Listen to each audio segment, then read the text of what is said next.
The lunar rover moved smoothly on the crater-filled moon surface. After it passed through a tunnel on a slope, it entered the interior of a mountain and Jiang Chen's vision suddenly cleared up. A silver-white city silhouette appeared in front of him. The lunar colony is in the front. Of course, it has now been renamed to Downtown of Lunar City. All the municipal buildings will be built around the downtown square. The surface is only a small part of the city. Once you're underground, it will be even more shocking. Beside the window of the lunar rover, Tang Weijie pointed to the silver-white outline outside the window as he chatted with Jiang Chen. We have prepared a welcoming ceremony for you and CEO Xia. I hope it won't be too much trouble. Jiang Chen smiled and looked at the entrance of Lunar City outside the window. Believe me, it is definitely not. Jiang Chen had never been a fan of being fixated on small details. Compared with flattering and sucking up on the surface, he preferred to see tangible results. The experience of living in Hua in the early years made him well aware of the low efficiency of a bureaucratic system. The advanced technology products didn't please him the most, but rather, the vitality and energy of a startup even inside this massive company. Future Group's innovation was not corroded by the management's thinking. The culture at the top determined the performance on the bottom.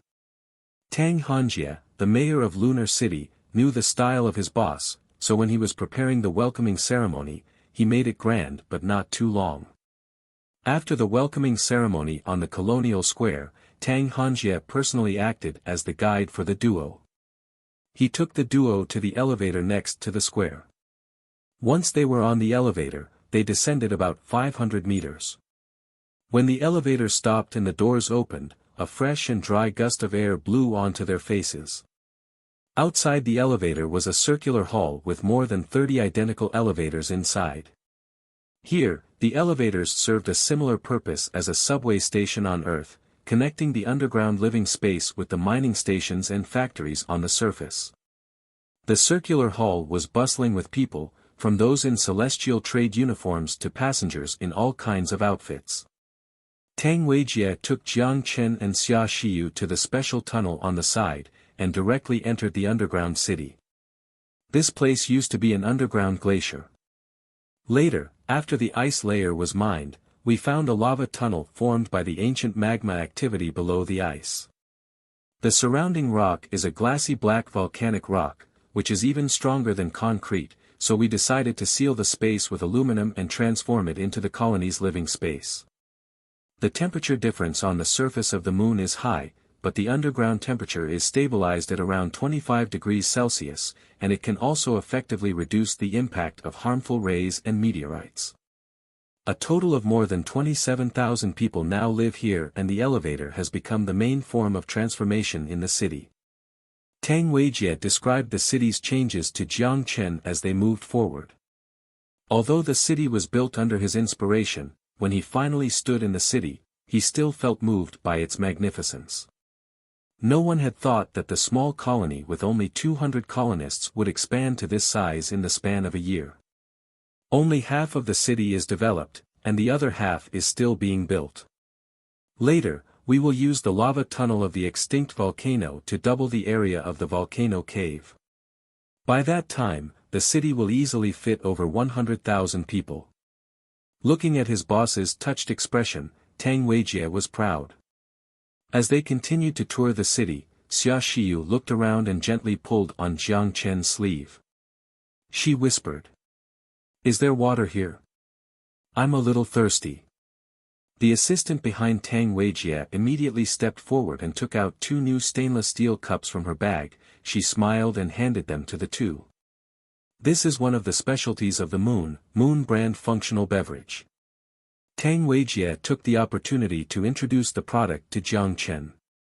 There shouldn't be any moon soils inside, right? Xia Xiyu joked. Haha. The assistant lady chuckled.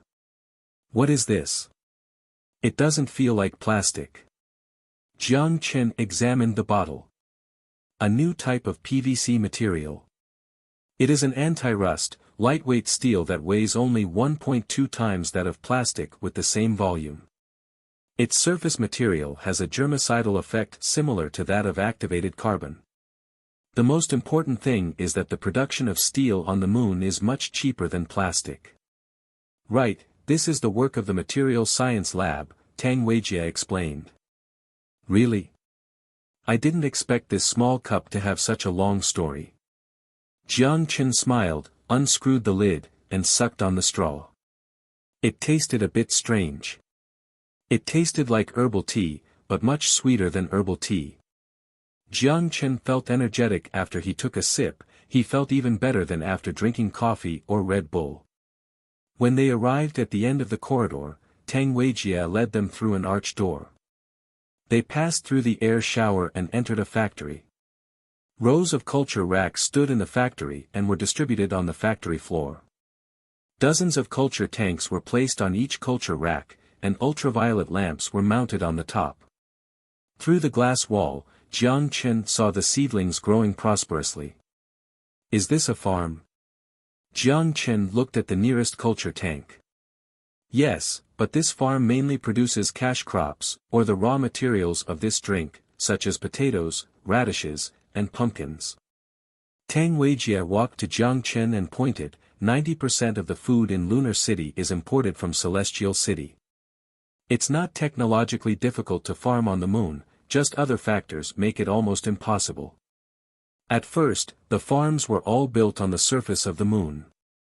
However, due to the cosmic ray, even with lead plates installed as covers, the crops would still mutate during its germination stage. Later, it was discovered that the soil on the moon effectively absorbed harmful cosmic rays and solar wind particles. Therefore, they simply moved the farm underground, leaving only one small plantation used for breeding selection. Other infrastructures on the surface were mines and factories. What is the daily average traffic volume in Lunar City? Jiang Chen reached out and touched the sprouts of the potato seedlings in the culture tank. The average daily passenger throughput was 3,417 last month, Tang Weijie immediately replied. What about cargo throughput? The cargo throughput last month exceeded 900,000 tons. This figure would likely exceed 10 million tons annually considering the continuous expansion of rare earth production in 2019. Jiang Chen did the math in his head, and after a moment of indulging, he smiled at Tang Weijie. I plan to build a 200-kilometer elevator in Lunar City. I want to hear your opinion. A moon elevator. When Tang Weijie heard Jiang Chen's proposal, he first took a moment to digest this information, then joy was his immediate reaction, a moon elevator. I don't have any opinions. It'll be great for Lunar City. I have discussed this with people from several other departments a few days ago. If it is possible to connect the surface with the orbit with an elevator, the cargo handling efficiency of the city will at least double. Even without the efficiency gain, an elevator would save a countless amount of energy. Future heavy industries already accumulated a wealth of experience in the construction of Celestial City. The construction of the elevator only 200 kilometers long could easily be completely even without the wreckage from the apocalypse. After the tour, Jiang Chen strolled around the underground city while he discussed the construction of the moon elevator with Tang Weijie. The elevator's specifications would not need to be as large as the one on Earth. Even living spaces could be omitted. Only 4 rotating counterweights would be needed at the end with space for docking. The moon still had a countless amount of space for development, so development in space wouldn't be necessary. What's more, because there was no synchronous orbit, the elevator couldn't rely on the inertial force to maintain its balance. Hence, a project too large would drive up the cost. For Lunar City, with the goal to save costs, it would not be worth the trouble. After the first day of the visit, the group took the elevator back to the surface. With Tang Weijie leading, Jiang Chen and Xia Shiyu went to the hotel. Although living spaces in the city were mostly concentrated underground, this was only the case for the average citizen. After all, a trip to the moon was difficult and rare. If it were possible, no one wants to live in a narrow tunnel and stare at a cold ceiling. It was precisely because of this, as well as the high maintenance cost of the building on the surface, that the land price on the surface of the city was comparable to gold prices. Only the millionaires could afford to live inside a hotel on the surface. And those independent houses with lunar rovers, garages, and saunas were reserved for the wealthiest individuals. As for private properties, sorry, there were no plans for building residential areas in Lunar City. All the properties for sale were underground at a depth of 500 meters and the price was often too high. The most peculiar thing was that, there was no supply even with at such outrageous prices. Inside the steaming bath, Jiang Chen was enjoying a bath on the moon while gazing at the distant blue planet, letting his mind drift off. Bathing didn't feel too different on the moon. How much of his body is exposed is only dependent on the difference between body density and water density, it has nothing to do with gravity. Just when Jiang Chen was zoned out, he heard clothes being taken off. The clothes were placed in a basket and gentle steps were heard on the tiles. With the footsteps gradually approaching, a smile formed on Jiang Chen's face. And soon through the mist, a smooth foot tapped on the surface of the water. "It's not hot, just come in," Jiang Chen said. Xia Shiyu's face turned into the color of a ripped apple. She quickly sat in, covered her chest. She looked at Jiang Chen sitting across from her, biting her lips, and then whispered. "I thought you were already asleep." "Almost fell asleep," Jiang Chen smirked. "Now I can't sleep at all. How do you plan to compensate me?" Xia Shiyu rolled her eyes as she saw the sly written on his face. After she hesitated for a moment, she finally overcame her shame and obeyed her heart. She slowly moved her thighs and sat closer to Jiang Chen. The moment she pressed her face against his chest, she felt as if her pounding heart was about to escape her body. It took a while before her pumping heart gradually calmed down. A meteorite pierced through space and landed not far away from their window. Holding Xia Shiyu's slender shoulder and gazing at the dust floating outside due to the meteorite's impact, Jiang Chen was emotional. "Only if I could move the holy shield." "The holy shield?" Xia Shiyu moved her head and did not understand. "Accurately speaking, it's called the Holy Shield System. There were some important cities in the apocalypse such as Wanghai and Shangjing projected by this system. It is like the shield outside a spacecraft in sci-fi movies. Pan-Asia cooperation was invested in defensive technology, but so far, the scientists that I have raised have not been able to fully understand the technology." Jiang Chen sighed with regret. Perhaps she was teased by a particular word, but Xia Shiyu began to giggle. She buried her face against Jiang Chen's shoulder as she began to shake. "Raising scientists, ha ha ha, hey, this is not that funny."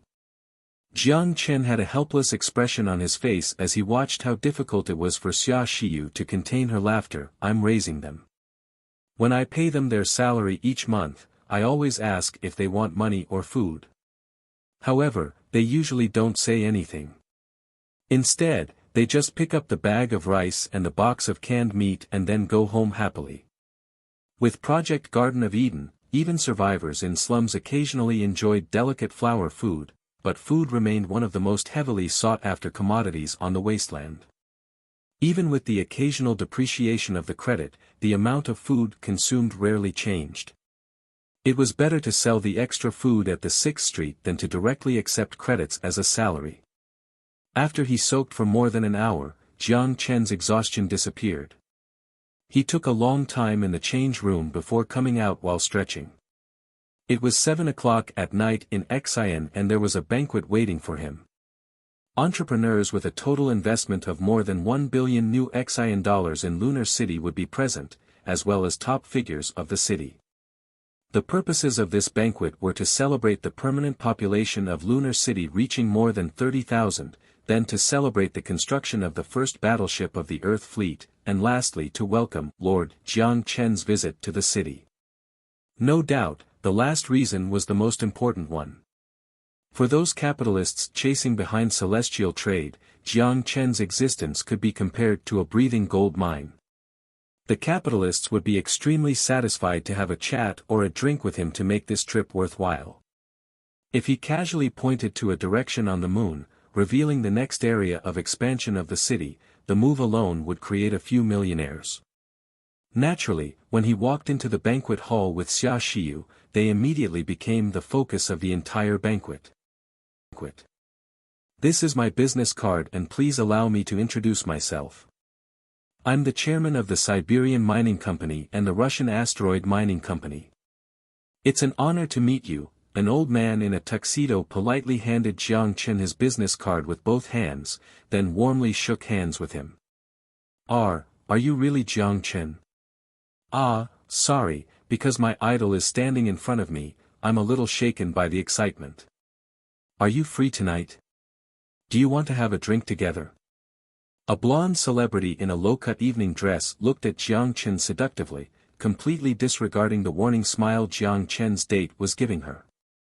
Please allow me to have a toast with you, the executive of the Earth Defense Alliance, the commander of the Earth Fleet, the hero of human civilization. A Hua entrepreneur smiled, revealing his shining white teeth. He then raised the champagne glass in his hand. I wish you victorious and that you bring victory and glory back to the place we call home. Melodious music changed the mood in the banquet hall and saved Jiang Chen from the enshrinement of flattery. The male and female guests all put down the glass in their hands and joined hands together to enter the middle of the hall. Tang Weijie and his wife led the banquet to the next stage. This glass is really interesting. Is it magnetic underneath? Because he didn't know how to dance, Jiang Chen took Xia Xiyu's hand and walked to the resting area. After he drank the red wine in the glass, he turned the glass over to examine the bottom of the cup and felt that it was metallic. To prevent the wine glass from flying around in a low-gravity environment, a magnet must have been installed under the long table covered with red cloth. Not just wine glasses, but also the trays that hold food.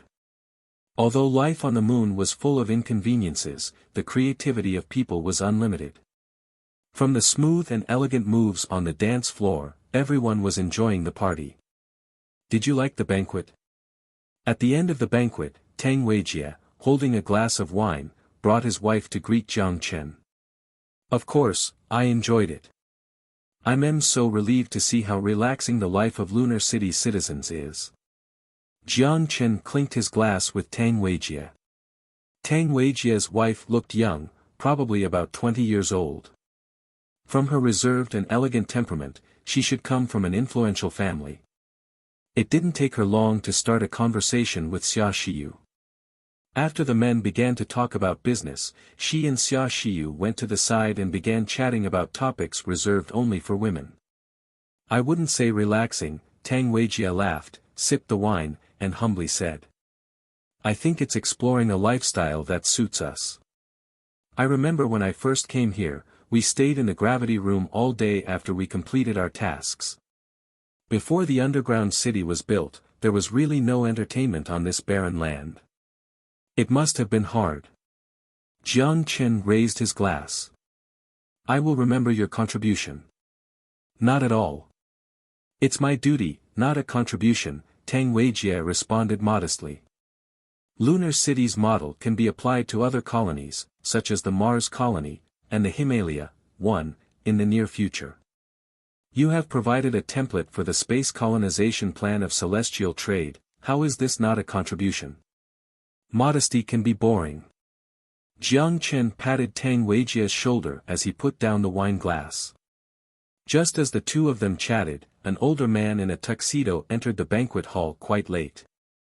He searched around the room before his eyes lit up and he walked toward his target. While Jiang Chen and Tang Weijie chatted about the colony, he saw a familiar face. Before he could speak, the man smiled and extended his right hand. We met again, Mr. Jiang Chen. It was when the man shook hands with Jiang Chen did he finally remember he had seen this face. However, to be truthful, after so long, he almost forgot about him. You are Mr. Loki. It seems that you haven't forgotten me, Loki said jokingly and didn't seem to mind that Jiang Chen didn't recognize him.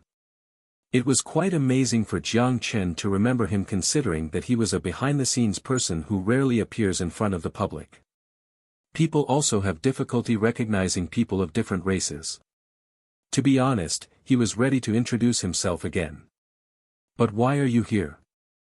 Jiang Chen was surprised by his visit, frowning slightly. "I mean, shouldn't you be in B City now?"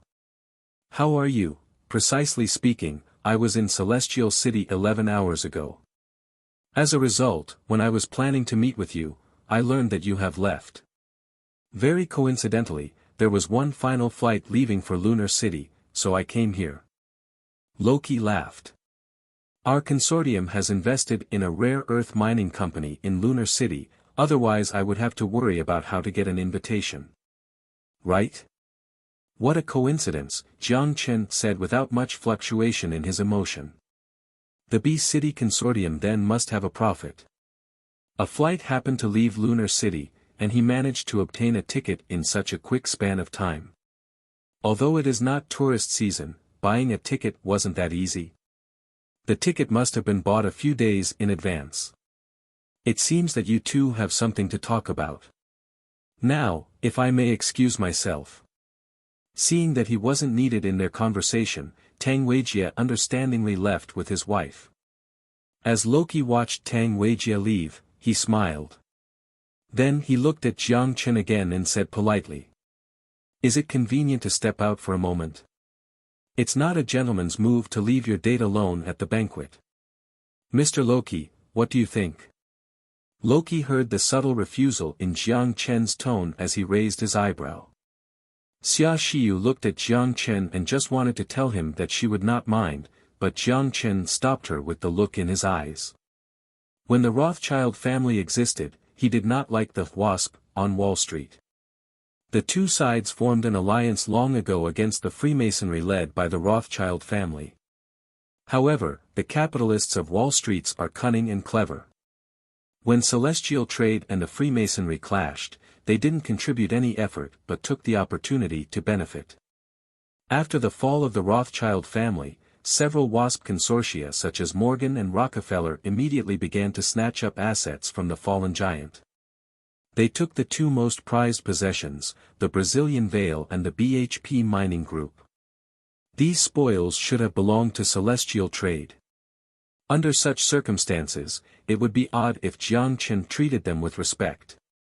Loki didn't seem to be surprised by Jiang Chen's aloof attitude. He smiled, took a sip of his wine, and sighed. "Oh. Even if I want to talk about the CIB? 1, Himalaya, or Jupiter 6, is the largest irregular satellite of Jupiter. It is the fifth largest Jovian satellite, after the 4 Galilean moons." After Loki said this, Jiang Chen finally understood why he chose to meet him at this place. Indeed, it was absolutely safe here, due to the distance. The communication channel between the moon and Earth was completely under celestial trade's control. He didn't need to worry about the CIB's presence. Although Jiang Chen felt that he was being overly cautious, Loki still insisted that it was necessary. After the banquet, Xia Xiu went back to the hotel and Jiang Chen went to the lounge next to the banquet hall with Loki. After they sat down, Loki took out the cigar box from his suit pocket, pulled out a cigar and put it in his mouth. He was just about to take out his lighter when he suddenly stopped and looked to Jiang Chen. "Do you mind?" Jiang Chen shook his head. "Thank you." Grinning, Loki grabbed the cigar cutter and skillfully cut the cigar head. After he lit the cigar on fire, he blew out a ring, fully satisfied. He raised his eyebrow and offered, "Do you want one?" "I'll pass." Jiang Chen shook his head, leaned back on the chair, and then looked at the old man enjoying himself. "Let's get to the point. Carrie is preparing to participate in the 2020 election," Loki said nonchalantly as he also leaned back into his chair. Jiang Chen took 3 seconds to digest his sentence and then raised his eyebrow. "So? It seems that you aren't informed of the intelligence from the capital." Loki grinned and shrugged. Through the smoke clouds, his eyes were filled with mysteriousness. "Do you know who is supporting Carrie?" "Who else other than Wall Street?" Jiang Chen laughed. This question is just as boring as asking why Zhang Yaping can be re-elected year after year. No, no, no, Loki swayed the cigar between his fingers. There are a lot of companies on Wall Street. You can't consider Wall Street as a whole. My question is, who do you think is the main supporter behind Carrie? You can't consider Wall Street as a whole. Jiang Chen's eyes flickered as he carefully pondered the meaning behind this sentence. Loki looked at the silent Jiang Chen and didn't seem to be in a hurry. He continued to enjoy his cigar, waiting for Jiang Chen's answer with the same mysterious grin on his face. The silence lasted another 5 minutes before Jiang Chen spoke up. Obviously, you can tell me. Yes, I can tell you. Loki straightened his back, extended his finger and wrote on the table. After Jiang Chen looked over, it was an uppercase M. Jiang Chen frowned as he looked at the movement of his hand. Morgan. Jiang Chen was not surprised by Wall Street's manipulation of the election since it didn't just happen once or twice. The existence of K Street and political contributions exist exactly because of this. As for why Carrie decided to run for the election, Morgan's decision to invest, while he was somewhat surprised, it was nothing astonishing. What surprised him was that Loki told him all these things. Yes. I can tell you, Carrie has already got the CIB on board. Loki leaned back against the chair again, crossed his fingers over his knees, and then continued. The FBA is investigating members of Congress, and the CIB is closely watching the FBA. It's interesting, isn't it? I bet that the 2020 election will be the most exciting one in history. The most interesting thing is that you gave this information to someone who is not friendly with the UA. Jiang Chen's smile seemed to be embedded with a deeper message. He looked at Loki with intrigue. Can you tell me why you are doing this? You and I are all businessmen. Do you think that nationality is something very important to us? If you really care about such an identity, you wouldn't have created a new one for yourself. As Loki explained, he took out a photo from his suit pocket and threw it on the table. Jiang Chen looked at the photo and was just about to ask when Loki began to explain. Joseph Kennedy. Jiang Chen frowned. Except for the surname Kennedy, I have never heard of someone named Joseph. Why does that matter? Many successful candidates were unknown to the masses before they took part in the election. Shrugging, Loki blew out another smoke ring. The election is like a horse race. You have to find a prospective candidate with potential, and as long as we are willing to bet on them, there is always a chance. For example, the dark horse in 2008, who knew about him before 2007? Oh. Then why do you think I will participate in your gambling? Jiang Chen laughed. To put it blatantly, these are your issues. Because I will give you enough benefits. Loki stared into Jiang Chen's eyes. If Kennedy is elected, we can consider giving you Nippon, or even join the Earth Defense Alliance. I have to say, this proposal is really attractive, but your credit history is not convincing. Jiang Chen looked at Loki with a sly smile. To be honest, I don't trust you. What can you do to make me believe that you will fulfill your promise? There are only a handful of people in the world that can guarantee a 50% chance in any election. If you can't even guarantee it for yourself, how can you guarantee it for me? When Loki heard Jiang Chen's words, he smiled and took the photo back. Let's not worry about Mr. Kennedy for now. Have you considered the consequences of Carrie being elected? Do you think celestial trade is still the celestial trade 2 years ago? Jiang Chen spread his hands. Even if Roosevelt climbed out of his grave, do you think I would care? More than 2 years ago, in order to open up the desalination market in the Middle East, high-tech freshwater was forced to go public on Nasdaq to reduce the UA's vigilance. At that time, celestial trade was just like an ant in front of the UA. Any of the free world's aircraft carrier battle groups could give the Panu people democracy. However, now, even if the UA sent all of its aircraft carrier battle groups to the Western Pacific Ocean, at most, it would be a lose-lose situation for celestial trade. Even if Kerry does get elected, what could he do? Well, I believe that you are strong enough to ignore the military power of the entire NATO. Loki shrugged and stretched out the hand holding the cigar. But now there are better choices in front of us, why don't you consider it?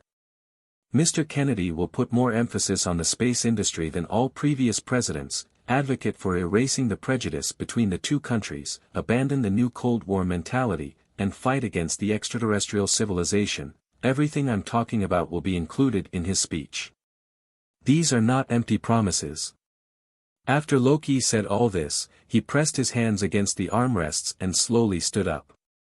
He threw the burnt cigar into the ashtray and looked at his watch. I will stay here for 2 more days. I hope that you can seriously consider our offer. If we join hands, we may be able to avoid an unnecessary war. After that, Loki walked to the door. There is still a question that I don't quite understand. Jiang Chen watched as Loki head to the door, and abruptly said. Aren't you part of WASP? Loki let go of the door handle, turned around, and said in a ridiculing tone. When Mr. Rothschild was still alive, weren't we all allies in the same trench? We are facing the worst depression since 2008. However, our president doesn't seem to be aware of this. Or rather, she has noticed the problem, but she hasn't been treating this problem with seriousness. Enterprises and families are facing a credit crunch, our pension and wallet are shrinking, wages have fallen to their lowest point since the 2008 economic crisis, yet our cost of living has reached the highest it's been in history. Look at what our president has done for us. In order to let us temporarily forget about the pain of not being able to repay our credit card, she stressed that she would return to the Asia-Pacific region, escalate regional disputes, divert our attention, and even send the aircraft battle group for a stroll in the West Pacific Ocean.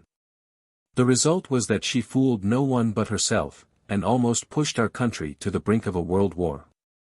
In the holographic screen, the man in the suit stood in the middle of the supporters and had a bright smile on his face. Unlike the aggressive speech, he was not speaking at a fast pace. He could even be described as gentle, but the words he said were as sharp as the best knife. From the art of this speech alone, Mr. Kennedy was indeed worthy of his name. What are you watching? Xia Shiyu slipped into the blanket, held her chin up with her hands, and lied beside Jiang Chen. Joseph Kennedy's declaration for the presidential election. Jiang Chen dragged the holographic screen toward Xia Shiyu. Kennedy. Xia Shiyu was surprised and confused by the name, the fabled Kennedy. Yes, the cursed name. Jiang Chen looked at the man who waved to his supporters on the holographic screen. A sly smile suddenly formed on his face. What do you think if I push this cursed man onto the president's throne? Will it be interesting? As if you have a coat.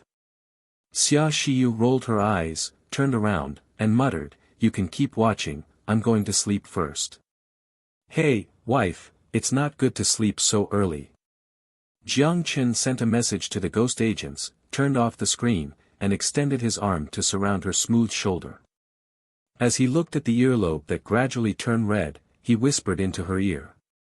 Didn't we agree that we were going to continue what we didn't finish in the bathroom? The redness extended all the way to her neck, the word wife poked into her soft spot as Xia Shiyu turned soft. Although she knew that the word didn't just apply to her, at least for now, even if it was only now, he only held her. If the nightmare of long-distance travel was jet lag, then the nightmare of a trip to the moon was never knowing if the time difference was right. Of course, compared to the stunning view of the trip, this nightmare was only a small inconvenience. A day on the moon was equivalent to 27.3 Earth days, and a day and night were 2 weeks long. Looking at the sun that just rose into the sky, Jiang Chen yawned and wondered if he should create a new calendar for celestial trades colonies. For example, all celestial trade colonies, regardless of the orbital period, must use the Earth calendar and XIN time zone. Or adopt a double-time format. Today, he must make a trip 100 kilometers north of Lunar City. After a 1.5-month training period on Koro Island, the recruits of the Earth Defense Alliance arrived on the moon by transport ships. Half of the 3 months training period passed, and the remaining 1.5 months would be spent on the moon for low-gravity environment adaptation training. Although without any weapons, these volunteer soldiers were also combatants, and certainly couldn't be stationed in Lunar City. In order to house the future officers of the Earth fleet, Celestial Trade built a military base to be used as the training facility. The military base on the moon was not completed until a month ago. At present, in addition to the 500 volunteer soldiers in the military base, another 1,000 reserve crew members were also stationed here. The purpose of Jiang Chen's trip was to greet the future officers of the Earth fleet while he inspected the military base. Simply put, a military parade. The tires lifted the moondust. Jiang Chen gazed at the unchanged crater outside the window and yawned in boredom. At first, he thought the scenery on the moon was very fascinating. Now, he was already bored of it. 2 hours passed since departure. Xia Shiyu sat next to him. She was also bored with the same scenery outside and began to inspect the inside of the car. When her eyes stopped on the thermometer on the armrest of the seat, she gasped in shock. It is already 90 degrees outside. Jiang Chen smiled at Xia Shiyu's reaction. It's not that bad. This is not the hottest time of the day. At noon, the surface temperature on the equator line can reach 127 degrees. That hot? What do you think? Why else do you think the building of Lunar City is painted white? I thought it was for appearances. Xia Shiyu blushed, then she whispered, if we get off the vehicle, we'll be roasted. The term roasted almost made Jiang Chen laugh out loud. He didn't expect this unserious term to come out of Xia Shiyu's mouth. 127 degrees is the surface temperature. Looking at Xia Shiyu's boots, Jiang Chen said, as long as you don't lose your boots, you don't have to worry. Of course, they still must change into professional gear before they exit the vehicle. The 3-hour drive was finally over, and the lunar rover parked outside the military base.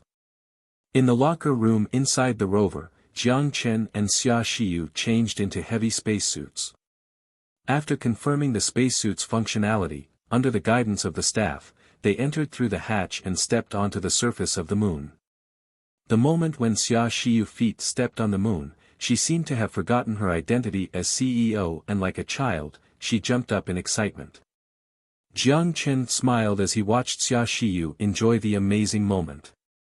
Such childish behavior was certainly a rare scene. However, as she enjoyed flying on the moon, she lost control and flipped in the air. She then landed face first and rolled onto the ground. Jiang Chen looked at Xia Shiyu's tragic fall and chuckled. He was not gloating, he just thought the fall was too cute. Jiang Chen hopped up and extended his legs straight to drift by her, then he grinned and pulled her up from the ground. I told you to be careful. Now you just made fun of yourself. Although he couldn't see Xia Shiyu's face through the dark mask, based on his understanding of her, she must be blushing, biting her lower lip, and feeling embarrassed. The hexagonal fortress, quietly located in the middle of the small crater, was like a metal embedded into the surface.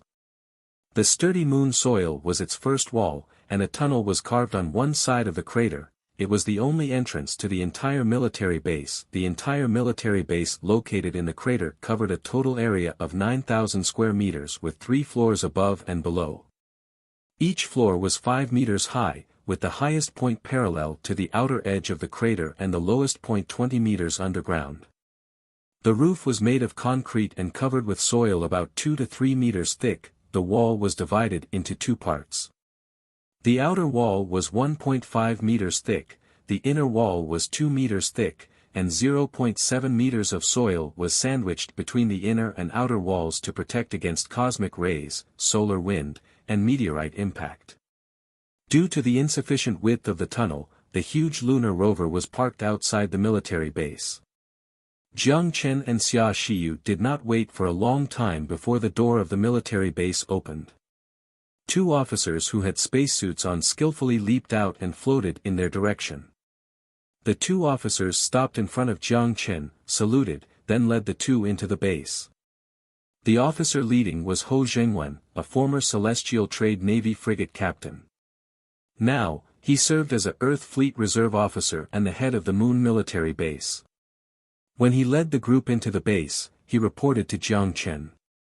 The soldiers have gathered in the central square and are ready to be reviewed. Do you want a tour of the base first, or would you like to head to the square now? Let's go to the square first, we don't want to let our boys wait too long, Jiang Chen said with a smile. Roger. Jiang Chen examined the outline of the entire military base as he followed closely behind. The interior of the building was designed as a partition. An airlock was built between the partitions.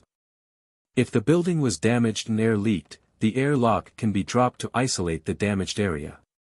Those who didn't have time to evacuate could enter the hibernation chambers designed on both sides of the safety tunnel to wait for rescue. This kind of design was similar to the design of Lunar City. Before the shield technology made any more advancements, this was the most feasible option. 1,500 soldiers gathered in the central square of the military base, and they were arranged in a uniform square. The elites from all member states were indeed better than the reserve of celestial trade. When Jiang Chen did military training in school, he always thought that even with the best posture, a bullet was the same to everyone. However, now he wholeheartedly felt that a good posture was the most intuitive embodiment of a soldier. Even with only 1/6 of the gravity, these soldiers were as steady as sculptures. Just this alone was enough to impress Jiang Chen. The 2 months of training was not wasted. Just as Jiang Chen inspected the future soldiers of the Earth fleet, it was late into the night in the capital 400,000 kilometers away. In the center of the bustling world, a man in a suit walked quickly across the street. He stopped under a bronze streetlight, took a note out from his pocket, and confirmed the address again. He then turned into the side alley and entered an ordinary coffee shop. He was on K Street. If the eye of the storm of the 2008 financial crisis was Wall Street, then K Street was the ever-changing international political center. This street was home to a large number of think tanks, lobby groups, and public relations companies. International headquarters, the World Bank, and the International Monetary Fund were also here. There were a large number of lobbying groups and well-known lobbyists with limitless power gathered on this street and conducted political trades every day. Thus, K Street was renowned to all. Or infamous. The information you want, the man took a document from his coat and threw it on the table as he took a deep breath and sat across from the woman. All the candidates are listed on it. From their political views, to their license plate number. If you want to know the probability of winning for each person, I have a dedicated team to serve you. Of course, the payment must be calculated again, the payment is next to you. The woman raised her chin slightly and used her eyes to point in the direction of the money.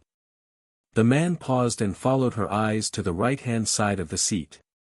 A black suitcase rested by his feet. The man grabbed the suitcase as his expression suddenly changed and he looked at the woman with strangeness. I guess it won't be Zimbabwe. The woman lifted her glass and gracefully sipped the red wine. After she put down the glass, she reached for the documents on the table and nonchalantly said, "You can open it." The man hesitated for a moment, then he picked up the suitcase and opened it. After he saw the green, he quickly closed the suitcase. It was enough. Not Zimbabwean dollars, nor Walmart coupons, there was at least 200,000 in dollars in the suitcase, and maybe even more. What made the man puzzled was why she chose to pay in cash. In UA, only 2 types of people carried so much cash. Drug dealers and fugitives. Either way, never a good person. Okay, actually, the man hesitated, and finally decided to continue to promote his business. In fact, you can find these things online. Other than Hill, who delayed her speech for some reason, other candidates all have already finished their election speech. I mean, if you just want to figure out their license plate number, there is absolutely no need to find me. My ability is far more than that, is it? The woman looked at the document in her hand and responded nonchalantly. The man opened his mouth. It seemed that the customer was not interested in his ability. Just when he had given up and was ready to get up and leave, the woman who sat across of him took a piece of paper from the document and gently dropped it in front of him. "I need you to do something for me," the slender fingers tapped on the photo. "Investigate him. I need to know everything about him. The more interesting the information, the better. You know what I'm referring to. Joseph Kennedy." When the man recognized the man in the photo, his face suddenly changed into hesitancy. "I remember you said," the woman looked at the man, and her red lips formed a mysterious smile. "Your ability is far more than just figuring out their license plate number." "You don't know," the man showed a hint of struggle laced with a hint of fear. "The Kennedy family is part of the B City Consortium. There is so much going on behind all of this, and it is so deep that it can drown anyone who dares to test their depths." When the man said this, he suddenly noticed a faint disdain in the woman's eyes. Yes, it was disdain. He was sure he was not mistaken. Expressed disdain for the B City Consortium. Who was she on behalf of? Morgan? Rockefeller? Russians? Or Hua? Or, the fabled? He hesitated for a moment before he finally gritted his teeth.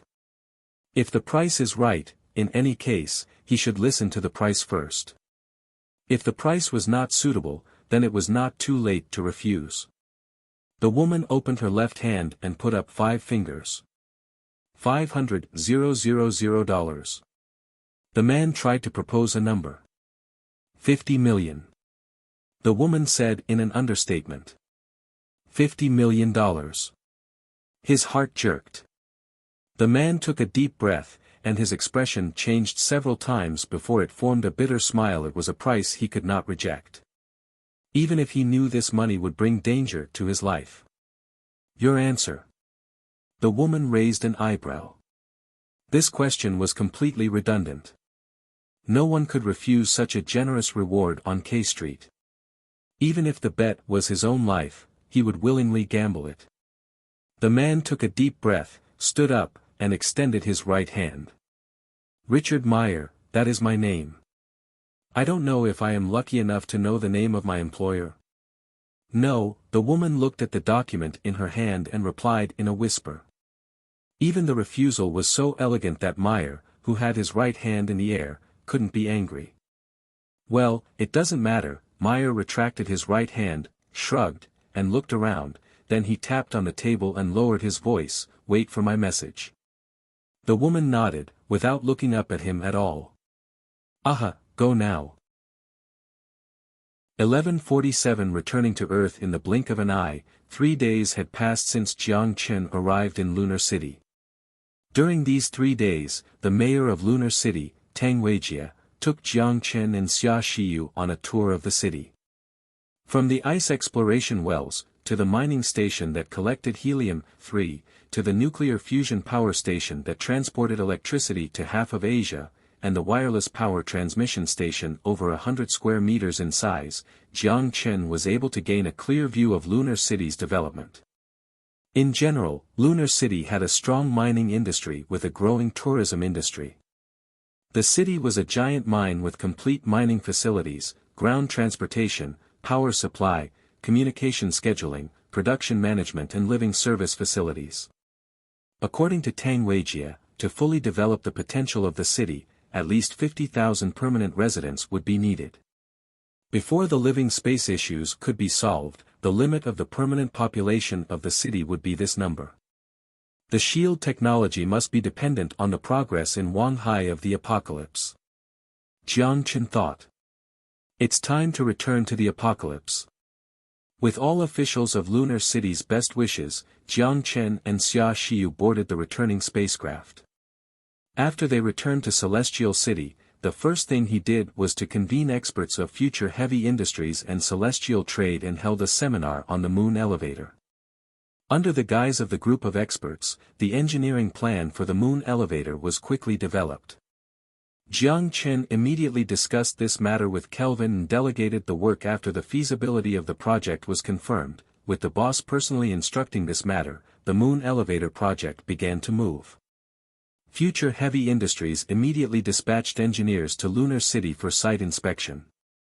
The graphene plant in Ange Island Industrial Park began to operate at maximum capacity. The capacity that was originally idle due to the completion of the space elevator started to ramp up again. The total length of the entire moon elevator was 200 kilometers with a budget of $3.7 billion new XIN dollars. The project of course was still executed by Future Heavy Industries and was expected to be delivered to Celestial Trade in the first half of next year. When Jiang Chen delegated all the work on hand, it was already the 13th. After he stayed in space for so long, he finally returned to the surface. When his feet stepped onto the soft soil again, he had an illusion of long-lostness. The seagulls soared in the air, the dolphins jumped out of the water, the warm and hazy sunshine scattered on his face, and the sea breeze that blew in his face was mixed with the fragrance of coconut. These ordinary things on Earth just felt like home. Jiang Chen went straight home when he returned to Koro Island by helicopter. As early as 3 days ago, when he worked to develop the plan for the moon elevator in Celestial City, Xia Xiyu had already returned. She should be working today. Natasha also shouldn't be home since she checked in at the embassy from Monday to Friday. In this case, there was only one person who could open the door for him. When Jiang Chen knocked on the door of the mansion, a stunning figure leaped into his arms. Jiang Chen spun Aisha in the air, stroked her dark brown hair, and whispered to her. "Did you miss me?" Aisha nodded with force, buried her face in his chest, and rubbed her nose against him. Finally, a smile blossomed from the usually expressionless face.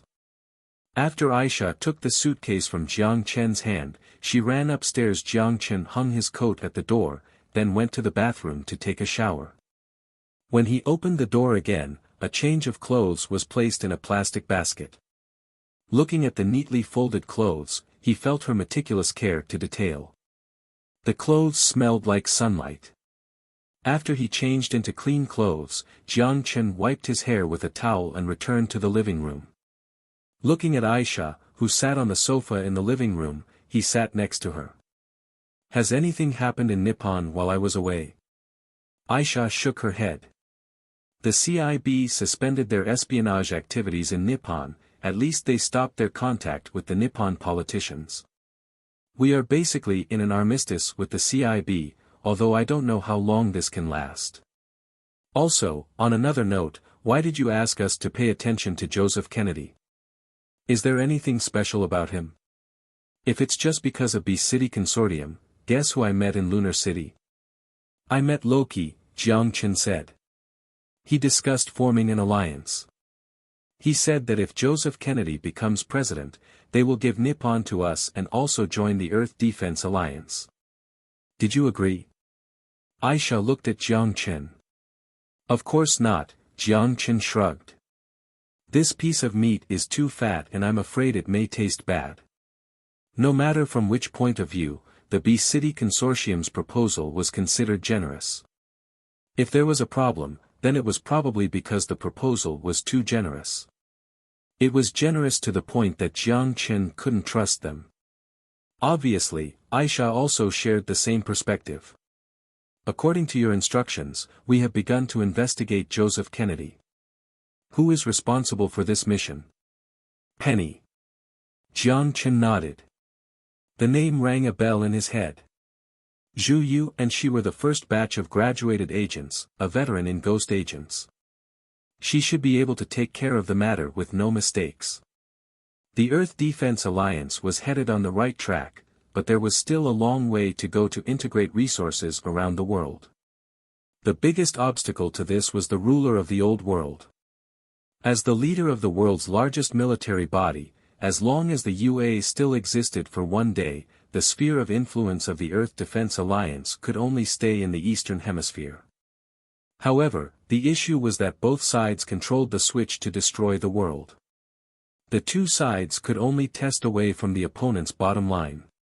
Although the two sides still maintained high-standard economic and trade cooperation, the signs of the Cold War had quietly emerged.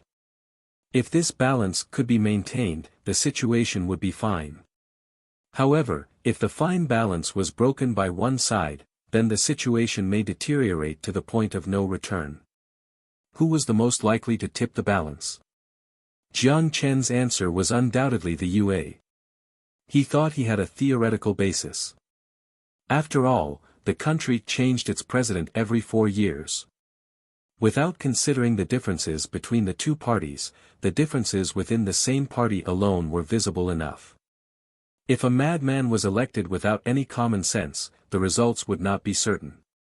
In this case, whether or not the promise of B-City Consortium would be honored, it would not be a bad choice to push Joseph Kennedy to the position of the president.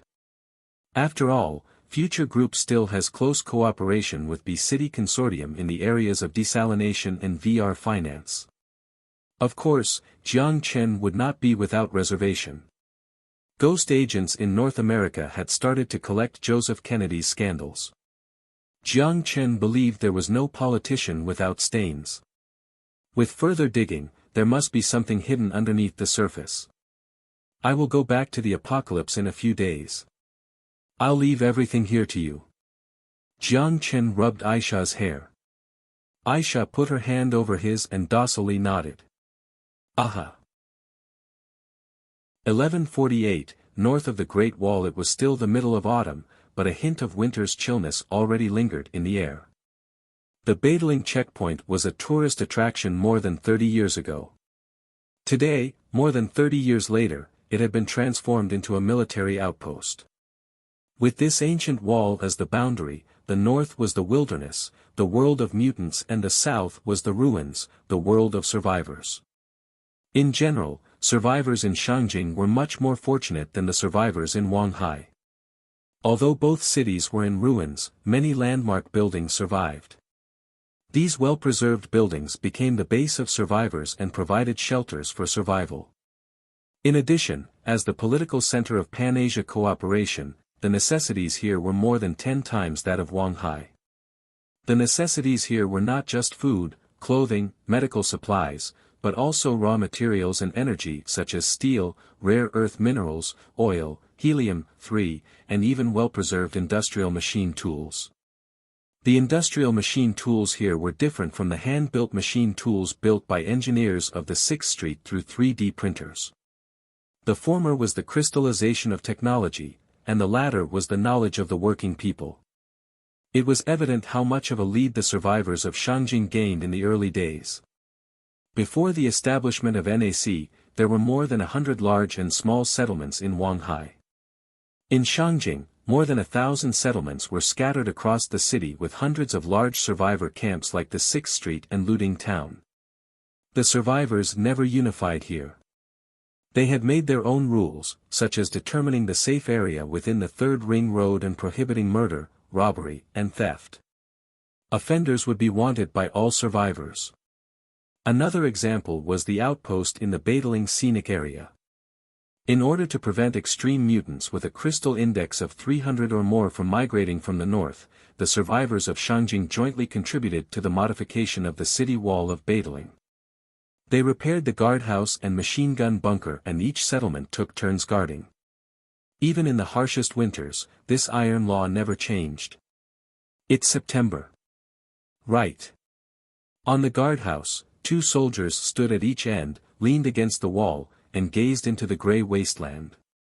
Automatic rifles dangled around their waist and magazines were tied against their body. From their appearance, they were from different survivor camps. What date is it? The 15th. The one in the blue scarf didn't seem to enjoy chatting. Only when the survivor next to him asked a question would he respond in a concise manner. Most of the time, he stood there in silence, not moving, and gazed into the distant horizon. Or dozing off. It's only been 15 days. Fu *K. The unshaven man spat out of the guardhouse and grinned. Do you believe it? In another 2 months, if I spit down, it will turn into ice. The man in the blue scarf barely moved the corner of his mouth and did not speak. This state continued, and time quickly passed by. The sky gradually darkened, and the distant horizon was covered with a layer of foggy tulle. With the gust of the northern wind, the fog writhed its enchanting curve and gradually climbed over the wasteland. It rose above the guardhouse and covered the concrete-reinforced wall. "Fog," the unshaven man said, raising his head and looking into the sky. He then muttered to himself, "The weather is going to change." The fog gradually thickened and formed another wall on the distant horizon. Suddenly, in the heavy fog, a black outline gradually emerged. The blue scarf man seemed to notice the anomaly in the fog as he frowned. He reached for the binocular on his chest and examined that direction. "Did you see something?"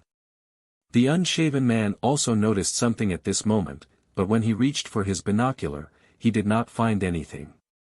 Then he remembered that he left it in the barracks. "The fog is too thick to see anything." The man wearing a scarf pressed his eyes against the binocular as he responded.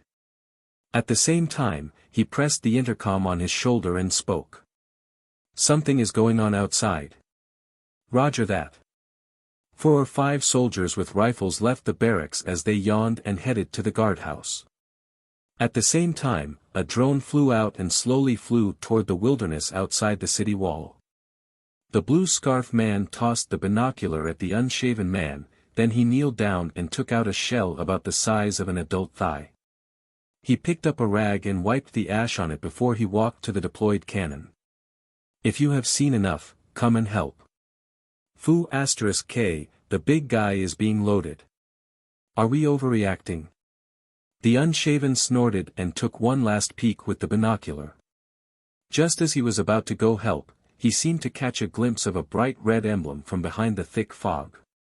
A sickle. A hammer. The binocular dropped to the ground, and horror immediately overwhelmed him. His lips trembled for a while before he finally squeezed out 2 words from his trembling lips. The Fu*K. The earth shook and the steel roared. The torrent of steel rolled from the boundless wasteland, and the endless roar swept across the wall, swept over the guard tower, and swept through the continent.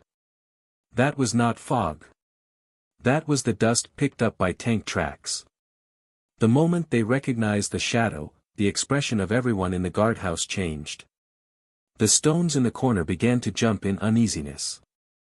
Even separated by a kilometer in distance, everyone could feel the tremor of the earth. P. Their teeth trembled, and the soldiers in the bunker loaded their weapons while cursing in fear. P tanks. No, impossible, didn't the former regimes all get out? Push up the cannons. Quick. Idiot. Use AP bombs. That one in red paint. The entire military outpost began to mobilize like boiling water after they noticed the strange situation outside. The soldiers rushed to battle positions with automatic rifles, and with the cannons loaded, they pushed it to firing position. These fortifications were originally prepared for mutants. No one ever thought that one day it would be used against the polar bears in tanks. A speaker was extended out from the guardhouse. "Listen. Whatever you are doing, stop immediately." The armored flood continued its advancement with no response. The commander repeated the same statement in Russian. It was still silence that responded to them, and the roar of the tank tracks flattened the earth. The commander smashed the speaker against the ground, took off his intercom, and a glimpse of heroicness quickly appeared on his face. "Fight!" Boom! 5 cannons responded to his roar. The infantry artillery shells fired and made 5 orange trajectories in the air. However, against the roaring steel torrent, they were as insignificant as toothpicks. Push! The shells scraped against the front armor of the tanks and plunged into the mud. It left only a shallow dent. The unshaven man looked at the tank formation outside the guardhouse and was in so much despair that he even stopped moving. The cannons invincible against mutants were useless. They couldn't even make the roaring steel monster pause for a second. The 5 cannons on the wall seemed to ignite a certain signal. Above the rushing steel torrent, a row of icy barrels slowly lifted and pointed in the direction of the guardhouse. Without the slightest omen, the barrels ignited. The unshaven man used the last glimmer of light to spot the concrete wall collapsing backward. A long time ago, the apocalypse only gave Jiang Chen the feeling of despair. The streets were blocked by zombies and mutants, the raiders and the cannibals raged, and the mutated humans occasionally ravaged the land. In order to explain the origin of his food, he must carefully weave lies and then create his own bloody road among the bloodthirsty mutants and cruel robbers. Only when he returned to the modern world did he get an opportunity to breathe. From the leak of the X2 bacteria to the later mutant flood, from the Supreme Rebellion to the subsequent war with the Northern Alliance area, troubles forced him to move forward. He must protect the home he created, protect the people that loved him, and those that he loved. Now, the situation seemed to be reversed. Zombies had disappeared from Wanghai, and mutants migrated away to the wilderness without survivors. There were no complicated international relationships. There were no regional conflicts that must be handled with care. On this ruin, NAC was a well-deserved king, even something as strong as the Northern Alliance area, left behind from the previous world, must surrender to NAC's might. The apocalypse became his peace. Only in the apocalypse could Jiang Chen temporarily put down the fatigue accumulated in the modern world and enjoy the rare leisure. On the east bank of Wanghai, next to Luding town, the bright steel hull was pushed down into the sea water, and a brand new destroyer floated beside the rusty bohai. The flag of the new Pan-Asia Cooperation (NAC) swayed in the sea breeze. The magnificent steel ship stood firmly in the rolling waves. The 3 electromagnetic pulse cannons were arranged in a stepped manner. They neatly pointed to the sky and highlighted their fierce firepower. Jiang Chen stood on the dock and examined the warship not far from him. The waves rolled against the coast and his heart rolled with it. The launch of the electromagnetic destroyer meant that the NAC Navy finally took its first step. Although there were still many shortcomings compared to the Beluga station, NAC made a monumental breakthrough. NAC had conquered the land and was destined to conquer the ocean and bring the world under its banner. Our first warship. Cheng Weiguo walked to Jiang Chen's side and looked at the brand new destroyer. Emotionally he said, "It is finally built." Under the name of building a dock for the maintenance of the Bohai aircraft carrier, the shipyard was built. The bottom line of the Beluga station was slowly eclipsed, and the destroyer finally entered the sea. This was only the first one. There would be many ships in the future. Not only destroyers, but NAC also developed submarines and built the navy based on the standards of pre-war PAC. Is there a name for her? Jiang Chen raised his chin toward the destroyer. Not yet, General, please give her a name. Jiang Chen thought for a moment and then looked up. Let's call it Destroyer Ship Qingpu. The fishbone base built itself in Qingpu, Wanghai. Qingpu was the birthplace of NAC and was a fitting name for the first destroyer of NAC. DS Qingpu. Cheng Weiguo nodded. I will tell people to engrave this name. Cheng Weiguo paused and asked, I don't know which army the destroyer belongs to. I will establish a new navy division, independent of the army system. Just like as order, it will have its own system and will directly obey orders from the Central Military Department. Jiang Chen looked at DS Qingpu and said, the NAC trade route has been in the hands of outsiders for too long. It's time to take it back.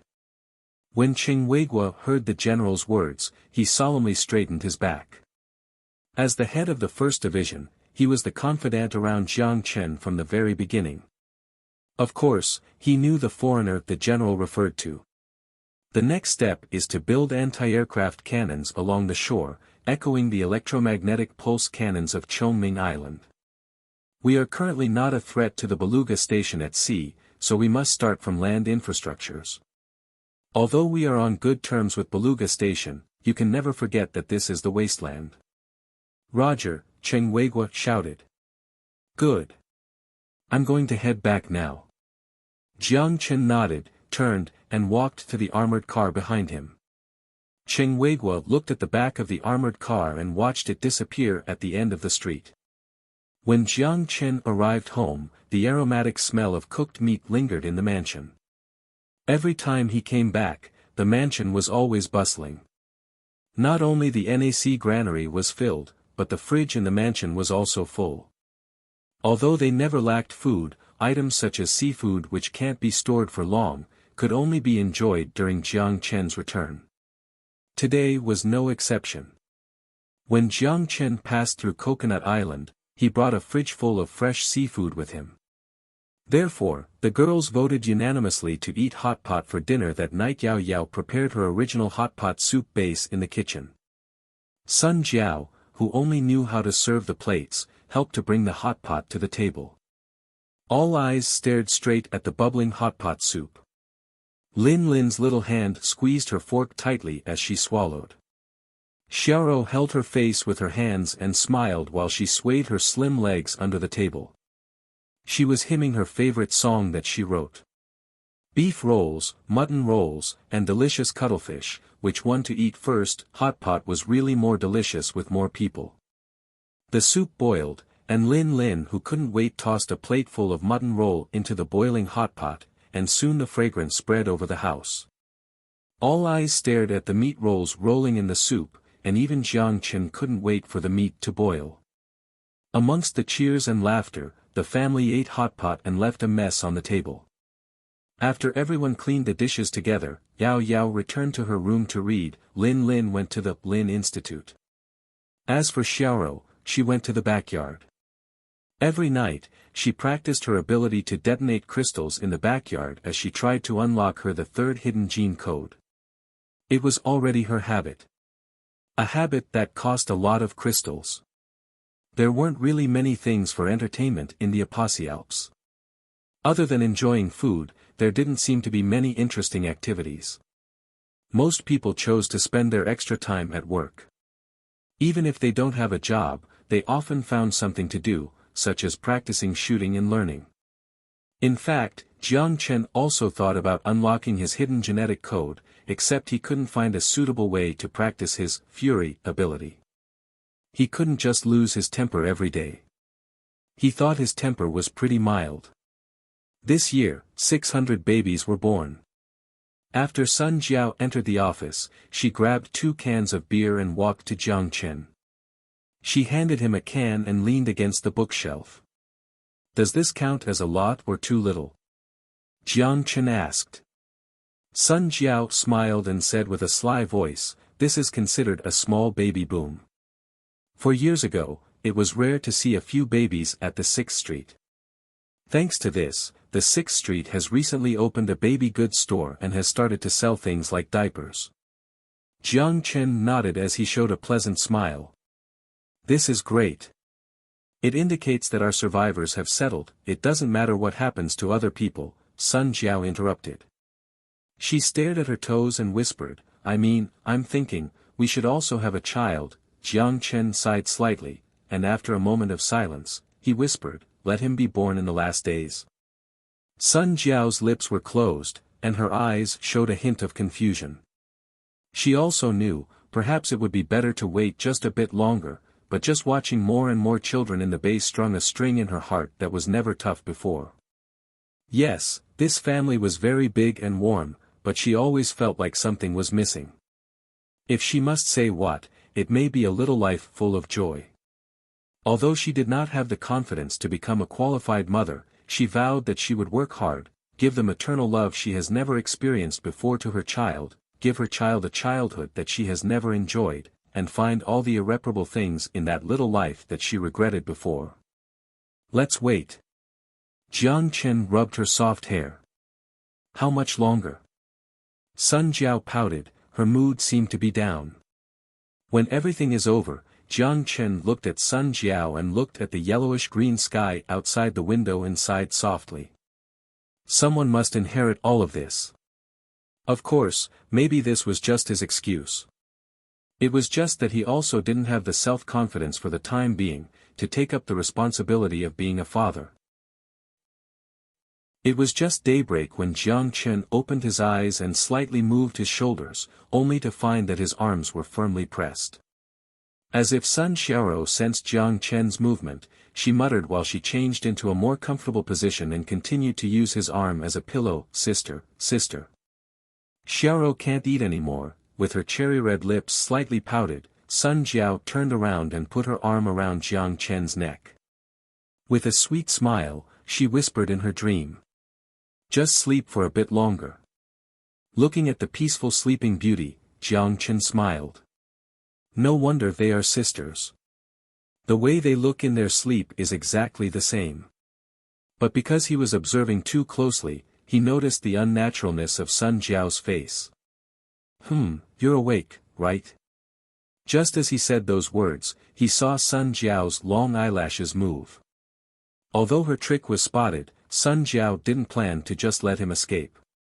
Her lips slightly opened and exaggerated snoring drifted out between her lips. This girl. Jiang Chen smiled and shook his head. Get up, there is still something we must do. Don't stay in bed too long. Just when Jiang Chen tried to tickle Sun Jiao, Sun Xiaoro on the other side began to move. Hey, you noticed.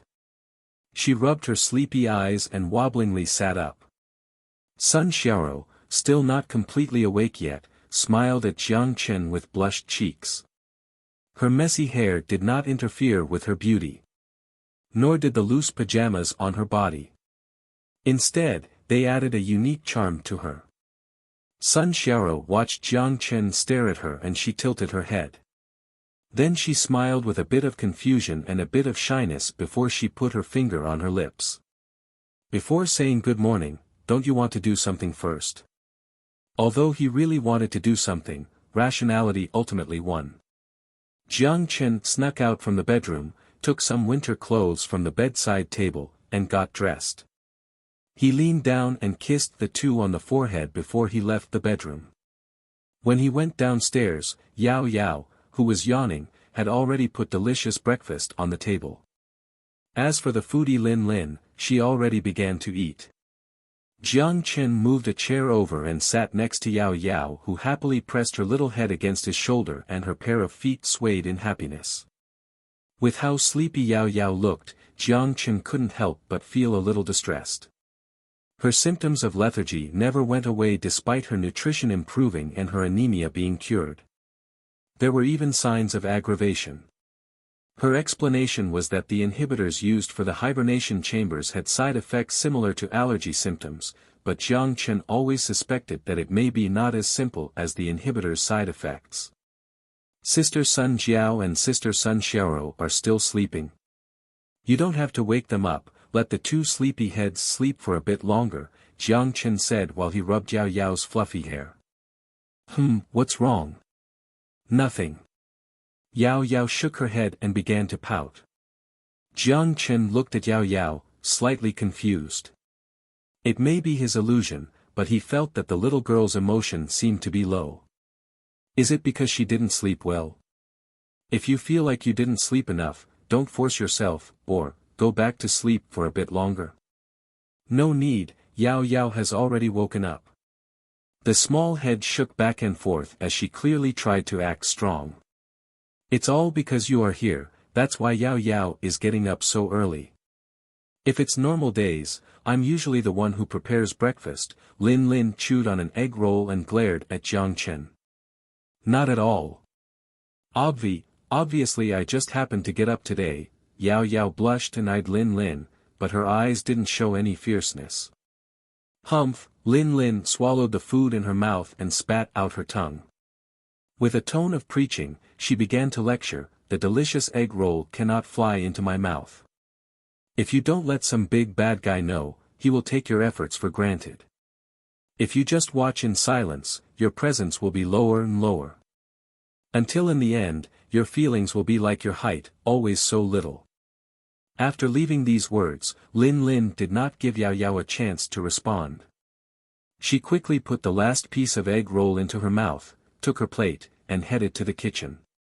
It won't happen, Lin Lin's words seemed to pull a string in Yao Yao's mind.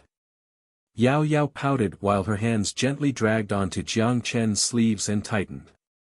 She lowered her head while she muttered, "Humph, why are you acting cool? Obviously you can't grow taller too." Grow taller? Yao Yao should still be able to grow taller. Lin Ling shouldn't be able to grow taller. After all, the bones were replaced with titanium alloys. If she can grow taller, then that's an issue. Without understanding the conversation between Lin Lin and Yao Yao, Jiang Chen sat there, completely lost with half of an egg roll still stuffed in his mouth. What's happening today? After he finished breakfast, Jiang Chen forcibly stopped Yao Yao from doing dishes and even picked her up to send her to bed. Jiang Chen saw the little girl blush as he tucked her in, leaned down, and kissed her on her forehead before he left the bedroom. Back in the kitchen, Jiang Chen was about to clean up the plate, only to find that everything was cleaned. He quickly realized what happened and smiled at the sight. Although he always bantered with Lin Lin, he always knew that contrary to her bad mouth, Lin Lin was actually a very gentle person, just unable to express her feeling, or expressed it in the oddest way. As he pushed open the door, the icy wind gusted into his face. He moved his stiff limbs past the door before he ventured into the wind. It was mid-September, but the wind brought on the resemblance of winter. With Cheng Weigua, Zhao Guang and several guards, Jiang Chen stepped onto the wall of the fishbone base after the soldiers on duty saw him. They turned to face him, straightened their back and saluted. Their pupils were filled with respect and pride from the bottom of their heart. In NAC's territory, and even to the more distant south, California, on the other side of the Pacific Ocean, the NAC general was a fabled name. Jiang Chen looked at the rundown high-rise buildings outside the city wall and suddenly asked, "Where did the wind blow from?" Cheng Weigua quickly thought about it and replied immediately, "It should be from the north." Jiang Chen nodded and set his eyes to the far north and spoke to himself. Did the northern wind already start to blow? It's getting colder and colder. The endless smoke shrouded the entire horizon as rows of rockets whizzed off and targeted the far distance before they engulfed all the targets in explosions. The dust of the explosion swept across the battlefield. In deafening roars, the soldiers stood up from the bunker with their rifle, followed behind the tanks and armored vehicles that began to accelerate as they rushed toward the battlefield filled with black smoke. The representatives from different forces looked at the rolling dust in the distance and revealed different expressions. The representatives from the Northern Alliance area scorned at the scene. Inheriting the weapons and tactics before the war, they were not afraid of the simple firepower bombardment. Only one weapon of the NAC caught their attention, and that was the particle cannon capable of penetrating the Wanderer tank. Representatives of the Southern Survivors Alliance were in shock. They whispered around and exchanged opinions. Against the immense firepower, they did not have the confidence to even last through one round of bombardment. Even if the survivors of the entire South knitted tightly together into a rope, it would just be a rope against the mighty NAC. Jiang Chen turned around and looked at the representatives from the South, who looked shell-shocked and smiled. How is the NAC military? Other than the Northern Alliance area representatives' disdain look, the representatives from the South all expressed their most sincere praises. They all willingly stated their intention to maintain a peaceful relationship. A military exercise like this was conducted every year by the NAC. On the one hand, the purpose was to enhance Jiang Chen's presence of general who rarely appeared in front of people. On another hand, it was to maintain the combat effectiveness of the soldiers. It also served the purpose of consuming excess weapons inventory. Finally, it could deter the small survivor settlements around NAC. For birds with one stone. NAC was rich, too rich. The three Gardens of Edens had almost monopolized the food trade in half of the Pan-Asia region. The inexhaustible amount of iron, aluminum, and rare earth minerals made people envious.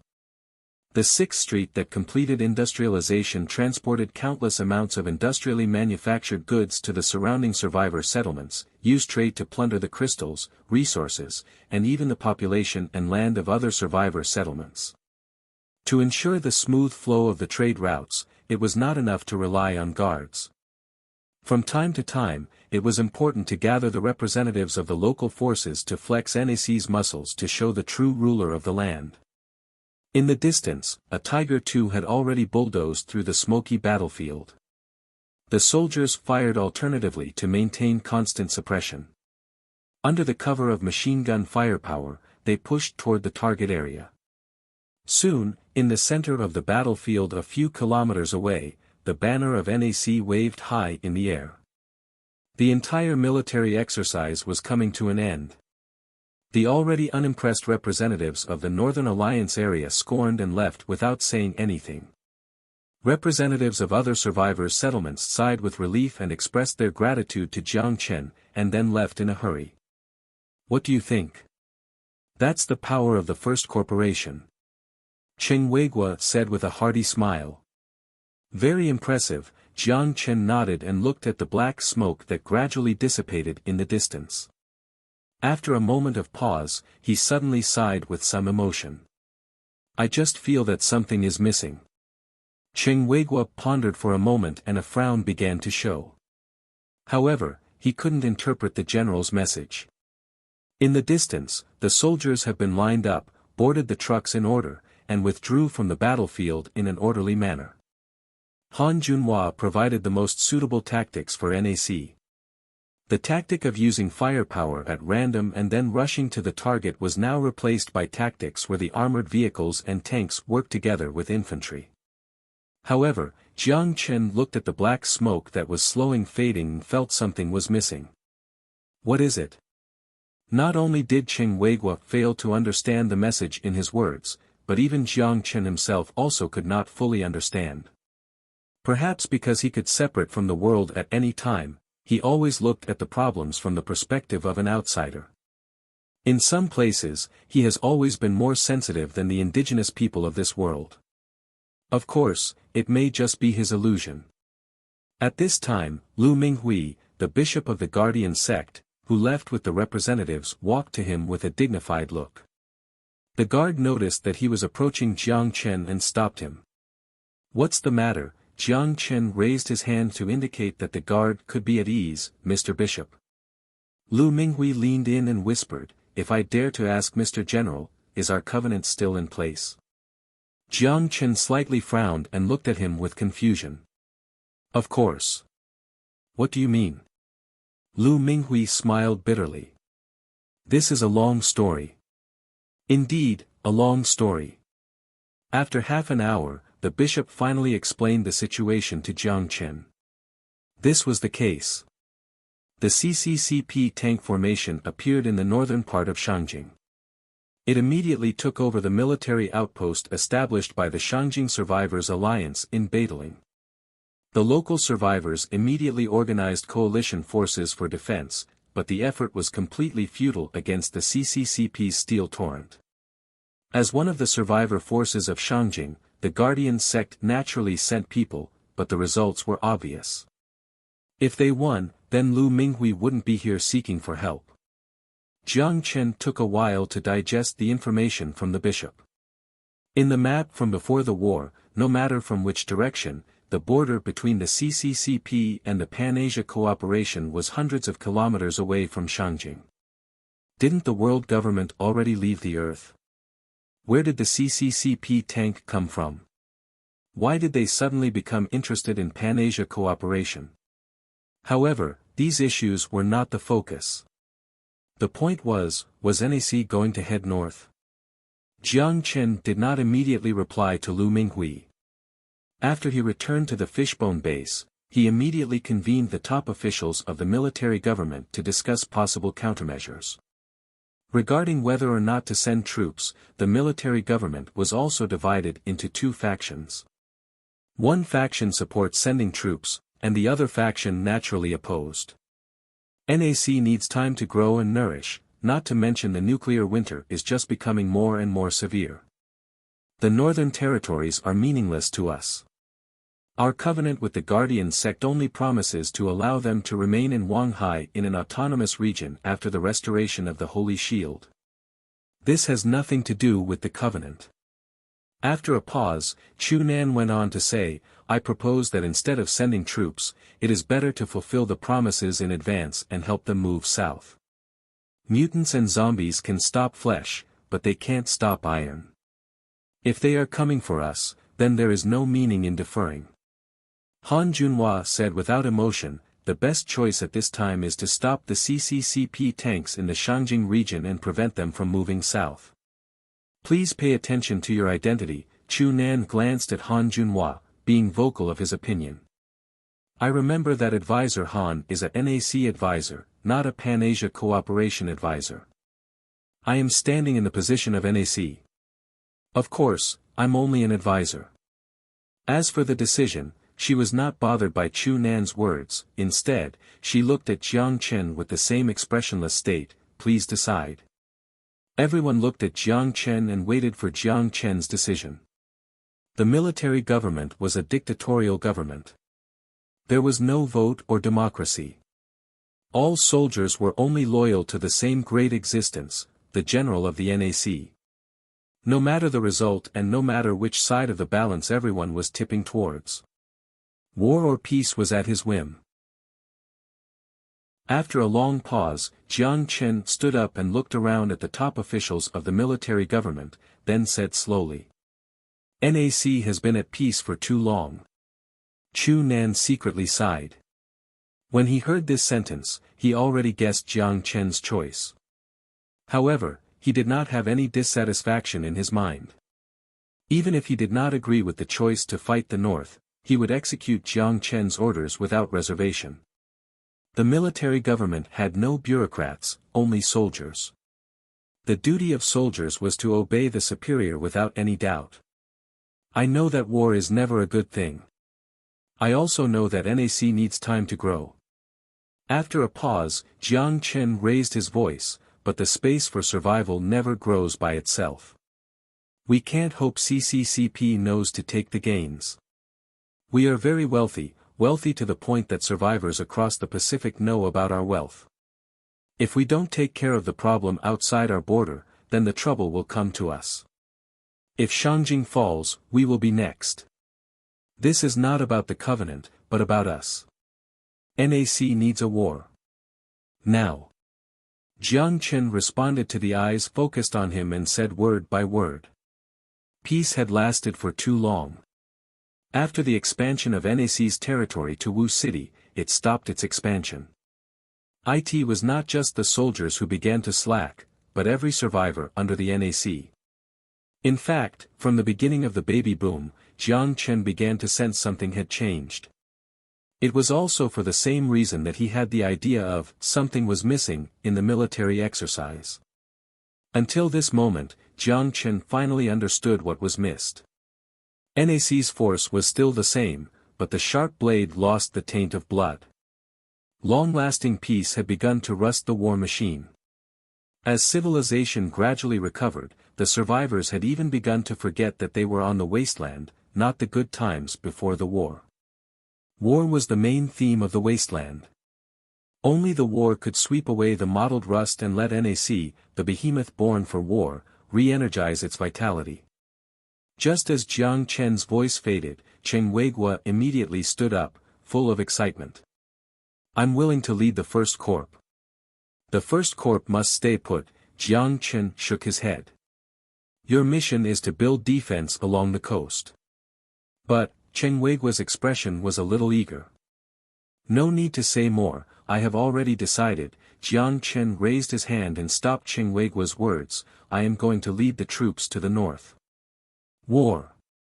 When the notice of war was posted on the public notice board, the expression of every NAC survivor was not gloomy but full of excitement. That's right, excitement. Countless powerful opponents once stood in front of the NAC, but they lost to the general.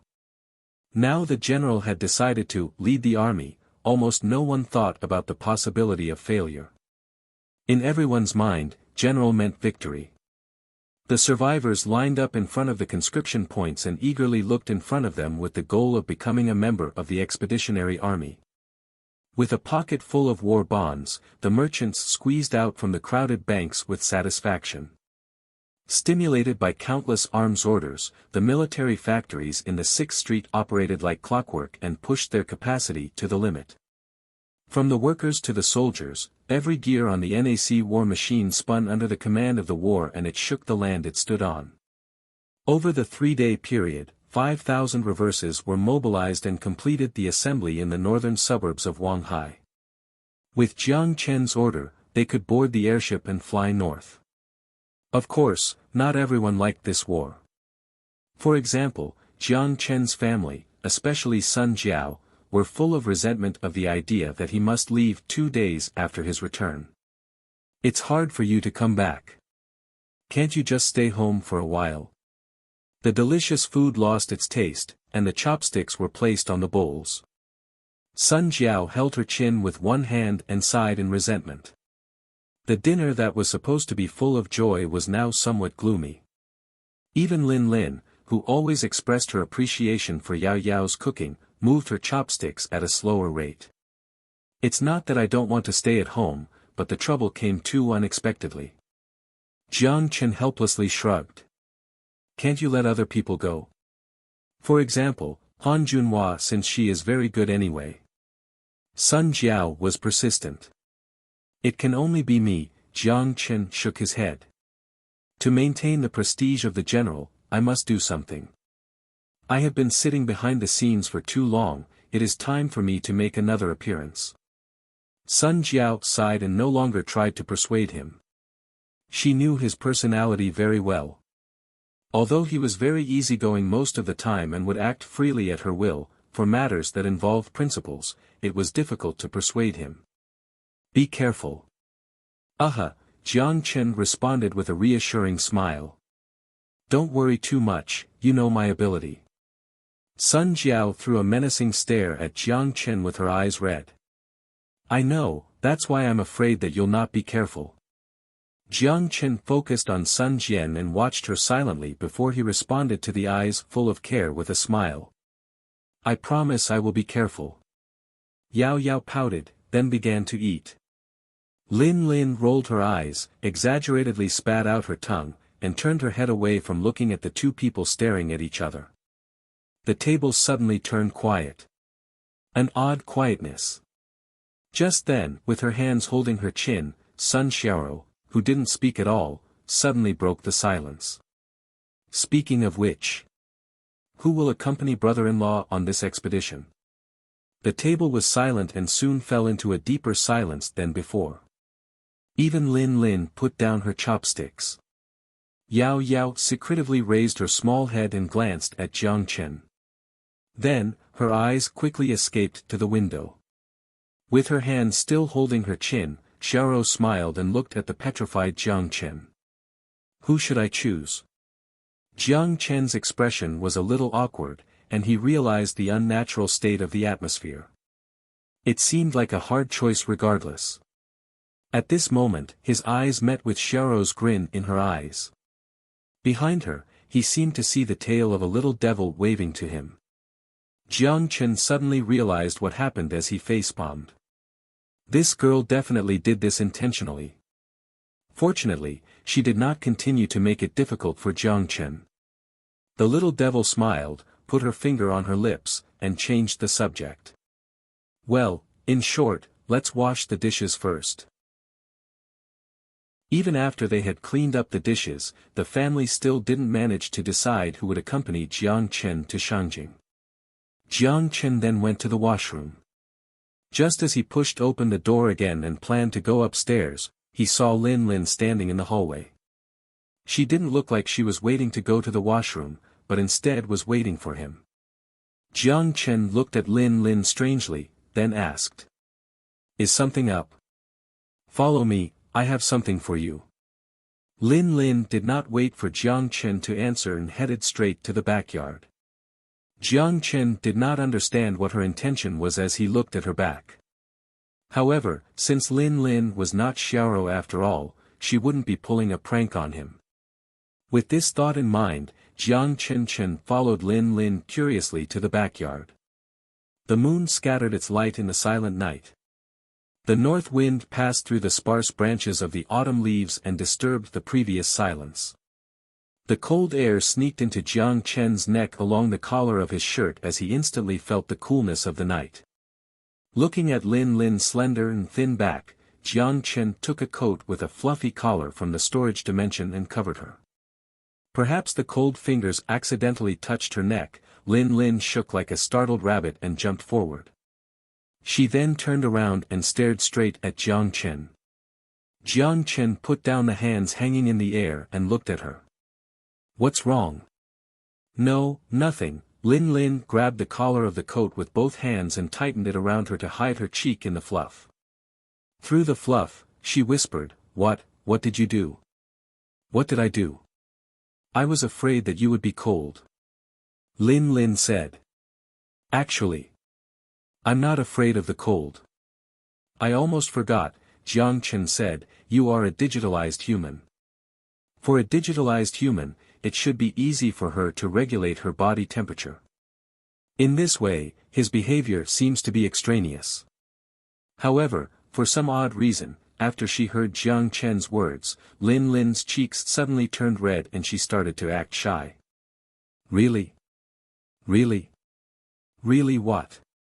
"You said, you almost," she whispered halfway before she suddenly stopped. Then she looked up to Jiang Chen, shook her heads, and cheerfully smiled. "Oh, nothing." "What?" Jiang Chen did not hear her words clearly and continued to stare at her. "Right, give back my clothes since you don't need it anyway." "Not giving it back." Lin Lin giggled and jumped forward. She then turned around, spat out her tongue, and made a funny face. "Not giving it back, it is now mine. Come and get it if you can." The long silver hair exuded a faint silver glow in the moonlight, and with her innocent hops, it flowed like waves on the sandy beach. Jiang Chen twitched at the scene of Lin Lin hopping in front of him. "How can I get it? If I really got it off of her body, I'd be a pervert." "Forget it, it's yours now," Jiang Chen sighed. "You said you were going to give me something. This coat is my gift to you." He didn't wear that coat many times anyway. It was just something he kept in the storage dimension as a spare. Since Lin Lin liked it, it was hers to keep. The two passed through the backyard and came to the Lin Institute. When they walked into the lab, Lin Lin closed the door and immediately walked in front of a computer and tapped a few buttons on the touchpad. The dark green data loading bar flashed through the holographic screen, and several characters made up the dialog box popped up in front of Lin Lin. It was also the same time Lin Lin clicked the last button. Soon, the black box next to her began to make the sound of gas leaking. Milky white mist escaped from the edges. The black lacquered lid slowly moved backward. From the gas that floated toward him, Jiang Chen felt a hint of coolness. In the mist, a black cube rested inside. Its size was no different from a Rubik's cube, but the engraving had a sense of mechanical perfection. Jiang Chen couldn't guess what it was just by looking at its appearance alone. Lin Lin walked next to it and picked up the cube from the cooling trough. Immediately afterward, Lin Lin stepped in front of Jiang Chen, reached out, and solemnly handed the cube into his hand. With a generous expression, she said, "Here, yours now." That expression made it look like this item was extremely valuable. Jiang Chen was confused as he weighed the Rubik's cube in his hand and the coldness permeated through his skin. "What is this?" "Something amazing." Lin Lin proudly raised her small chest, proud. "You can wear it on you." "How can such a big thing be worn on the body?" Jiang Chen looked at the Rubik's cube in his hand and turned it around a few times. "And, what is this?" "A shield generator. I removed it from the Holy Shield system and printed one with 3D printing technology," Lin Lin said proudly. The restoration work of the Holy Shield system was far more troublesome than imagined. Although the Guardian sect mastered information about the system, it was not until the beginning of the restoration process that the two parties discovered the difficulty of restoring the entire system. As a research center of NAC's cutting-edge technology, Lin Lin and her 2,000 sisters, of course, also participated in the restoration work of the Holy Shield system. In Jiang Chen's hand was a sub-generator of the Holy Shield system. After Lin Lin's modification, the generator was reduced to the size of a 2 meters radius. Without any attack power, it could defend against nuclear weapons at medium and long distances. If there is any danger, you can twist here. Lin Lin took the black cube back and twisted the top halfway. Light blue particles began to shimmer like fireflies. The particles emerged from the air one after another and surrounded the two. In the center of the laboratory, the particles formed a circle of soap bubbles like film. The pale blue light curtain began to take shape, and it was even possible to see reflections on the thin film. Jiang Chen was astonished. This is the Holy Shield, the miniature version of the Holy Shield. You can interpret it this way. Lin Lin added. Jiang Chen extended his right hand, but when he touched the film, he stopped and looked back at Lin Lin. With his eyes, he asked if he could do this. Lin Lin responded with a smile before Jiang Chen pressed his hand against the thin film, a very soft feeling. It was completely unimaginable that this thin, gauze shield could withstand nuclear attacks. Jiang Chen tried to use force, but even as his hand pressed against the film, he could not push out at all. Surprised, Jiang Chen knocked on the thin film and looked at the ripples, astonished. What is the principle behind this? What you're touching is a layer of graviton. The high-energy graviton layer can prevent energy and material from penetrating and forces it to bypass the target. In the strict sense, this layer of the shield is a solidified version of a force field. Lin Lin explained the working principle with technical terminology that Jiang Chen could not understand. Jiang Chen, as if seemingly understood, nodded, and immediately asked her the question he was most concerned about. Can this work on vehicles? Lin Lin shook her head. No. Moving will change the state of the shield generator, which will cause the shield to fail. The specific explanation is very troublesome, but it works like this. Lin Lin gently shook the black box in her hand. The shield was like a layer of gel hit by a bullet, fading like ripples. It was not until Lin Lin stopped did the shield regenerate. The regenerated shield pushed Jiang Chen's hand back into the shield. Looking at the light blue film, Jiang Chen sighed and gave up the idea of putting this on tanks in a moving environment. It was almost impossible to not change the motion state of an object. A bump could disperse the shield. It was obviously not meaningful to have such a shield on the tank. Perhaps this was the reason Pan-Asia Cooperation used the Holy Shield as a land-based urban defense system and didn't implement it into the battlefield. After Lin Lin removed the shield, she walked next to Jiang Chen and gave him the Rubik's Cube. In short, Lin Lin bit her lip and hesitated for a moment. Then, she finally made up her mind, looked away, and whispered, "Come back safely." The quiet murmur made Jiang Chen stop. Such thoughtful words didn't fit Lin Lin's style. The usual her would be showing off the technical content of the shield technology with technical terms he didn't understand, stare at Jiang Chen, as if he were primitive, then mock him before she finally asked for mango puddings as a reward. Today, however, she was very unusual. Why are you looking at me?" Seeing Jiang Chen was staring at her, Lin Lin whispered. Jiang Chen suddenly extended his hand and rubbed her head. "That's enough, I'm just going on a trip. Don't make it feel like a life or death situation. You're making me nervous." With a red face, Lin Lin bit her lower lip, tightened her fists, and slammed her fists against Jiang Chen's chest. "I'm trying to care about you." "No, who cares about you?" Humph. Halfway through her words, Lin Lin's tone suddenly softened. Her two small fists were held by Jiang Chen's palms. Feeling the warmth, the pair of tightened fists trembled and gradually loosened. Strange, digitalized humans shouldn't feel hot. I will definitely come back safely.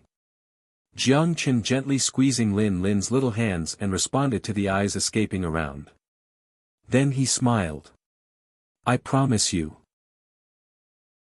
11:54 Eden Technology. In the morning of the next day, Jiang Chen held another family meeting that he didn't have for a long time to continue to discuss the same issue. After a brief introduction, the silence lasted for a long time. Then, Sun Jiao sighed and broke the silence. How about I go? No, sister is Miss General. Either you or brother-in-law must stay here. Sun Xiaoro shook her head. Although very reluctant, Sun Jiao was more understanding. She just sighed and gave up the idea. Then, after a long debate, she looked at Sun Xiaoro. How about you? Remember to look after him for me. Otherwise, we'll have to add another pair of chopsticks at home. Sun Jiao looked at Jiang Chen maliciously. Jiang Chen revealed a helpless expression. Am I that scandalous? However, the thought only existed for a moment and he agreed himself. Seems like I really am. After Xiaoro heard her sister's words, she smiled but did not immediately agree. Just then, a hand slowly raised up and was accompanied by a quiet voice. Can I go? All eyes focused on her. Scared by all the gazes on her, Yao Yao almost put down her hand again. If I can't, then, she weakly defended herself and was just about to give up on the idea, when something in her mind pushed her further. The little girl shook her head with force and shook away her weakness. With courage, she no longer doubted herself. Her hands clenched tight and she looked at Jiang Chen with certainty. Yao Yao. Although the fact that Yao Yao could have the courage to suggest the idea impressed Jiang Chen, bringing Yao Yao. Jiang Chen was hesitant. To be honest, he favored Sun Xiaoro more. Whether it was her force or intelligence, it made more sense to choose her. She could be a bodyguard, an advisor, and at night. Of course, this was not to say that he did not like Yao Yao. On the contrary, he liked this well-behaved and gentle girl. Hugging her had a kind of magic that could make him feel peaceful and happy. But he was going to the battlefield. If he must use some energy to take care of Yao Yao, he was worried that accidents may happen to her. She seemed to have read Jiang Chen's hesitation as she lowered her head and whispered. I'll be very obedient, super obedient, and I will cook too. Yao Yao began to blush as her face turned completely red and she lowered her head even more. Just now, she also realized her ability didn't seem to fit a combat role. On the battlefield, she wouldn't be of help to Big Brother and would instead become cumbersome. Just as little Loli was about to cry, Lin Lin suddenly said. Eden Technology. What? Jiang Chen looked at Lin Lin and wondered why she would inexplicably say this. I suddenly remembered. Lin Lin looked at Jiang Chen. The headquarters of Eden Technology is in Shangjing. Eden Technology? Xiaoro pressed her finger against her lower lip. Is that the Garden of Eden Technology? The Garden of Eden project is developed by Eden Technology, but the Garden of Eden project is just one of Eden Technology's projects, Lin Lin said. In addition to the Garden of Eden project, Eden Technology had also led many Pan-Asia cooperation brainstorming projects. Brainstorming projects? Jiang Chen had to interrupt. Stupid. As the name suggests, Lin Lin looked at Jiang Chen as if he was an idiot and began to explain. World War III broke out in 2171, but it began to brew as early as the economic crisis of 2150. When the think tanks of all the countries reached the same conclusion, being that the probability of war breaking out being more than 50%, then the war was inevitable. It was just the question of who would take the first shot. In order to become a survivor of the war, the countries began to throw the continuously depreciated currency into the research institute. The Scientific Ethics Committee that originally restricted the academic world also began to exist only as a formality. Various humane or inhumane experiments began to surface. Not just weapons, but also projects like fallout shelter projects and post-war recovery plans. And all of these research projects were jokingly called the brainstorming projects by Lin Lin. In addition, some projects could only be described as brainstorming projects, including FEV virus, genetic vaccines, the Holy Shield system, fallout shelter number 005.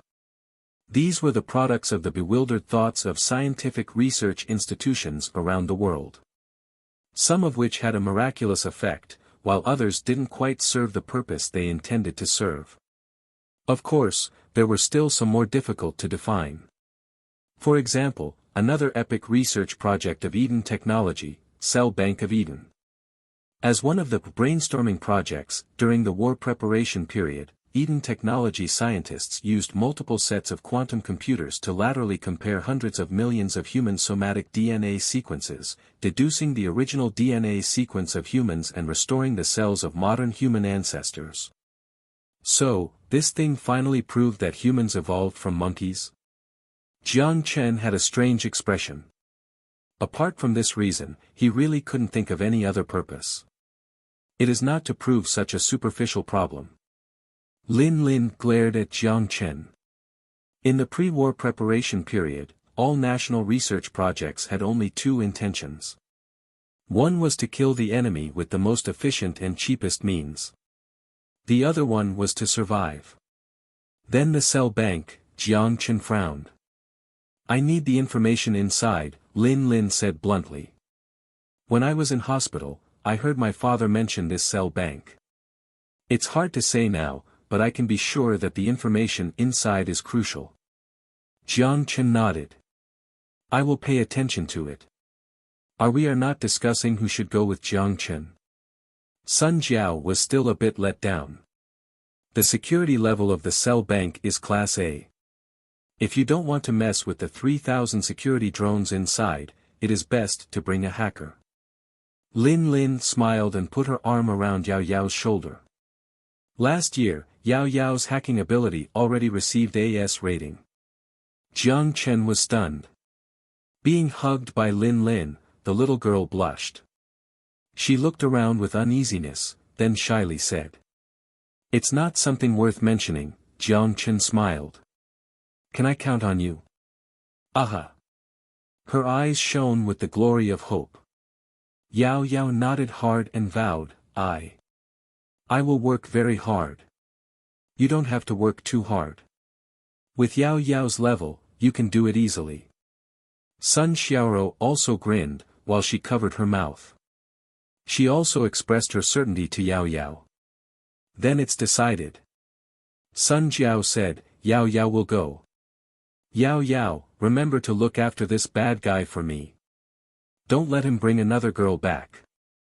Jiang Chen made a helpless expression. Let's not talk about the last sentence yet. Can you change my nickname first? No, brother-in-law is a big bad guy. Sun Xiaoro chucked and turned to Yao Yao. Well, I'm most worried about Yao Yao. If it is Yao Yao, Yao Yao might be eaten by the big bad wolf. Eyes stared straight at the table, Yao Yao's head was lowered, silent. She had a silly smile on and her cheeks to her earlobe were completely red. Jiang Chen stared viciously at Sun Xiaoro. Am I that bad? Sun Xiaoro made an innocent expression. Perhaps it was Jiang Chen's illusion. At this moment, he accidentally saw a hint of disappointment in Yao Yao's excited expression. The wind, sharp as knife, gusted across the frozen soil. It was the middle of autumn, but the brick and gravel was covered by a layer of frost. The boots stepped on the rubble between the broken walls and made a creaking sound. The cold muzzle pointed at every shadow inside the ruins and fired occasionally. Black cotton gloves searched through the blood-stained bodies as they did not miss a single loot. Even a winter coat, rugged, was dissected of its burnt cotton core and temperature-control chip and loaded onto the supply truck. As for the corpses completely looted, they were piled up in an open area. The hungry mutants feasted on them and saved them the effort of incineration. Incineration required fuel, and with winter on the way, they didn't want to waste a single bit of fuel, let alone waste it on the dead. 500 meters away from the battling military outpost, hundreds of different types of tanks were quietly parked on the open ground, surrounded by dozens of base vehicles the size of old-fashioned trains. The large-sized tires sank into the dirt, and the four-mounted crawler carried the entire carriage. Lines of soldiers wore kinetic skeletons and patrolled the camp. Even Deathclaws could sense the deadliness from the organized force. They gritted their sharp fangs, but didn't dare to advance a single step. These Russians never set up camp. The base vehicles surrounded by tanks were their barracks, warehouses and even factories. With the chassis lowered, the workers could pick up the hammers and sickles and begin working. They used to be CCCP border guards, stationed in the frozen soil in the easternmost part of Siberia, to defend against NATO in Alaska across the sea. They inherited the legacy of the Soviets and ended their mission in the 10th year after the war. They began to migrate south. No longer with an organization, they were like the nomads a few centuries ago, and cities were their pasture. From the wilderness of the land of the extreme east of Siberia, all the way to the south, to the land of Pan-Asia cooperation. Just like countless locusts, they crushed the seed of civilization and ravaged the ruins of the city until nothing was left. In order to survive, they had already pushed their survival skill to the limit. No one knew the essence of scavenging more than they did. Even the most experienced scavengers in Wanghai would feel hopeless scavenging a city visited by the Russians. Now, they finally survived the barren land and arrived at the fabled rich soil. The weather here is comparable to our spring. The man with a full mustache on the chair looked out the window and grinned. The wrinkles on his face twisted together. If he had an eye patch and a captain's hat, he would look like a pirate from centuries ago. On the table in front of him, there was a small half-bottle of vodka. The galvanized sickle and hammer had worn out and it left only the bare surface. He had been drinking this bottle for almost half a year. He usually would leave it in his box, except for when he was in a good mood. He would unscrew the cork, have a small sip, and reminiscent the good old times. Obviously, his mood was great. Quite great. Just as he looked out of the window, the door of the base vehicle was pushed open. A middle-aged man in a CCCP military coat stepped his boot in. The man then stood straight and saluted. The supply statistics are complete. How is the harvest? Jaeger asked, relaxed. Quite great. More than 50 boxes of nutrient supplies above grade C, enough to last us for half a month, Smirnov replied. Indeed, the rich soil. Jaeger raised an eyebrow before a cruel smile appeared. The wrinkles on his face became more and more menacing. A military outpost harvest is almost the same as a survivor settlement in the Siberian wasteland. He was smiling happily, although in the eyes of others, this smile was horrifying. In addition, we found this in their commander's personal belongings. Smirnov took an aluminum can from his waist and handed it over. The smile on Jaeger's face froze. Then it was shock, disbelief, and ecstasy. He grabbed a can on the table, grabbed the dagger on the table, and cut a hole in the can. The oily gravy immediately oozed out along the edge of the knife. In less than 10 seconds, the entire room was filled with the smell of marinated beef. Smirnov swallowed and looked away. He tried his best not to look at the can. Jaeger smeared the blade against his tongue, felt the aroma spread out on his taste buds, and licked his tongue. He tried to make the deliciousness stay on the tip of his tongue longer. Right now, he was almost in tears because of excitement. Suddenly, Jaeger woke up. He first glanced at Smirnov and saw that he didn't look in his direction. Then he covered the crack on the can with his thumb and turned the can on its back. He saw that the bottom of the can had a small line of text. Fishbone brand canned beef, materials, beef, salt, monosodium glutamate, spices, production date, 2192, sure enough, it was produced after the war. Jaeger felt his heart pounding, just like a beautiful woman had stripped naked and was teasing him. Canned beef. He couldn't remember the last time he ate meat. 10 years ago? 15 years ago? However, the most exciting thing he wanted to shout was, the whatever bone base was not afraid of other people knowing its location. It even left another line of text after the date of production. Origin, Wanhai 6th Street Food Processing Factory. Jaeger stared at Smirnov as he put the canned beef aside. How many more canned beefs do we have? Smirnov lowered his head and replied. That's all. But in the private baggage of other soldiers, we also found something like compressed crackers, instant noodles, etc. Are they all Fishbone brand? Precisely, Smirnov nodded. Excellent. Jaeger inserted the knife into the aluminum table, and suddenly stood up, laughing hysterically. Great Fishbone. God bless East Siberian border guards. Sure enough, heaven is in the south. After that, Jaeger glanced at Smirnov and ordered. Under my command, the army shall advance 20 kilometers in the southeast direction. In addition, send the 13th Tank Squadron into the city to test the strength of Shangjing survivors. If they are just a bunch of fat sheep, we'll push in. Yes sir. Smirnov saluted and left. After taking over Shangjing, we will go all the way to the south, and take a look at Wanhai. We'll see how much cattle they have, how much fertile land they have. Looking at the canned beef on the table, Jaeger laughed. All the resistance would be turned into a dust under the tanks. No one could stop his steel torrent. No one. No organization. Jaeger gazed emotionally into the distance as he licked his thumb full of meat juice. 11:56 Battle outside the 6th Ring Road, Achu. On the deck of AS Order, Jiang Chen, who was just having the moment of his life, suddenly sneezed. Do you feel cold? The little loli next to him immediately handed him a tissue, then softly said, Would you like me to go get you a coat? No, no, Jiang Chen took the tissue in embarrassment and cleaned himself, then tossed the tissue down the ship. I don't think a coat is necessary.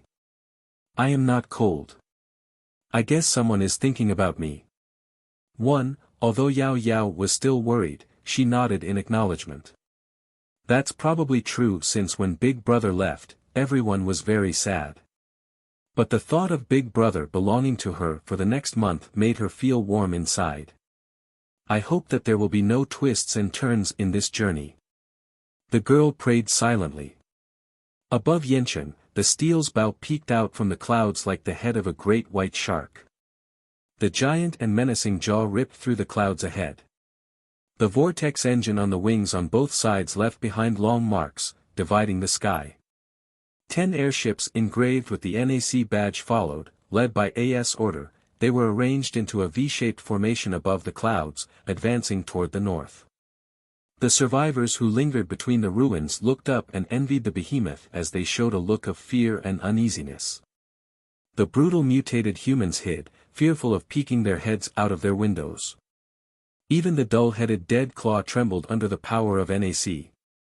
5,000 expeditionary forces, 5,000 high-spirited soldiers. United under the banner of the general, no one would doubt the victory of this expedition.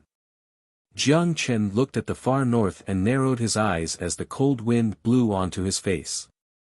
The outline of Chuyun port was looming in the distance and there were only 200 more kilometers before they leave the province. CCCP tanks already rolled into Badaling, so the survivors of Shangjing probably wouldn't be able to withstand them for too long. A tough battle awaited the expeditionary army. The Russians in this world were likely not be as friendly as the Russians in the other world. However, Jiang Chen would never have thought that a can of beef already made NAC a target for those Russians that just rolled into the Central Plains. Speaking of which, indicating the origin on the can was something he proposed. As for the purpose, it was meant to gain investments and attract immigrants. The historical data also proved that many inland survivors immigrated to Wanhai after they saw the origin on the can. The capability to produce food and trade food meant strength in the wasteland. As for the troubles associated with the idea, they never mattered. Too many people targeted NAC, and NAC never worried about having another enemy. Even without the words on the can, being such a large force, NAC would never be able to hide. Also, due to being such a large force, Jiang Chen never feared. Soon, he would let those Russians know who the real target is. The steel fleet rolled on the city road. 5 tanks and 5 infantry vehicles were divided into 2 front and rear echelons, quietly moving in the direction of 6th Ring Road north of Chongping. They did not encounter any resistance along the way. As early as the fall of the Badaling military outpost, the survivors of the northern suburbs were evacuated to the Haitian area as they dragged their families into larger survivor settlements. Other than 2 dead claws who asked for their own deaths, they did not see a single soul. Sadov, with the captain's helmet, sat inside the tank. He scanned the surrounding streets emotionlessly through a digital wide-angle screen. When he passed a derelict supermarket, he suddenly sneered. He raised his hand and ordered. "Stop." The tanks and vehicles stopped. The street was deathly silent, just as if a storm was forming. Soon, 2 of the infantry vehicles opened its hatch and released a half-human-tall spider robot. 8 steel mechanical legs moved rapidly, and soon the spider robot rushed to the intersection of the street 100 meters ahead. It stopped next to a toppled garbage can, and then 2 robotic arms popped out before reaching inside the tank. Just as the robotic arms touched the plastic bag inside, an explosion suddenly swallowed the robot, sending half of the street ablaze. 3 o'clock, high explosive munition. Fire. The muzzles of the 5 tanks aimed at the supermarket on the side of the road. Without the slightest sign, 5 explosions detonated. With a loud bang, the entire supermarket seemed to be ravaged by a storm and almost collapsed. The survivors hiding in the supermarket screamed and fled, but they were quickly hit by the second round of shells. The already run-down supermarket was destroyed and collapsed in ruins. Damn it! In the building 500 meters away, a man in a winter jacket smashed his fist against the table. Based on this plan, when those Russian tanks passed by the roadside bomb, they would detonate the bomb.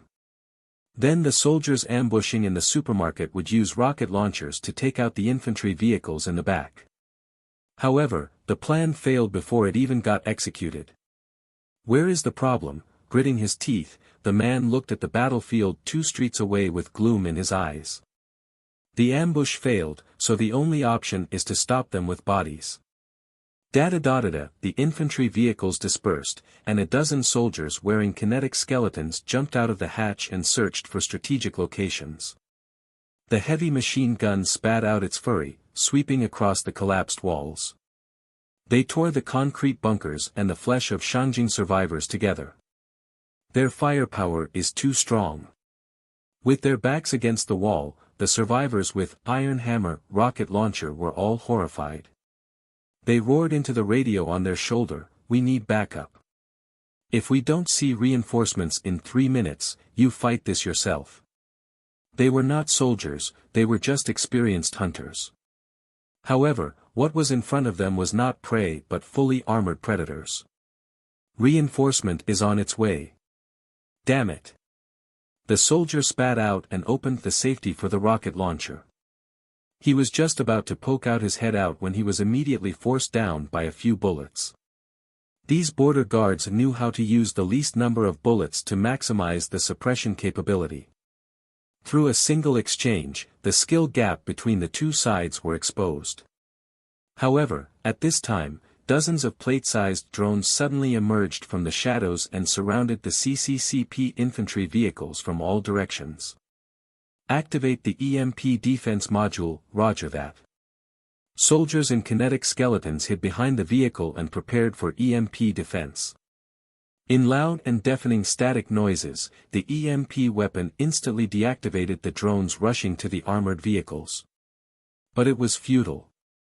The deactivated drones continued to maintain their momentum, slamming against the armored vehicles.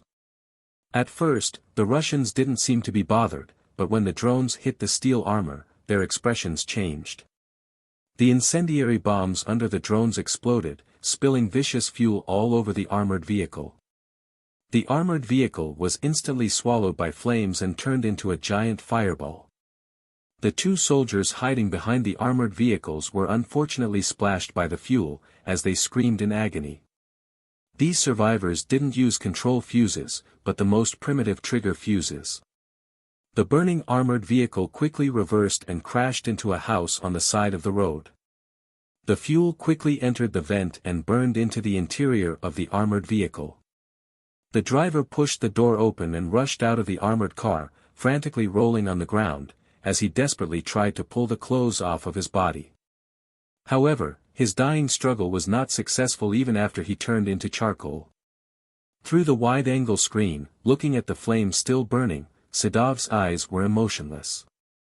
Just as he was about to order the next attack, the voice of the advisor sounded in his ear. "That's enough, come back." "But, retreat, this is the order." Smirnov didn't deal with any nonsense. After he issued the order, he shut off the radio. "Retreat," gloom was written all over Sadov's face as he looked at the red line flashing on the screen. It was the first time he lost an armored vehicle since their journey down south. Although he desperately wanted to crush these bugs with his tracks, an order was absolute for the eastern Siberian border guards. Sadov's fist slammed against the wall as he gritted his teeth. "Retreat." After they received the order to retreat, the infantries moved closer to the armored vehicles, returned inside, and began to withdraw. The Russians came in like a storm, but they also retreated like a gust of wind. In less than half a minute, the entire reconnaissance team retreated from the 6th Ring Road toward the direction of Badaling. Even the burnt armored vehicle was hooked behind another armored vehicle as they retreated. The survivors, using the rifles supporting themselves, walked out from the ruins. They helped the medical staff that rushed over to lift the wounded onto stretchers and began digging up their comrades under the concrete pieces. The result was an armored vehicle being destroyed. As for the loss, it was insurmountable. The headquarters of the Pan-Asia Cooperation was located in the inner ring road of Shangjing Center. It used to be the political center of Pan-Asia Cooperation, where the representatives of the major regions held meetings. After the war, due to the nuclear winter, X1 bacteria leakage and other incidents, the Pan-Asia Cooperation political forces moved inland. The place was soon emptied and then completely abandoned. Due to the quality of the building, it was once occupied by survivors and existed as a temporary shelter. There was a time when the survivors of Shangjing entered a painfully dark period because of the tightness of their living supplies. During this period, survivors not only need to be wary of the mutants hiding in the shadows but also needed to defend against ambushes hidden in the dark. Not only mutants were hunted, but scavengers that wandered on the wasteland, and even survivor settlements with a weak garrison. The major survivors' settlements attacked each other to compete for scarce living supplies, to compete for the remains of pre-war civilization, and to compete to enslave the weak. However, unlike Wanghai, the dark age of Shangjing soon came to an end. A hibernated refugee shelter with 5,000 militia was opened. The first thing that this well-equipped force did when they returned to the surface was to try and establish pre-war order in Shangjing and restore the glory of Pan-Asia Cooperation. However, unfortunately, the seed that the Pan-Asia Cooperation planted before the war did not sprout. Treating the survivors who had struggled on the wasteland for years with the same attitude as to how they would treat refugees soon meant that the group of idealists quickly died under the guns of the mob. However, they still played a positive role, that is, they used decisive actions to eliminate some of the most ruthless survivor settlements, then completely destroyed the cannibals hiding in the gutter, and almost wiped out the mutated humans. A small number of people recognized these facts and no longer worked against the flow of history to become a member of the survivors. They became the powerful kind of survivors. Later, under the coordination of this militia group, many survivors were convened, and a treaty was established. For example, the establishment of the Shangjing Survivor Alliance designated the area inside 3rd Ring Road as a safe area. The alliance prohibited the use of weapons of mass destruction and established the Badaling military outpost to stop the migration of mutants from the northern wilderness. The Pan-Asia Cooperation Building was used as the headquarters of the Shangjing Survivors Alliance and was garrisoned by the survivors from different settlements. In the entire city of Shangjing, this location could be referred to as the safest area. Due to this fact, survivors spontaneously gathered around this area to build a free trade market. All major merchant fleets have traveled to and from here. After more than a decade of development, the place became a small city no inferior to the 6th Street in terms of scale. Today, in a rare event, the heads of the major settlements gathered together. The Shangjing Survivors Alliance was holding a meeting of the highest level. CCCP tanks have rolled to our doorstep. At the head of the conference table, the man with a square face looked around at the leaders of the forces in the room, with a gloomy expression on his face. This monster is more frightening than any other mutants that we have encountered before. Shangjing is at a critical moment for survival. If anyone has thought of any good ideas, please bring them forward. The man with a square face was Ding Liwei, the head of the 2nd Militia Corps of Shangjing. Although the strength of the 2nd Militia Group was not as strong as when it first left the fallout shelter, it remained a powerful force and ranked top among the survivor forces in Shangjing. The man on his left was Wan Peng, the manager of Sunday Club. While the name sounded ordinary and didn't even resemble the name of a survivor force, on the land north of the Yellow River, no one would dare to despise the name Sunday Club or Wan Peng. As early as before the war, Sunday Club was the top destination for the upper class in Shangjing. And Wan Peng was the security head of this club. There were a large number of security robots in the building and a large number of living supplies stored in the warehouse. At the beginning of the X1 bacteria leak, when the entire Pan-Asia Cooperation southern regions were collapsing, the club's boss went to the launch center, and Wan Peng naturally became the individual with the highest level of authority in the club. As the security head of this club, he was someone who dared to engage in fights. With the innate resources of Sunday Club, he seized the opportunity at the beginning of the apocalypse and soon became a dominant force in Shangjing. If the 2nd Militia Group did not return to the surface, he would be the king of Shangjing. I think that the army of CCCP is not a force that we can resist alone. We may wish to send ambassadors and ask what their intentions are. If I remember correctly, after the 2174 Armistice Agreement came into effect, CCCP and PAC should be in the state of armistice. If we can reach a settlement with them, Wan Peng frowned. There is no such thing as if, a man in a trench coat shook his head. If they are going to talk to us, they should be outside the concrete wall of the Badaling military outpost. There were no responses at the conference table, no one else spoke. Ding Liwei sighed. Although he was not willing to admit it, the facts were all available to him. The Shangjing Survivors Alliance was now in a state of helplessness. It would be a wild dream if the remaining tanks and armored vehicles in the militia alone could stop the CCCP fleet. However, he was not willing to surrender. In his bones, he still regarded himself as a soldier of the Pan-Asia Cooperation. Even if everyone was disappointed with the Pan-Asia Cooperation and the world government, he was not willing to disarm in front of his former enemy. That shame would be more painful than killing him. Just then, the old man in a cotton gown seated to his right side and broke the silence. We have asked for help from the NAC. According to the news brought by Pope Liu, the general of NAC is willing to send reinforcements. The words of the old man made the eyes of everyone in the room turn brighter. Although Wanghai was thousands of kilometers away from here, everyone in the room has heard of the legendary NAC. Even if they could forget the name of the NAC general, they would never forget the taste of the fishbones canned food. NAC's products in the market outside of the Pan-Asia Cooperation Building were among the best-selling goods. The Archbishop of the Guardian sect would not lie. If NAC were here, then they would have a fighting chance against the CCCP. While the faces around the table were full of excitement, only Ding Liwei remained rational. Reinforcement. I'm afraid this reinforcement is not free. Yes. Archbishop Su Tiannan nodded as he helplessly said, what if it is not free? Do we still have an opportunity to bargain? Ding Liwei's expression was a bit stiff, and he soon let out a sigh. Yes, can they really bargain? Su Tiannan hesitantly said. Just. Wang Ping frowned. Just that Wanghai is thousands of kilometers away from Shangjing. Even if they want to help us, it's going to be a dangerous journey here.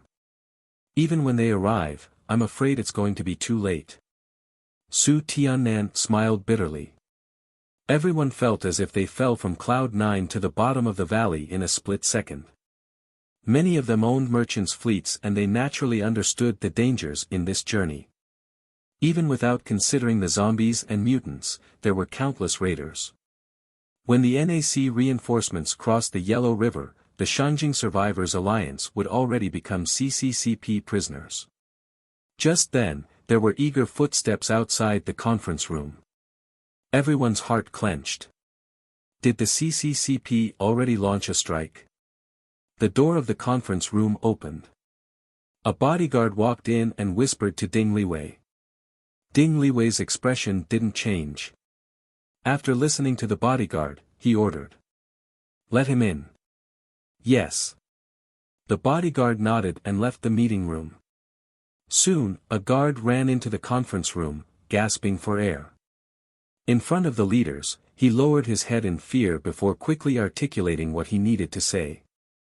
He was speaking so fast that he almost bit his tongue. Report.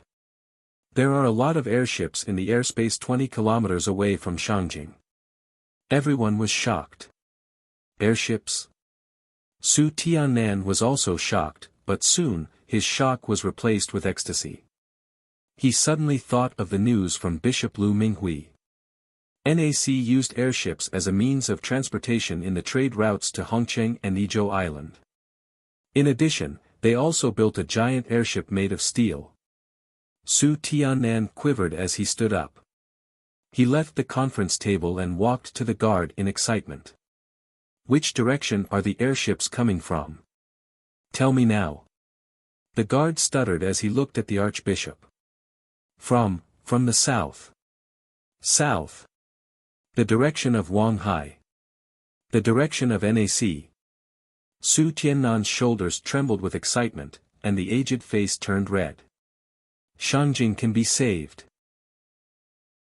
Chapter 1158 NAC Reinforcements. That is Pingan Street. Li Wang, the captain of AS Order, stood by Jiang Chen and pointed at the wall in the distance. That is the most prosperous place in Shangjing. The building in the middle is the fabled Pan-Asia Cooperation Building, the political center of Pan-Asia Cooperation. Now, it's the political center of the survivors of Shangjing.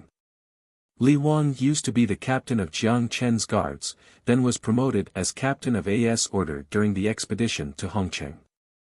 His mood was particularly high in this expedition with Jiang Chen. The most prosperous place. Jiang Chen raised an eyebrow and laughed. Why do I feel like it is more of a farm? Li Wang laughed along with him. Of course, you can't compare it with the 6th Street. Based on the standards of these survivors, clean streets, stable order, and stores that accept crystals makes any place a paradise. At least within a few hundred kilometers, you can't find a more prosperous place than this. In fact, Jiang Chen's statement was still somewhat exaggerated. In any case, this place didn't look like a farm. The mighty concrete walls stopped the mutants and zombies outside. Shops and houses filled the streets. While the place didn't look prosper, it was filled with vitality. The hunters exchanged their prey for necessities and crystals, the mercenaries with weapons were bargaining with the merchants, the lone travelers were examining the rifles in the windows of the weapons store. In the corner of Pingan Street, several chimneys spewed out thick smoke, the furnaces smelted the waste into metal and sent it to the processing plant to make weapons or mechanical parts. This must be the legendary industrial zone of Pingan Street. If this place was compared with the 6th Street 4 years ago, the industrialization here was at least twice as large as the 6th Street.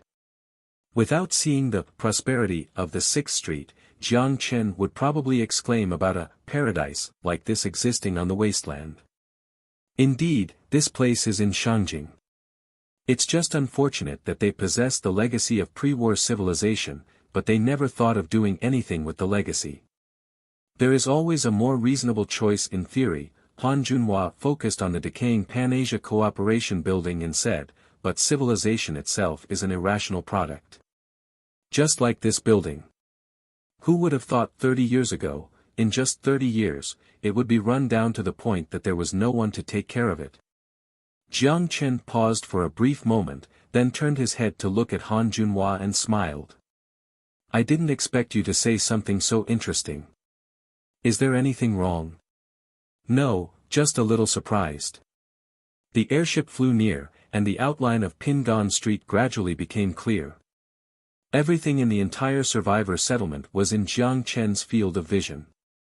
But the people in the settlements all showed fear of the huge behemoths in the air. A guard on the concrete wall overcame the fear in his heart.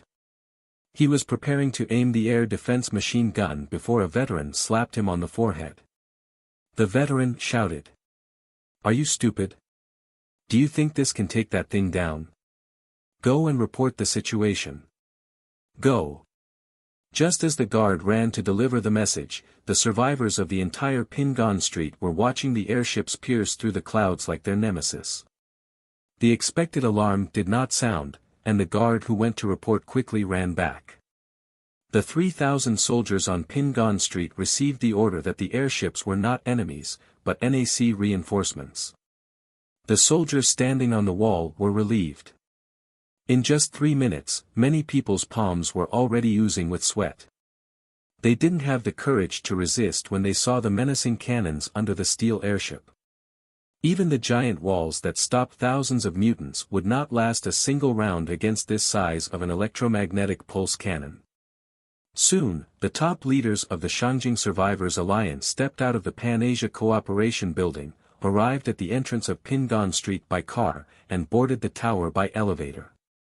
They went to a radio station and Ding Liwei took the intercom from the hands of an officer, looked at the airships in the sky, and then cleared his throat. Ding Liwei, the representative of the Shangjing Survivors Alliance, the head of the 2nd Militia Group of Shangjing. On behalf of all the survivors of Shangjing, I want to extend my appreciation for your reinforcement. The radio was silent for a long time. Then, after a series of static noises, Jiang Chen's voice rang out at the end of the intercom. Jiang Chen, NAC General. No need for formalities. Tell your people to clear an area for us. No sense of politeness at all. With 10 transport airships, AS order descended and flew over Pingan Street. The shadows shrouded the entire settlement. The survivors all paused what they were doing to gaze into the sky, staring straight at the huge monster on top of their heads. They did not dare to even breathe heavily. AS order stopped outside the northern wall of Pingan Street, then lowered the chamber on its belly. A platform filled with supply boxes tied by 4 graphene cables landed slowly on the ground. Immediately afterward, the soldiers wearing kinetic skeletons hooked themselves onto the graphene cables and quickly descended to the ground one by one. In less than a minute, AS order deployed 200 engineer soldiers onto the ground. Do these primitive people know how to clean their homes?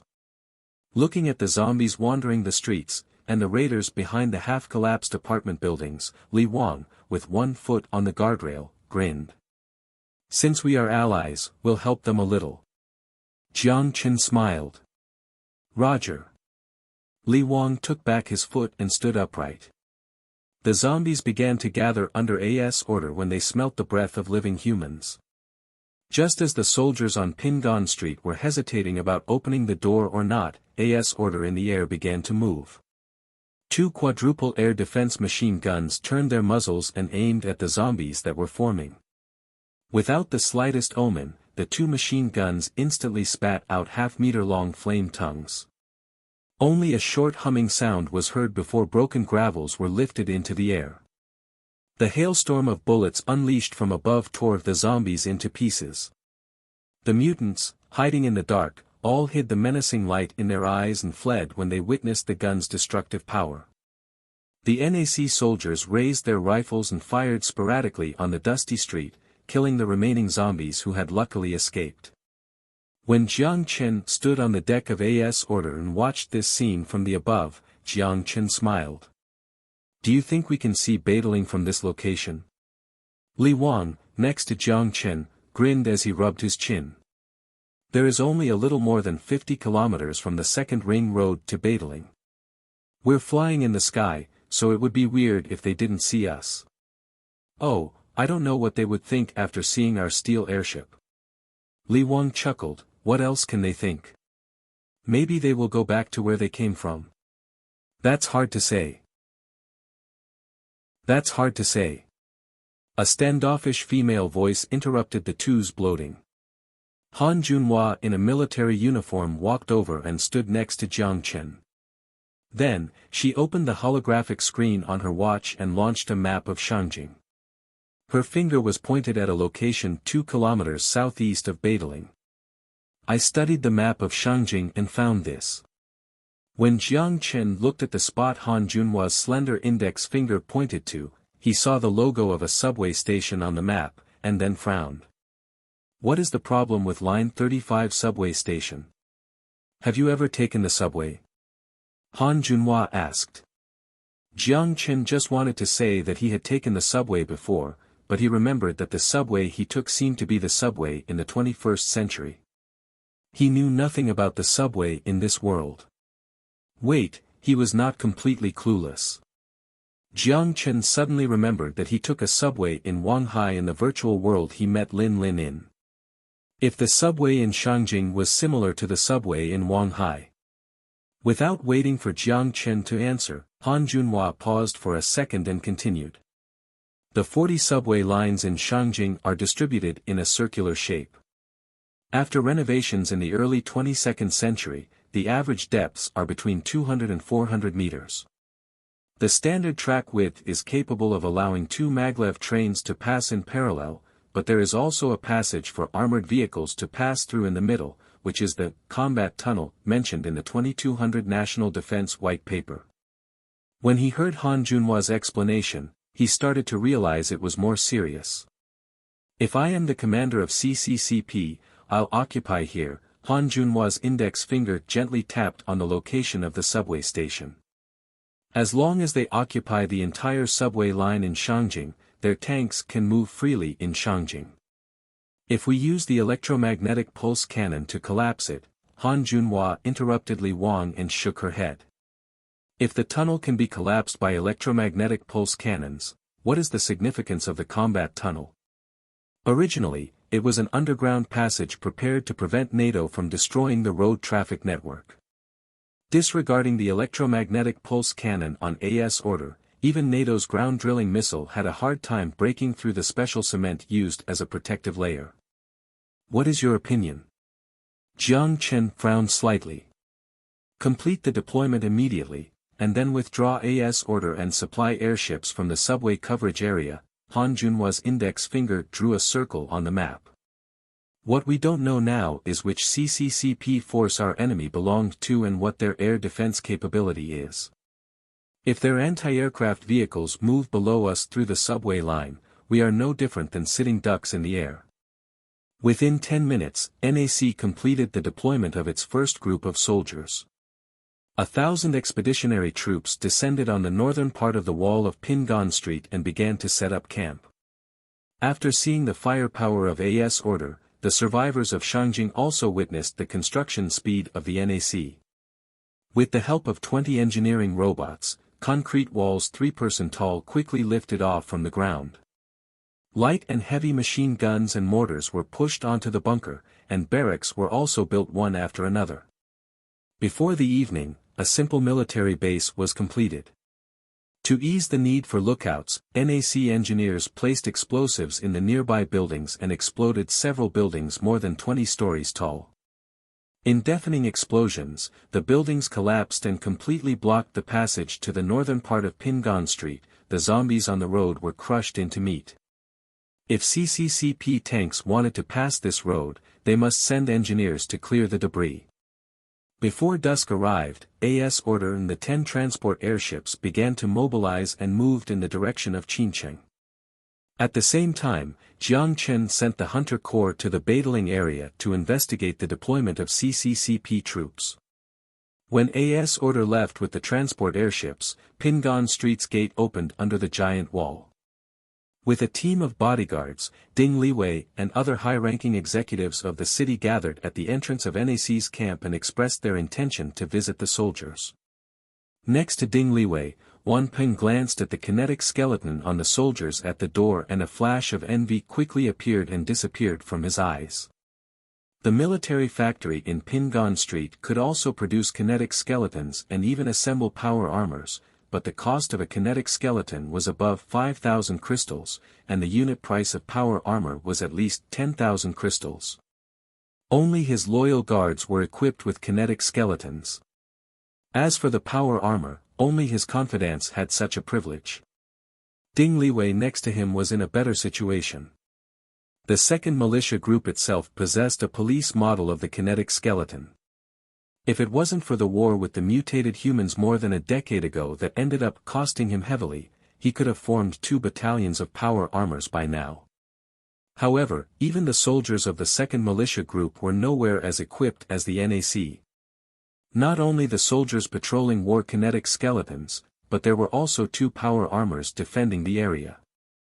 My God, lowly guards also use power armors.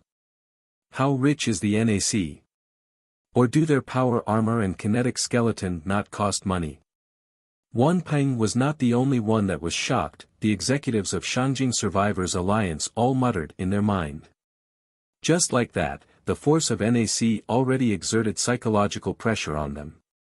Even Ding Liwei of the 2nd Militia Corps and Su Tiannan who invited the reinforcements didn't hold the most natural expressions.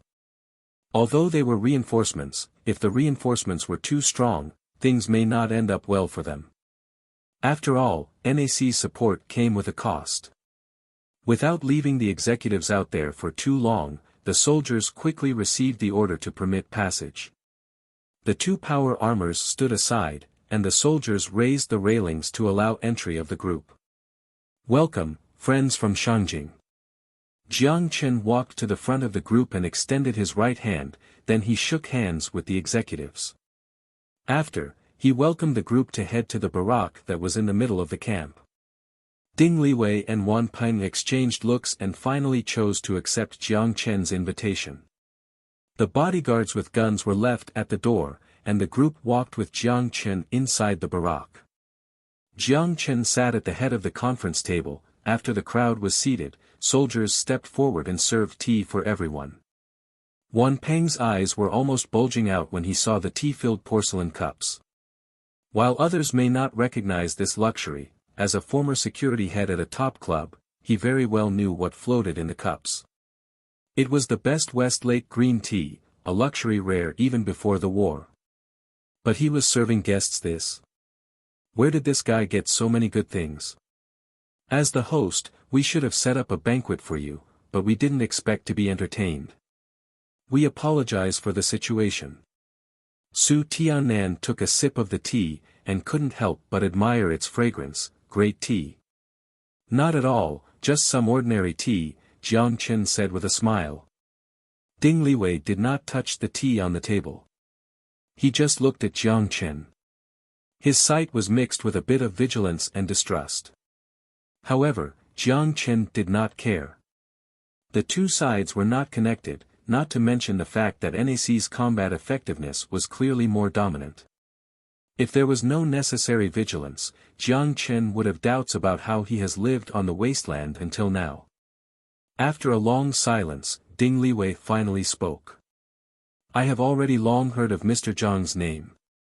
I didn't expect Mr. Jiang to personally head the troops. Please excuse us for not being the best host. No need to worry, I'm not the kind of person who cares about formality. Is that so? Then I am relieved. Ding Liwei smiled and paused for a while before saying, since Mr. Jiang is a direct person, then I will also be direct. I am sure your reinforcements are not unconditional. Ding Liwei's words drew everyone's attention to Jiang Chen. No one naively thought NAC came to volunteer. Now Ding Liwei was straightforward. This made a lot of people breathe a sigh of relief. Since it must be brought up eventually, it was better to deal with it sooner rather than later. Or by the time they resolved the conflict, the two sides would then fight over the same issue which would hurt their relationship. Jiang Chen took a sip of the tea and said, "Of course, there is no free lunch. I understand. Then, what are your conditions?" Looking at Jiang Chen, Ding Liwei went on to say, "To avoid unnecessary disputes in the future, we should discuss this matter first. What do you think?" Jiang Chen smiled. "Since Mr. Ding already brought this topic up, I certainly have no disagreeing opinion." After a pause, Jiang Chen extended a finger. "First, the military expenses of the expeditionary army will be borne by you."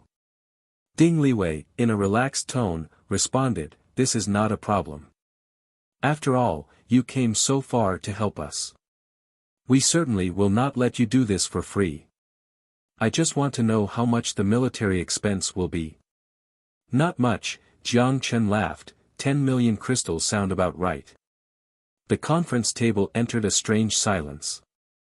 Ding Liwei's relaxed expression froze, Wan Peng's mouth began to twitch, and Su Tiannan, who was drinking tea, almost spat it out of his mouth. All the survivors in the room had an unnatural expression on their faces. 10 million crystals. That's enough to buy more than 200 power armors. They could certainly afford the crystals. But by the time they raised the amount, their treasury would be empty. "Ahem, Mr. Jiang, we're in a serious setting." Su Tiannan wiped the tea off of the corner of his mouth, as he unnaturally smiled. 10 million crystals. This is a bit too much. Is it? Jiang Chen revealed a very helpless expression. "But I've already given you a discount." "A discount?" "Even the most powerful mercenary group in Shangjing has an employment price of only 100 crystals per soldier, and you directly ask us for 10 million? Mr. Jiang, we are sincerely trying to meet your offer, but you don't have to be this greedy," Wan Peng burst out. "Do the mercenaries have kinetic skeletons?" Jiang Chen used just one sentence to stuff back all of Wan Peng's words. "Do they have power armors? Do they have tanks? Do they have airships?"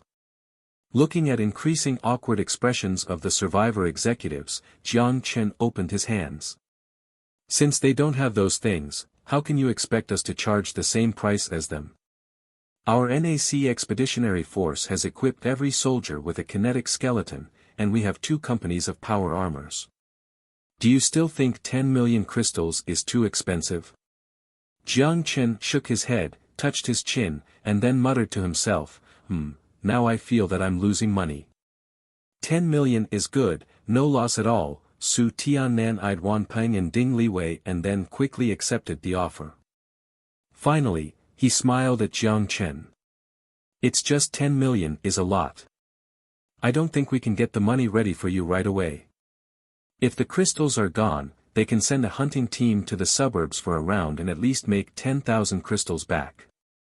But if their lives are gone, the warehouses full of crystals would just be gifts for those barbarians from the north." "Archbishop Su is very easy to negotiate with," Jiang Chen laughed and looked at the other survivors. "What about everyone else?" "I have no opinion," someone said with a blank expression. 10 million is fine. "Everyone will pay together anyway," someone said while bitterly laughing. "I suggest that the money will be paid in proportion to the number of people. There are only 600 survivors in my settlement. We just don't have that many crystals." Someone held a difficult expression on his face. "Garbage. Your building is the richest in the Dongqing district. 600 people. Heh, I am afraid you have not counted the slaves as people." Someone immediately revealed the truth. Listening to the quarrel around the conference table, Jiang Chen waved his hand and signaled them to quiet down. As to how the 10 million will be paid out and by who, you can go back and discuss on your own. It's okay if you don't have crystals. Real estate and industrial equipment are all accepted. We are not picky. With a bright smile, Jiang Chen paused, then in a serious tone, he went on to say, in addition, there is intelligence that CCCP tanks may use the nearby subway lines. Before they become familiar with the lines, I suggest you transfer your personnel and assets to Pingan Street. Jiang Chen noticed that when he finished the sentence, the faces of the survivors didn't show panic and fear, but they all shared a peculiar expression. What's wrong? Seeing the survivors all stared at each other in confusion, Jiang Chen asked, is there a problem? Are you sure they will use the subway line? Ding Liwei said with a strange expression on his face. If nothing goes wrong, Jiang Chen reached out and opened his watch, magnified the holographic screen, and gently pushed it to the center of the conference table. From a geographical point of view, they are next to the subway entrance of Line 35 Badaling Station. Unless they think their armor's thickness can overcome our air superiority, the subway network in Shangjing is their only choice. The subway lines are not a good choice, Su Tiannan, with a vague expression on his face, said. I can guarantee it. Why? Jiang Chen frowned. Wan Peng sighed. You may not be clear since it is your first visit to Shangjing. It is no exaggeration to say that the subway network is the most dangerous place in the whole city. Wan Peng was not exaggerating, he was even being modest. It was no exaggeration to say that the subway network in Shangjing is definitely the most dangerous area in the entire Pan-Asia cooperation region. Intuitively, once a disaster arrived, where else would be safer than the subway line? Chu Nan even suggested to Jiang Chen that if the nuclear winter continued to deteriorate, it would be a good choice to simply transfer the NAC underground. Not to mention that after the renovation of the subway lines in Shanghai in the early 21st century, it was originally used as a strategic civil defense facility and military mobilization infrastructure. If the more than 40 subway lines in Shangjing could be used, why would Pingan Street not change its name to Subway Street? Why don't survivors hide underground? The explosion of shells echoed in the dark subway tunnels. Why are there so many Fu*King zombies? With half of his body peeked out from the polar bear tank. Jaeger looked at the flood of zombies in front of him and cursed out. Hold on tight, we're going to roll over them. A dozen tanks in attacking formation accelerated to maximum horsepower and rolled toward the flood of zombies. As soon as his reconnaissance team engaged in a battle with survivors of Shangjing, after he studied the map of Shangjing, he aimed his sight at the entrance of number 35 subway line near Badaling. He quickly sent soldiers to gather information on the subway line, then he ordered the whole army to set off and moved the camp to the vicinity of the subway station. When he saw the steel airships floating in the sky, he didn't say anything and ordered the entire force to move into the subway station. In the 22nd century, the subway line in Shangjing was really spacious. There was no problem fitting 8 tanks side by side. After the engineers made some modifications, the waiting hall was a good place to set up camp. However, the smooth trip didn't last long. They soon encountered the first flood of zombies. Jiang Chen was skeptical of how much trouble zombie flesh could bring to the Russian tanks. However, when he saw the expression of Wan Peng and Su Tiannan when he mentioned the subway system, and even Ding Liwei's look of concern, Jiang Chen began to doubt himself too. In any case, everything would be known after the Hunter Corps return. Just like this, the two sides reached an agreement at the negotiating table. 10 million crystals as the military expense of NAC's reinforcements. The two sides would jointly fight against the CCCP tanks. As for the spoils, it would belong to whoever claimed them first. One last point, Jiang Chen pointed to the direction of the giant wall of Pingan Street and smiled, remove the weapons on the wall that are pointed towards us. Although those things have no deterrent to us, no one likes being pointed at by weapons. Ding Liwei thought Jiang Chen was about to propose another outrageous condition. When he heard Jiang Chen finish his sentence, he was relieved and said in a gentle tone. You can rest assured that we will remove the weapons immediately. The contract was finally signed, an electronic contract and a paper contract were produced with each side holding both copies. At the end of the negotiation, Ding Liwei stood up and looked around at the other executives and then looked at Jiang Chen. Since the contract has been signed, it's time for us to leave. Wait, don't rush to go. Jiang Chen stood up and reached out his hand. Look, it's getting pretty late outside. You must have not eaten dinner yet. Why don't you all have dinner here and then leave? Just saying this, Jiang Chen clearly heard many people swallowing. In the beginning, Ding Liwei wanted to refuse this proposal. But then he remembered that the canned meat in his fridge seemed to be all fishbone branded. He didn't want to leave anymore. The serious square face seemed to want to refuse, but he clearly didn't want to say it. The awkward and conflicted expression on his face was almost comical. It didn't take much to convince them as all the executives stayed and followed Jiang Chen to the dining room next to the conference room. It was another round table, just a lot bigger than the one in the conference room. Soon, dishes with mesmerizing aromas were served on the table by a housekeeping robot. Wuchang fish, steamed pork belly, fried eggplant with meat, pork rib soup. Even the rice was the Yangzhou fried rice.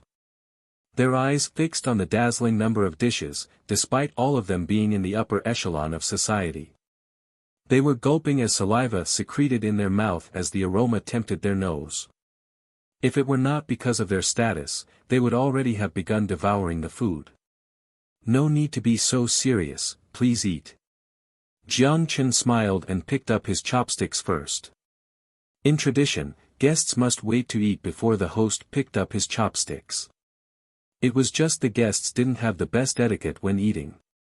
They were decent at first, but they were about to use their hands and stuff their faces into the dishes. After a burp, Wanpeng leaned back against the chair with his belly full and smudged the grease on his lips with his hand. He complimented. If you open a restaurant in Shangjing, I believe it won't take long to earn 10 million crystals.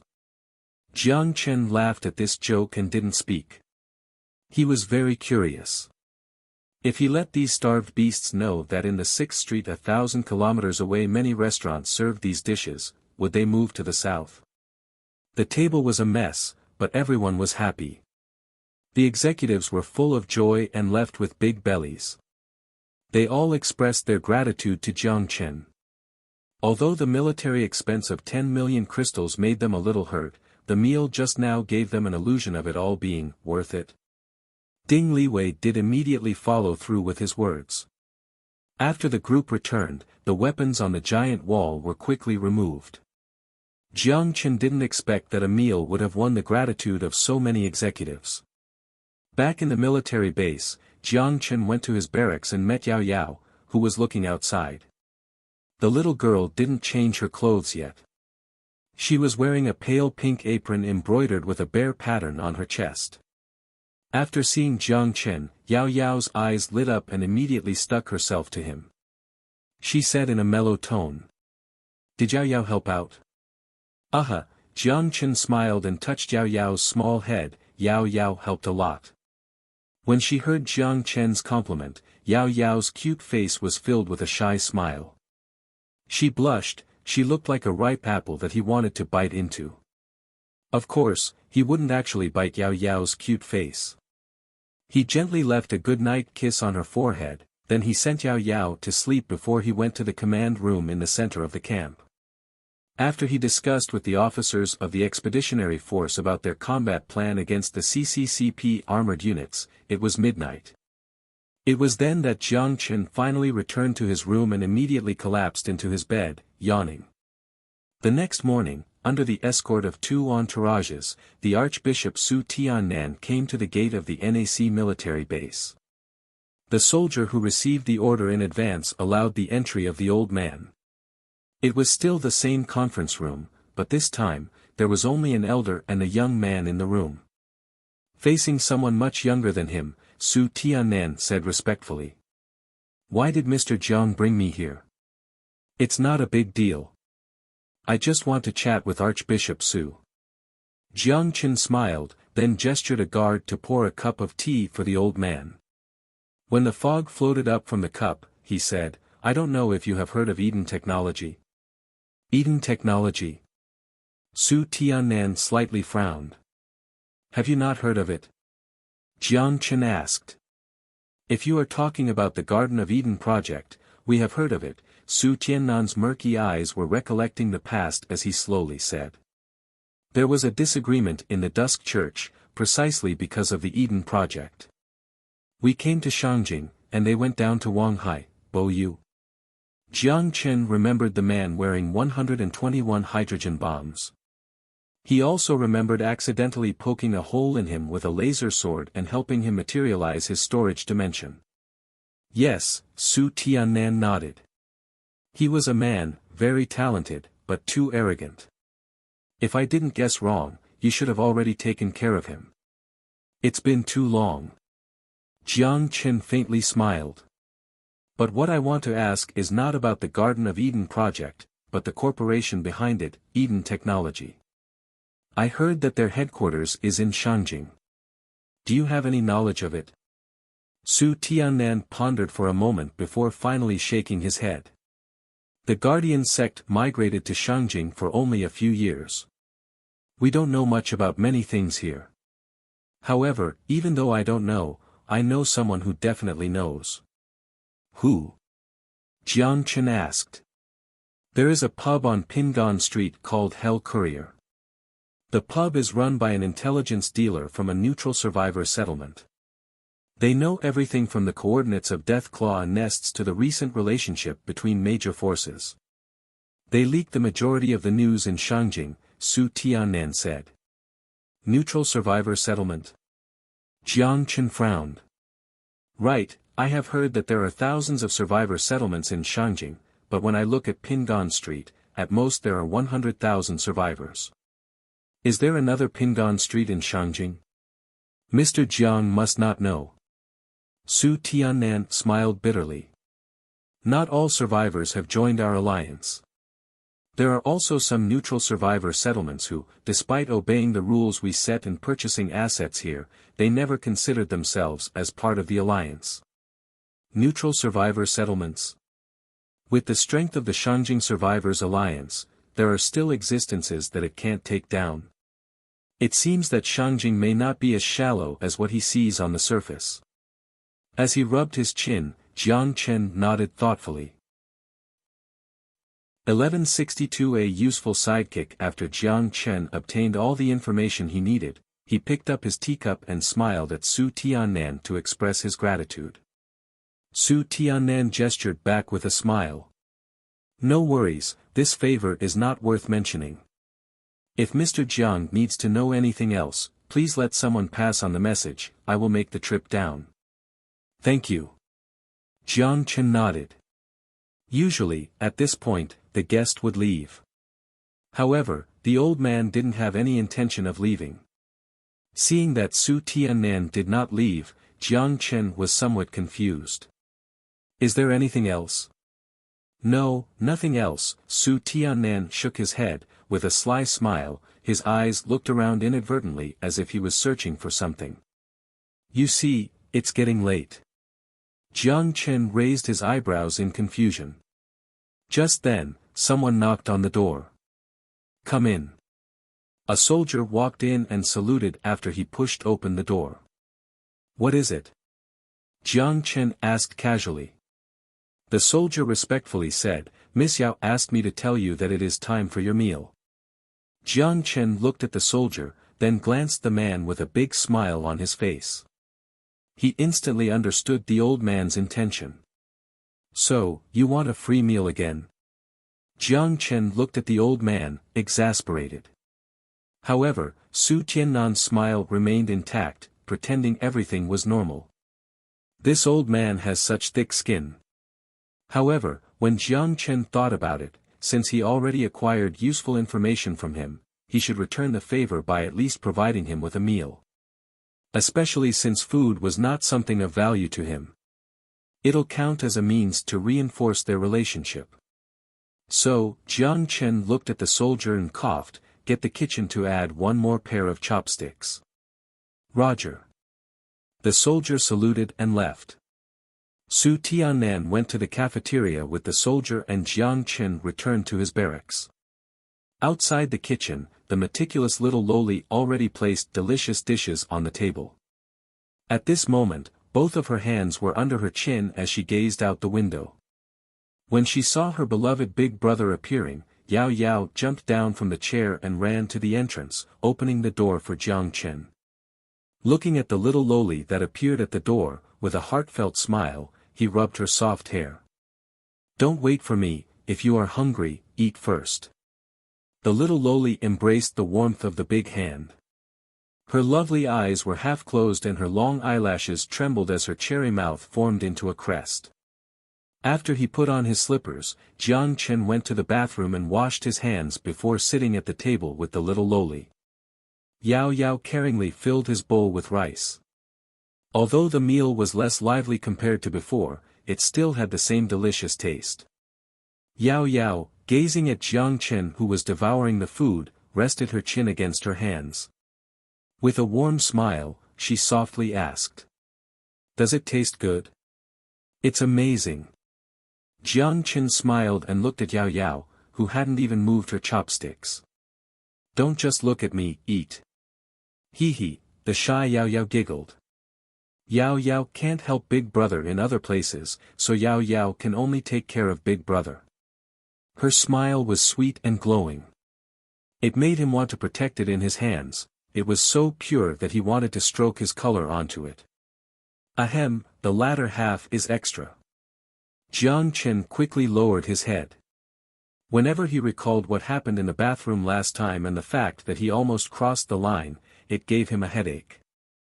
Although Yao Yao's age is completely fine, her lowly appearance always made him feel guilty if he had lucid thoughts. The faint jasmine fragrance in the air belonged to the girl. Jiang Chen suddenly had a thought in his heart when he fixed his sight on her bright lips. Yao Yao has grown up. After lunch, Jiang Chen, in a rare instance, didn't take a nap, but left the military base with a team of guards and headed 5 to 6 kilometers towards the north. Noon was when zombies are the weakest, especially on sunny days. The X1 bacterial infections were undergoing photosynthesis and just like a sculpture, they were standing in the middle of the street. Unless creatures were within 1 meter of them, even if someone sneezed beside them, they would only dully move their head and look in that direction with a blank expression. Only zombies with condensed crystals were more responsive. Even the most amateur hunters could easily kill these dull-headed zombies. A bayonet was attached under the muzzle and the zombies passing by had their necks penetrated. The ones further away were left alone. Almost without a single shot, Jiang Chen, escorted by 40 guards, came to the door of an underground garage. The 2 survivor-looking men sat on the second floor. When they saw Jiang Chen's force through the window, they immediately got up and opened the hanging door of the garage. They wore a pair of old-fashioned winter clothes. The bald man smiled and greeted him before bowing respectfully. "I welcome the arrival of your highness." "Oh, cut it out," Jiang Chen laughed and jokingly kicked him. "I'm here to inspect your work." "Hurry, take me to see." The guy was using the words, "Your Highness." Jiang Chen hadn't seen him for a long time, but Zhou Guoping's flattering skills were becoming more and more advanced. Yes, please come in." Zhou Guoping, wiping his bright forehead, was grinning. He respectfully led Jiang Chen inside. He knew the boss spoke with a smile, so it meant that the flattering at least didn't hit the wrong spot. At the beginning of this year, the information system of the Hongqing colony was built. After he handed over his duties, he moved from Hongqing to Shangjing and settled on Pingan Street as an ordinary survivor. The growing status of Chu Nan gave him a strong sense of crisis. He was afraid that if one day Chu Nan remembered the things he did in the past, then he would end him. If he didn't make any contributions to NAC, the general wouldn't even bat an eye. Precisely because of this, Zhou Guoping didn't serve as the president of the NAC Mercenary Union for too long before he taking on the initiative to seek out fieldwork. He took on duties most people didn't want to serve. Without a doubt, giving up the great life of Wang Hai for field assignments was definitely difficult. Although Zhou Guoping lacked morale and was a raider before, he was loyal. He diligently spent more than 4 years in intelligence work, running from the north to the south. Even without merits, Jiang Chen saw all his hard work. There was no organization completely pure and clean from top to bottom. Jiang Chen also needed someone like him. Someone who could serve him. With the guards behind him, Jiang Chen followed Zhou Guoping to the base he established in Shangjing. This place should have been an auto repair shop before the war. In the center of the warehouse, there were rusty robotic arms. Tools were piled up on the corners. Several survivor-looking men stood on the side and looked at his direction respectfully. Zhou Guoping brought these people from Wang Hai. Without a doubt, they all didn't have the cleanest background. While Jiang Chen wouldn't trust them with tasks, Zhou Guoping used them to their fullest extent. People with similar minds gathered together. Bringing Jiang Chen and his guards into the repair shop, Zhou Guoping ordered his men to close the door. The dangers on Wasteland were far more than zombies and aliens, they must be wary of their unscrupulous counterparts. The guards were divided into 2 groups. One group stayed on the first floor while another group followed Jiang Chen and Zhou Guoping to the second floor. "I have to ask you something." Jiang Chen entered Zhou Guoping's office, then pulled a chair to sit down. He waved his hand and gestured to the 2 guards who followed them in to leave. He then looked at Zhou Guoping, who was standing in front of him, and said, "Have you heard of Eden technology?" At the same time, Jiang Chen inadvertently touched his watch. The honor chip could judge whether a person is lying by monitoring a person's heart rate and brain waves. Although Zhou Guoping didn't have a reason to lie, he should be cautious. Zhou Yaping did not notice Jiang Chen's action as he pondered for a moment and finally shook his head with regret. "This. I have never heard of it. But if you want information about it, I will arrange for people to investigate immediately. I am very familiar with the entire Dongqing district. As long as that Eden technology is in Shangjing, I can dig it out." With the confident speech Zhou Guoping gave, Jiang Chen just smiled without giving him more information. After a pause, Jiang Chen then asked, "You can put aside Eden technology for now. Have you heard of the Hell Courier?" "I have heard of them," Zhou Guoping hurriedly nodded. "The famous bar in Pingan Street, the mercenaries and hunters like to spend their days in that bar. The most important thing is that it is a gathering place for Shangjing intelligence traffickers." Zhou Guoping suddenly seemed to understand. "I understand what you mean. If I go there, I can definitely find something, hee.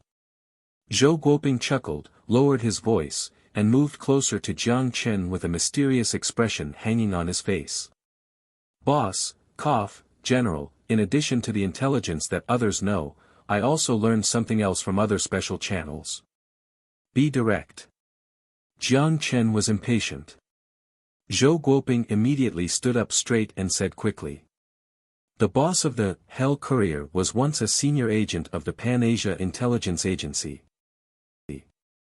Under the 10 meters monstrous wall at the south gate of Pingan Street, there was only an arch that allowed 2 cars to pass and a small gate 6 people wide. The arch permitted the passage of vehicles while the small gate was used to process foot traffic. A team of soldiers stood at the gate as they guarded the entrance into Pingan Street. On the one hand, the purpose was to ensure contraband items such as small nuclear grenades and infection sources would not be brought into the city, and on the other hand, it was a way to collect tax for those who enter. Exactly like the 6th Street 4 years ago. The only difference being that the crystals circulating in Shangjing were more than that in Wang Hai at the time, and Pingan Street was also larger. Therefore, the tax was naturally more expensive. In addition, there was no inner circle or outer circle for Pingan Street. The concrete giant wall surrounded all the survivor settlements inside, so it was necessary to pay tax when entering the city. At the 6th Street, only the inner circle was protected. Thus, it made sense to only collect tax upon entering the inner circle. At the small gate, the survivors formed a long line. City gate tax, 4 crystal per person. A survivor dressed in hunter clothes took a bit longer to process the information before his face turned red and he angrily said, 4 crystals. Was it not 2 crystals yesterday? How did the city gate tax become 4 crystals today? What the foo *k, why don't you go rob people instead? As soon as they heard that the city gate tax doubled, the people behind the queue suddenly became rattled. Wasn't it 2 crystals before? How did it suddenly increase? What's going on? Foo *k, I'll go to the east gate and see. The soldiers who were guarding the gate were expressionless. There was a police-type power armor next to them. The soldier who collected the city gate tax lifted his chin impatiently and pointed to the notice at the door. It changed last night, and it is the same at all the gates. If you have any questions, go to the city hall and ask. If you don't have a problem, hurry. People who want to come in, pay. People who don't have crystals, step aside. Although the tax increased by 2 crystals, everyone was forced to accept the price. There was no other option. The largest market and industrial area in Shangjing were located here. The hunters could only get rid of their loot there. The scavengers could only exchange their baskets of scavenged goods into crystals there. The mercenaries could only replenish ammunition and find new employers there. As for the option to force themselves in, haha. Disregarding the police-type power armor at the door, the few heavy machine guns on the giant wall were enough deterrents to let those with ill intentions to reconsider their choice. After the initial riot, the queue began to move slowly. Although many people left the queue, most of them stayed. Jiang Chen touched his nose in embarrassment when he stood at the end of the queue. If he wasn't mistaken, the reason for the price increase of the city gate tax was because of him. The queue moved slowly and quickly reached his position. 21 people. Moving forward, Jiang Chen said. The tax official looked impatient and was about to speak, but then he saw the 20 people behind Jiang Chen, and his arrogant demeanor immediately disappeared. 20 guards stood behind Jiang Chen. Although the clothes they wore were no different from the survivors around them, their vibe was not the same at all. It was as if a group of special forces stood in the middle of a group of new recruits. It was easy to spot the difference. 84 crystals. Who are you? The tax official asked. Mercenaries. Jiang Chen threw a dark green crystal on the table, raised his thumb, and pointed to the 20 guards behind him. The tax official's mouth twitched, clearly not believing his words. However, he didn't think more about the situation. He was only responsible for the collection of tax and not responsible for auditing people. Go in. Without conversing more, Jiang Chen nodded and gestured to the guards behind him. They followed the procedure and stored their weapons at the weapons storage point behind the city gate and swayed into the bustling Pingan Street. After Jiang Chen learned about Hell Courier from Zhou Guoping, he divided his own guards into 2 groups. One group returned to the military base, and the other group disguised themselves and followed him to the south gate of Pingan Street. At the moment, he hid a camouflage chain around his neck and under his collar. This camouflage necklace was very common before the war, and it almost replaced the existence of cosmetics. Holographic technology modified facial features to a certain extent. Although the facial features remained largely the same, he looked much older. Unless it was people close to him, it would be basically impossible to recognize him.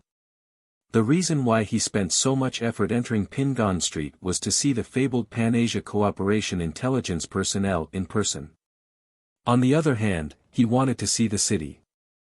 Although the degree of industrialization was not high and far from the 6th Street under the ruling of NAC, it also possessed its own uniqueness. Such as gun control. It was not an exaggeration to say that Pingan Street in Shangjing should be the only large-scale survivor settlement in the Pan-Asia Cooperation region to enforce complete gun control. Even the 6th Street is unable to do this. On this piece of land that viewed weapons as life, the survivors in Shangjing not only showed no resistance or resentment, but they silently obeyed this rule. Even the strongest lone traveler could not be vigilant at all times. At least on Pingan Street, people could really have a good night's sleep without worrying about being awakened by gunshots at night or scared if an enemy would intrude and end their life. Of course, people could still sneak weapons in. But on the bright side, everyone seemed to obey this iron law. As they passed through the slums, Jiang Chen examined the streets before heading into the market at the south gate of Pingan Street. Compared with the 6th Street, the lives of the people here were visibly worse. Disregarding the magnetic levitation road, many people here didn't even have proper winter clothing, and some people even wore exotic clothes made out of mutant furs. However, from their calm expressions, it seemed that this was the normal state for survivors on the wasteland. The survivors well-fed and well-protected in Wanghai were the abnormal ones. Lu Fan. Roger. Don't be so uptight, don't forget that you're a mercenary, Jiang Chen whispered. Since Li Wang was promoted to captain of AS Order, the new guard captain was Lu Fan. The 30-year-old bodyguard was superb in every aspect. He was also as loyal as Li Wang, but he was not as clever as him. This sometimes would keep him too uptight. Lu Fan hesitated for a moment and nodded. Roger. Jiang Chen shook his head and gave up the idea of correcting his respectful appearance. Anyway, the probability of encountering Ding Liwei and Wan Peng was almost zero. He was not worried about being questioned after revealing some abnormalities. Pingan Street was more complex than he imagined. There were some neutral survivors as powerful as the Shangjing Survivor Alliance. Jiang Chen also paid attention when he entered the city. Along the way, he already encountered 3 groups of bodyguards following a person that looked wealthy. Hell Courier was located in the commercial street near the north gate. However, Jiang Chen did not go north but walked around the market before heading to the industrial area behind the slum. Similar to the situation he saw on AS Order, the industrial capability of Pingan Street was quite weak. But with wasteland standards, Pingan Street's capability was considered to be top-notch. Compared to the 6th Street 4 years ago, its size more than doubled the 6th Street's industrial strength. Of course, the 6th Street's growth far outpaced this place. The surrounding buildings began to become lower, and the pedestrians on the street were mostly slaves or workers that looked malnourished. Lu Fan thought that Jiang Chen had gone the wrong way. He hesitated and whispered. Hell Courier is on the commercial street near the north gate. I know. Jiang Chen smiled. Lu Fan then paused after processing the information. Then why are we here? Do you see anyone going to the bar in the morning? Jiang Chen smiled and raised his chin in the direction of the industrial zone, and then said, not to mention, going to Hell Courier to learn about Eden technology is just a side quest. Our main purpose is to just take a stroll around Pingan Street. If I want to get some intelligence, I can just send anyone. Why would I come here? I just want to ask. Is there any purpose in this action? Lu Fan said hesitantly. My suggestion is to give us the task. This place is very unsafe. We may also encounter an unexpected situation. That's enough, Jiang Chen dismissed his suggestion. I care more about my own safety than anything else. You don't have to worry, just follow me. After he paused for a moment, Jiang Chen went on. I'm answering your previous question now. How is there no purpose? He then looked up and gazed at the towering Pan-Asia Cooperation building in the center of Pingan Street, then he grinned. This place will be ours soon. You mean? Lu Fan's expression suddenly changed and excitement began to grow in his pupils. After getting rid of CCCP, Jiang Chen shook his head and sighed. There are many ways to solve the problem. I hope that you can think about it from another perspective. If you can't think about the same problem from multiple perspectives, you may miss a lot of better options. In that case, how can I trust you with more responsibilities? Lu Fan immediately bowed his head and said sincerely. I don't have any intention to be a high-ranking official. I just hope to serve the general to the best of my ability. If you have this thought, it will be enough. Jiang Chen smiled. NAC needs talents and needs loyal and reliable talents. Even if you want to stay in this position for a lifetime, you have to ask for my permission first, right? I'll follow the general's order, Lu Fan diligently said. Jiang Chen smiled and did not respond. He stood at the entrance of the industrial zone. I just told you, let's think about the problem from another angle. In addition to the option of armed occupation, we have a lot of more gentle and effective options, which can allow us to take over this place without a drop of blood. Lu Fan did not interject. He stood respectfully on Jiang Chen's side, waiting for his order. For example, we can buy this place. Jiang Chen smiled, his eye narrowing as he gazed at the towering chimney in the steel mill. Using their own money. The commercial street located 100 steps away from the North Gate, was also known as North Street. Despite CCCP tanks' recently mobilization to Badaling and the NAC building a military base not far from the North Gate, these factors didn't interfere with the lives of the local survivors. At night, the entire street was decorated with colorful neon. After a busy day, the survivors with a good harvest often returned to Pingan Street before dark. They sold their harvest on the market for crystals and then spent the rest of their time at a bar nearby to intoxicate their tensed nerves. The hunters and mercenaries traversed between the bars, followed the indispensable smell of alcohol, and seeked the best bar. The entire street seemed to be filled with people from all walks of life, just like the dark alleys on both sides of the street. Having said that, it was important to discuss the life of Shangjing survivors. Common knowledge was that most of the zombies are unable to form crystals. Only mutants powerful enough could form crystals. Therefore, hunting regular zombies were no different than wasting bullets. Precisely because of this, the subway stations filled with zombies and mutants became raid quests for survivors of Shangjing, similar to online games. The North Gate was close to the subway station. Every day, hundreds of hunter teams and lone travelers entered subway line 10 to 15. The transit stations of these subway lines were concentrated around the Third Ring Road, and the danger of mutants was moderate.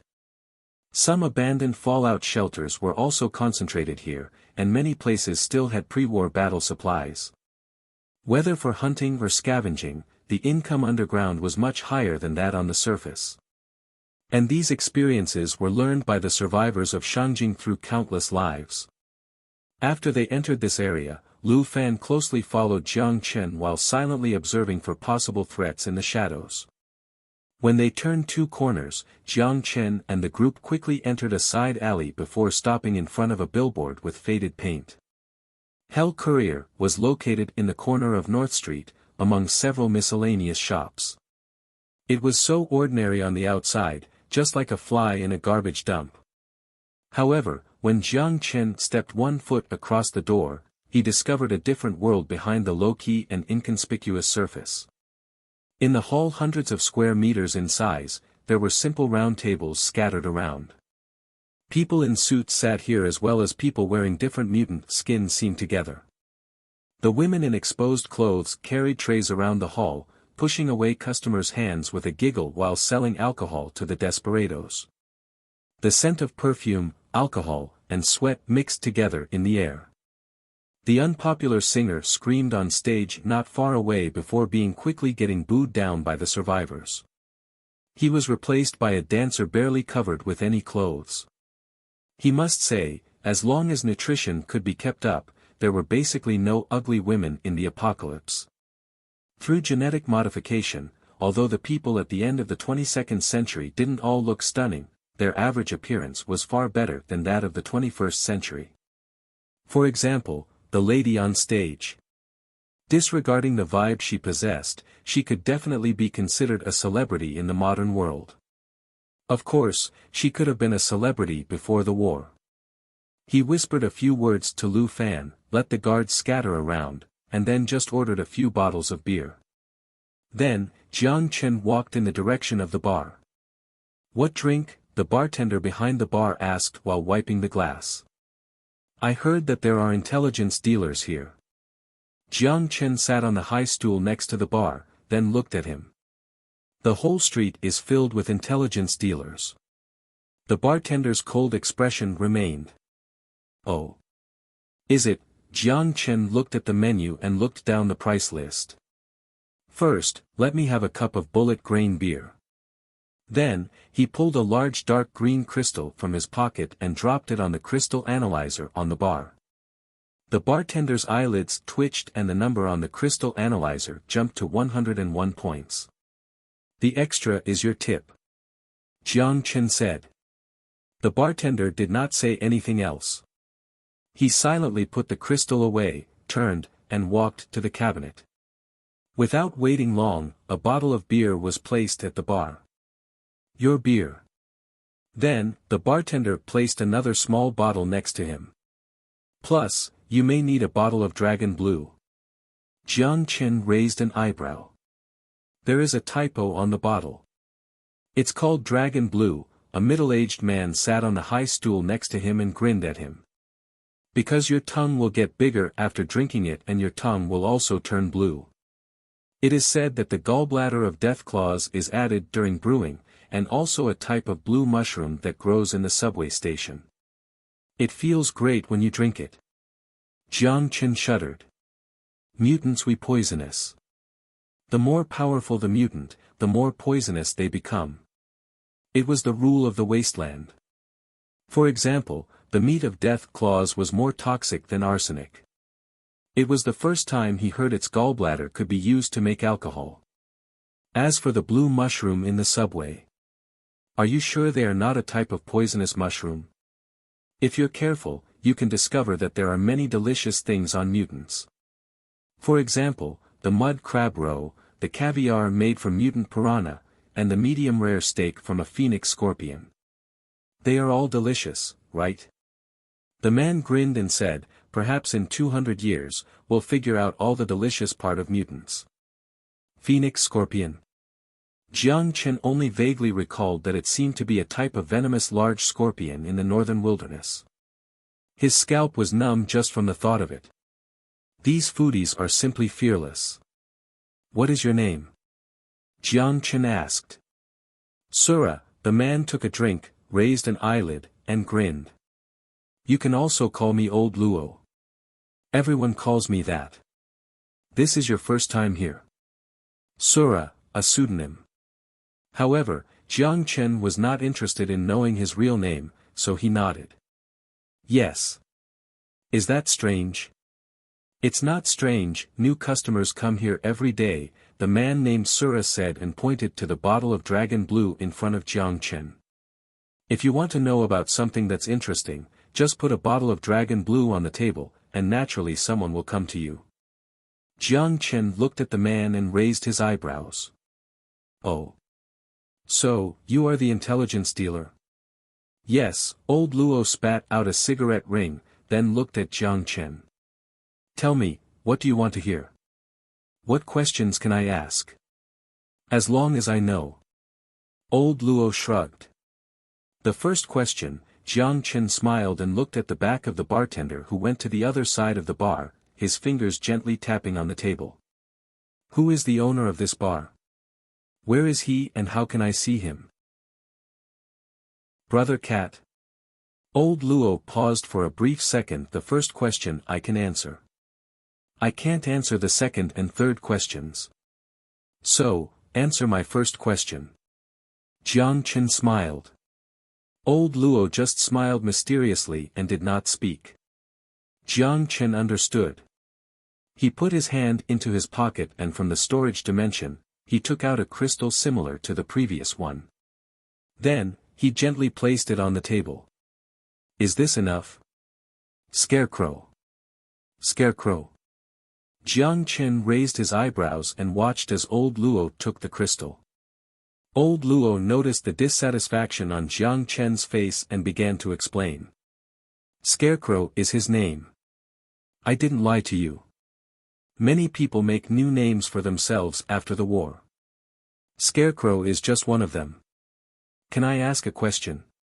Why are you looking for him? I heard that he is a former Pan-Asia Cooperation intelligence personnel. Former intelligence personnel. There is such a saying. Touching his chin, old Luo frowned and said thoughtfully. It's just a saying. Some people say that he is a very powerful lone traveler, or Mr. Ding's other unknown identity, who knows? You are very close to him? Jiang Chen asked. Very close. Old Luo joked. I hope to be familiar with him, so I don't have to pay for my drinks. You don't need it to pay for it now, Jiang Chen smiled, tapping his index finger against the blue bottle. This bottle of dragon blue is on me.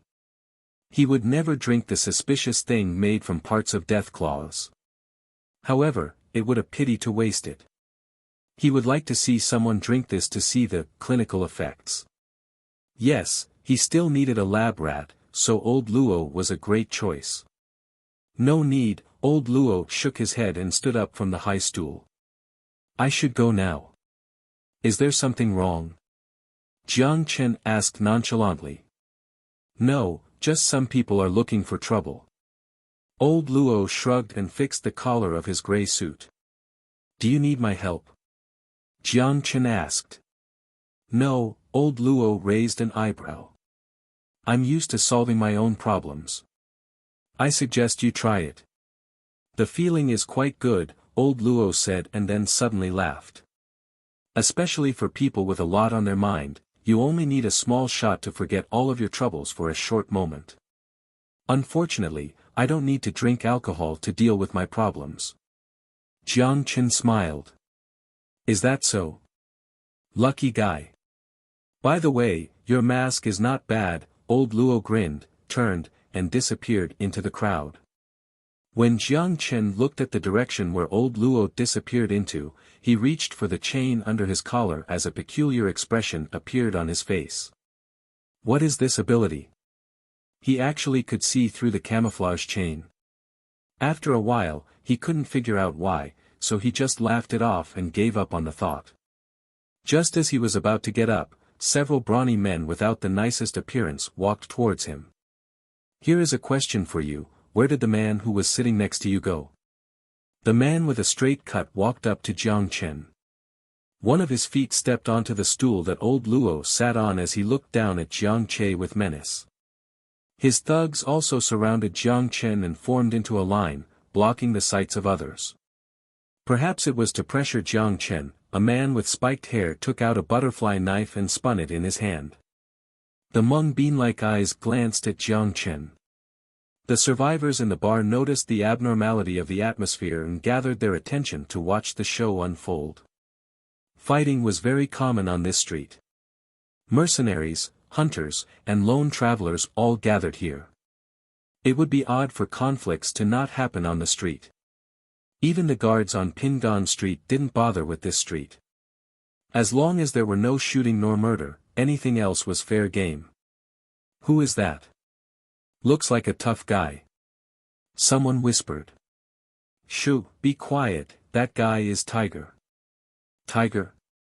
Is it, that Tiger? One person looked shocked.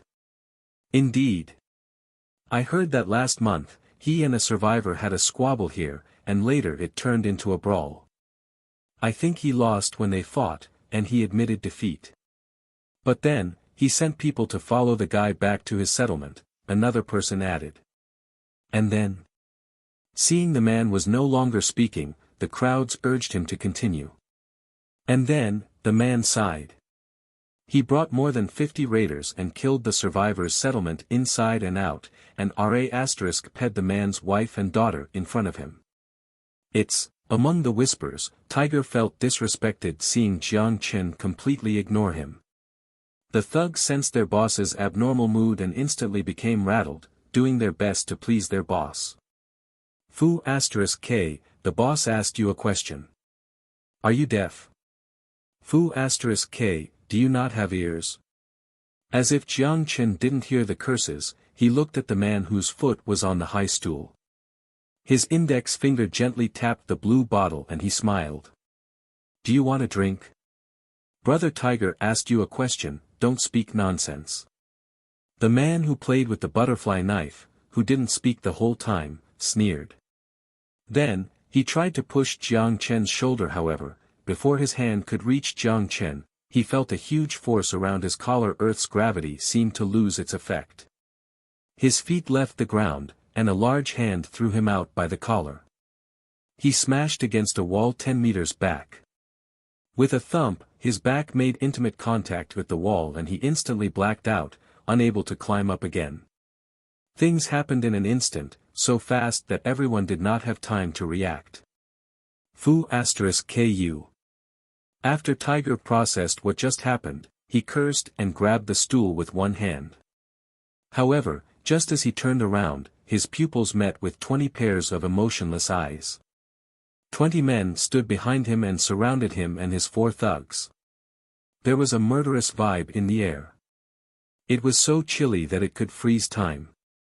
Tiger gulped. His face turned from red to a pale white before turning bright red again. It looked comical. Jiang Chen stood up and walked slowly to the man. I heard that you are Tiger.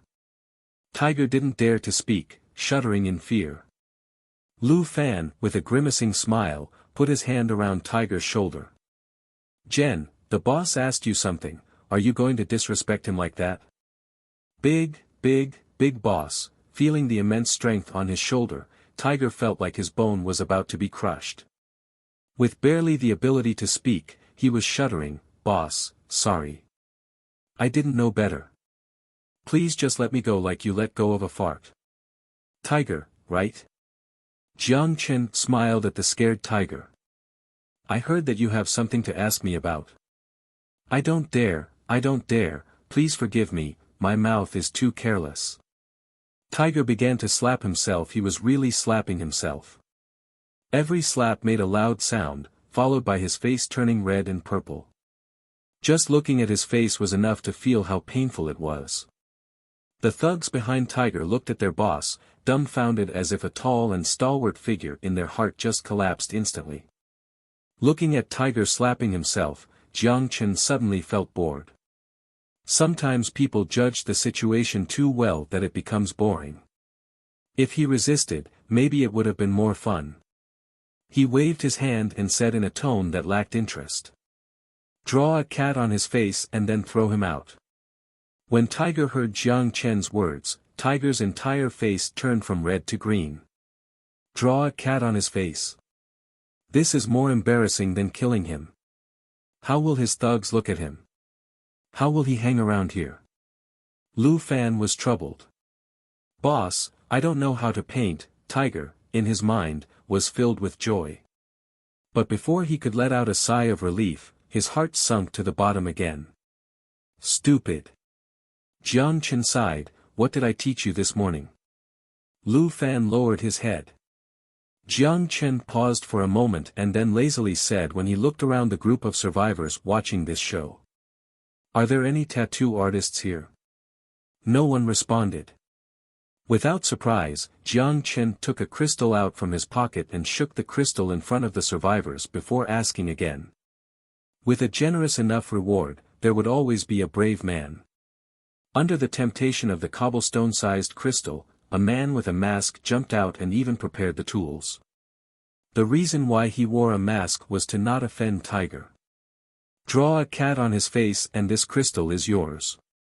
Jiang Chen pointed to Tiger. Do you want a fat or thin one? The man didn't pay attention to the warning in Tiger's eyes as he smiled, looking at Jiang Chen with flattery in his eyes. Is there a saying in this? Jiang Chen raised an eyebrow. Indeed. The man chuckled while rubbing his hand. There are many different kinds of cats, fat and thin, male and female, which type do you prefer? Not wanting to be bothered by this question, Jiang Chen took out another crystal from his pocket. He then tossed this crystal along with the previous one into the man's lap. One fat and one thin, one male and one female, give me 2 paintings, one on each side. Perfect. The man started the tool in his hand with excitement. Don't come, Tiger said, looking terrified as he tried to escape. However, the big hand pressing on his shoulder locked him down. Also, to prevent him from moving, 2 guards stepped forward and stood on his sides, directly pinning his hands and pressing his head against the table. Oh, brother, I can't help it. Tiger, at this moment, was just like a woman who has been stripped. With fear in his eyes, he watched the tattoo artist that approached him. Soon, the bar was filled with a desperate cry. The pain didn't just come from his flesh, but also his dignity. Only Tiger himself could understand the pain of being tattooed 2 cats on his face, in public. Chapter 1166 Backdoor Program. With the support of his thugs, Tiger covered his head with clothes and limped back to the hotel in North Street. Because he was not cooperative when he was getting his tattoo, he took a beating and looked quite miserable. In the curious sight of others, he lowered his head through the hall and returned to his room while being held by his thugs. He slammed the door behind him and pulled off the clothes that covered his head. Then, he quickly walked to the mirror. There were 2 cats tattooed on his face, a fat one and a skinny one. They moved while his muscles twitched and looked quite vivid under the light. Tiger looked hopeless. Brother Tiger, the thug said with a flattering voice as he did his best to restrain his laughter while Tiger's muscles twitched. He handed the iodine and cotton swabs with both hands. Please treat yourself first. Tiger knocked away the iodine and cotton swabs and stared at himself with a grimacing expression, his pupils burned with blazing fury. Tiger, we can't just forget it like this. Another thug said with despair and rage. Of course not, Tiger said in a sullen tone. They almost caught the man called Sura, but he managed to escape under his eyes. They went to question someone who may know him, but 20 burly men showed up and not only did they give him a beating, but they also drew 2 cats on his face.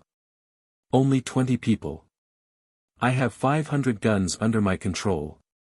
Even those leaders in the Pan-Asia Cooperation Building must respect me. Who was that guy? Tiger carefully compared the man's face with the ones in his memory, and eventually did not match his name with anyone influential. And based on his accent, that guy wasn't even a local. He must be a mercenary of a merchant fleet and only been on Pingan Street for a few days. For this kind of fool, I have countless means to make him repay. With a sneer, Tiger already prepared a plan. Follow my order to keep a close eye on them. I already issued the order, a thug rushed forward and smiled insidiously. Our people will be watching the 4 gates. Unless they hide in Pingan Street, otherwise, very good. Tiger nodded, pleased. Then he again looked at himself in the mirror in humiliation. After a long silence, he said while gritting his teeth, go find me a mask. Yes. The thug nodded and rushed out of the door. Tiger, what about Sura? The thug who handed the iodine and cotton swabs carefully asked. Continue to look for him. Even if we have to flip the city upside down, we have to get him. With rage burning even more furiously in his eyes, Tiger gritted his teeth, as if the name carried a deep hatred. He said word by word, I will slice him piece by piece. Under the watch of the crowd, Jiang Chen took his guards and strolled out of the bar. As for the bottle of Dragon Blue, he tossed it into the storage dimension and prepared to take it back to Lin Lin for testing. The man named Sura said an interesting sentence. Perhaps in another 200 years, the delicious parts of mutants would have all been figured out by the survivors. Jiang Chen agreed with the notion. Mutants couldn't be eaten as food was just a lesson learned through blood by the survivors in the first 20 years on the wasteland, but it was not completely accurate. Since mutant meat could be processed into nutrient supply, so then the mutant must possess some nutrients that could be absorbed by the human body. Perhaps he should set up a research institute to study how to turn mutants into delicious delicacies. Of course, no matter how tasty, he would never eat it. "Boss, where are we going now?" Lu Fan whispered as he walked next to Jiang Chen. Jiang Chen looked at the sky turning dark and thought it must be late. So he casually said, "Just find a place to rest." It was already 11 o'clock in the evening. At this point, the 4 gates of Pingon Street were all closed. Unless he revealed his identity, it would be absolutely impossible for the guards to open the gate just for him. However, Jiang Chen didn't plan to expose his identity just yet. He still had things to do on this street. After they left the North Gate Commercial Street, Lu Fan, who walked halfway behind Jiang Chen, suddenly narrowed his eyes and lowered his voice. "Someone is following us." Without a change in expression, Jiang Chen whispered. "Who?" After a long silence, Lu Fan looked slightly disappointed and quietly said, "He's gone, gone." Jiang Chen was somewhat surprised. He looked at Lu Fan. "Are you sure he's gone?" "Yes." He gave up. He may have realized that he exposed his whereabouts. Lu Fan lowered his head and looked embarrassed. "I'm incompetent." "This is not on you." Jiang Chen looked around, nonchalantly. "This means his anti-reconnaissance ability is strong. Let the brothers keep their guards up. If you see the person again, bring him directly to me." "Roger." Lu Fan obeyed. Who could it be? Jiang Chen didn't know, and he didn't bother to care. No one could hurt him. This was not only his confidence in his own strength but also his complete trust in the 20 guards around him. Many people here had followed him for 4 years, and some of them were even knights. Whether loyalty or strength, he didn't have any doubt. What's to fear? On the street outside the North Gate Commercial Street, Jiang Chen randomly picked a hotel that looked decent. After paying 30 crystals to get rooms for himself and the 20 guards, he rented out the entire top floor and chose to live in the most luxurious presidential suite on the top floor of the hotel. While it was the presidential suite, the facilities were very simple and crude. He took a shower, then laid down on the clean bedding before he received a message for Aisha. It was about the 2020 general election in the UA. The attachments contained all the information about the candidate for the B City Consortium, John F. Kennedy. This information was clearly handled by professionals, clean without any imperfection. After he read this information from the beginning to the end, even Jiang Chen, as a foreigner, thought about voting him. Of course, Jiang Chen was fully aware. There was no absolute clean politician in this world. The more perfect the information, the more secrets that were concealed in the dark. After thinking for a moment, Jiang Chen responded with 4 words on the holographic screen. "Act as you wish." Then he clicked send. He trusted Aisha would make the right decision for him. However, not long after this message was sent out and he had turned off the holographic screen to get ready to sleep, the blue light particles reappeared, and Jean's holographic image appeared beside him. With a serious and stern expression, Jean's emotionless electronic voice said, "Warning, backdoor programs are detected in the wrist-worn computer, the computer is being infiltrated." 1167 The booze-loving Russian subway line 35, the waiting hall of Xinfeng Station. CCCP's subway line 35 reconnaissance team was stationed here. Jiang Chen was correct with his guess. The flesh was no match against the steel armor, at least not the mutants that wandered on subway line 35. The CCCP tanks easily crushed through them and left only a pile of meat. The only trouble they encountered was a group of spitters and a few Roshans that threw things around. However, these encounters were just problems. They weren't even considered dangers. Along the way, 3 stations were cleared out. 2 of the stations already showed varying degrees of collapses. Only the Xinfeng station located within the 5th Ring Road was relatively intact. Jaeger issued a rest order. More than a dozen tanks sealed the lanes on both ends. The remaining armored vehicles, with the help of the infantry, cleared the zombies in the waiting hall and cleared out some open space. Several base vehicles were mobilized there before they were deployed into the hall. On the 100-meter-long ramp, soldiers wearing CCCP-made military uniforms used polyethylene bulletproof panels to build simple fortifications at the ticket gates, and mounted machine guns to guard against possible threats from the outside. After the camp was set up, Jaeger jumped down from the tank covered in blood and flesh and moved towards the deployed base. Not far away, the engineers used shovels to clean the meat chunks from the tank, collected them in a box, and transported the box to the organic boiler so that the meat could be processed into nutrient supply. At the back of the armored vehicles were bags full of spitter bodies. The soldiers in protective suits were searching with their daggers for crystals. These crystals were energy-rich and could be used to generate electricity via a special generator, or they could be made into pseudonuclear fusion batteries to power tank engines. Although the crystals were not as large as the crystals formed by mutants in the Siberian wilderness, the quantity was much greater in comparison, greater than they had ever imagined. In the communication base vehicle, Smirnov was in contact with the remainder of the force. When Jaeger entered, Smirnov immediately stood up and saluted. "How is the harvest?" Jaeger nodded to signal for him to sit down. He pulled up a chair and sat across from him. "Tell me everything." The captured organic matter produced a total of 3,000 nutrient supplies, and 1,000 crystals. The newly cultivated 50 clone soldiers in the incubator base have awakened and are currently undergoing training courses in virtual training facilities, Smirnov reported. The CCCP frontline forces possessed two powerful weapons. One was the clone soldier and the other was the nano serum. The former constituted the Soviet rushing team, while the latter formed the super soldiers in the Soviet army, both of which gave NATO and Pan-Asia cooperation a headache. In the culture tank, with enough nutrient, the clones could complete the baby to adult growth process in just 10 days. With minimal training, they could rush into the battlefield.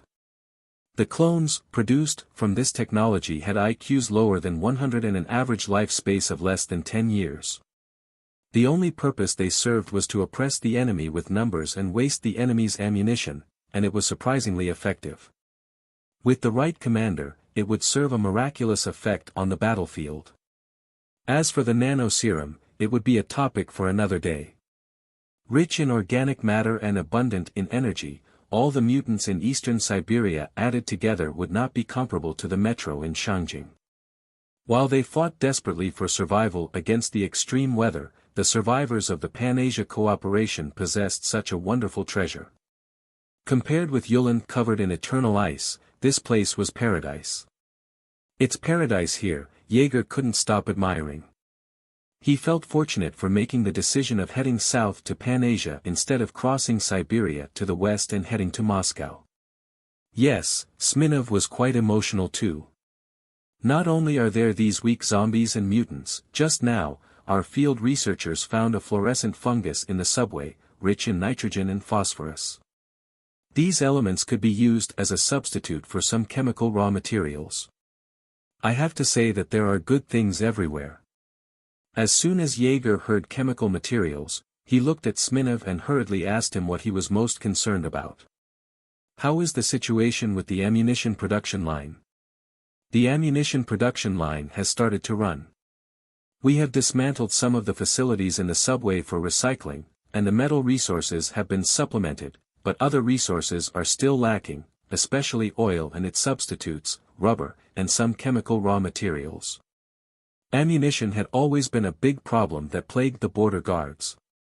Without an industrial backbone, it was almost impossible to maintain this gigantic armored force. Fortunately, they owned dozens of base vehicles. As long as they gathered resources, they could achieve a certain degree of self-sufficiency. Of course, the premise had been that a sufficient amount of resources could be collected. When Jaeger heard the news that the ammunition production line started to operate again, the issue that kept Jaeger up at night finally went away. The weather-beaten face finally showed a hint of a smile. "Sir. What's going on? Do we still want to continue to explore?" Smirnov looked out the window. These resources are now enough for us to digest for a long time. Why not? But, you want to talk about the risks and benefits, right? Jaeger smiled. He was in a good mood today, so his temper was much better. My dear comrade, I know exactly what you mean. After all, the rewards today are probably more than the gains of a week in the Siberian wilderness. Especially with the organic boiler running non-stop. The wonderful noise is like a melody. To tell you the truth, I never imagined that we could live with such wealth. Then why, Smirnov said with some hesitation. Although they didn't encounter any danger, the dark tunnel always gave him an ominous premonition. It felt like the tunnel was leading straight to hell. Did you notice? Looking at the direction of the subway line, Jaeger narrowed his eyes. The tunnel here is wide, even in the middle of the tracks, there is a cement road enough for 2 cars to run in parallel. Jaeger's original intention was just using the subway line as a means to launch a sneak attack against NAC's steel airship. However, as he continued to explore the subway, he began to notice the strangeness of this place. This is a strategic tunnel for Pan-Asia cooperation. Jaeger pointed at his feet. The underground transportation network of the city together constitutes the Pan-Asia Cooperation Wartime Transportation Network. Smirnov nodded. Obviously, he also noticed this. Just. So what? Comrade Smirnov, I don't know if you have considered this, Jaeger grinned with his hands behind his back. For example, what is buried underneath this intricate subway network? Why are you so sure something must be buried below? Smirnov was confused. The instinct of a leader. Jaeger pointed at his head with his finger. There was a sense of excitement buried in his pupils. My instinct tells me that there must be something buried underneath. It may be a super weapon, it may also be just a bunch of useless gold, but in any case, I can't sit still and just let it lie below my feet. Do you understand this feeling? Comrade Smirnov? Smirnov took a deep breath and nodded. I understand. That's good. Jaeger looked at him, nodded and was about to head out. However, with one foot already out the door, he suddenly stopped. Right, he turned and looked at Smirnov before he pointed to his feet. Are there a lot of fungi here? Slightly stunned, Smirnov nodded. I don't know if there are a lot, but there are quite a number of them. But most of the fungi are inedible.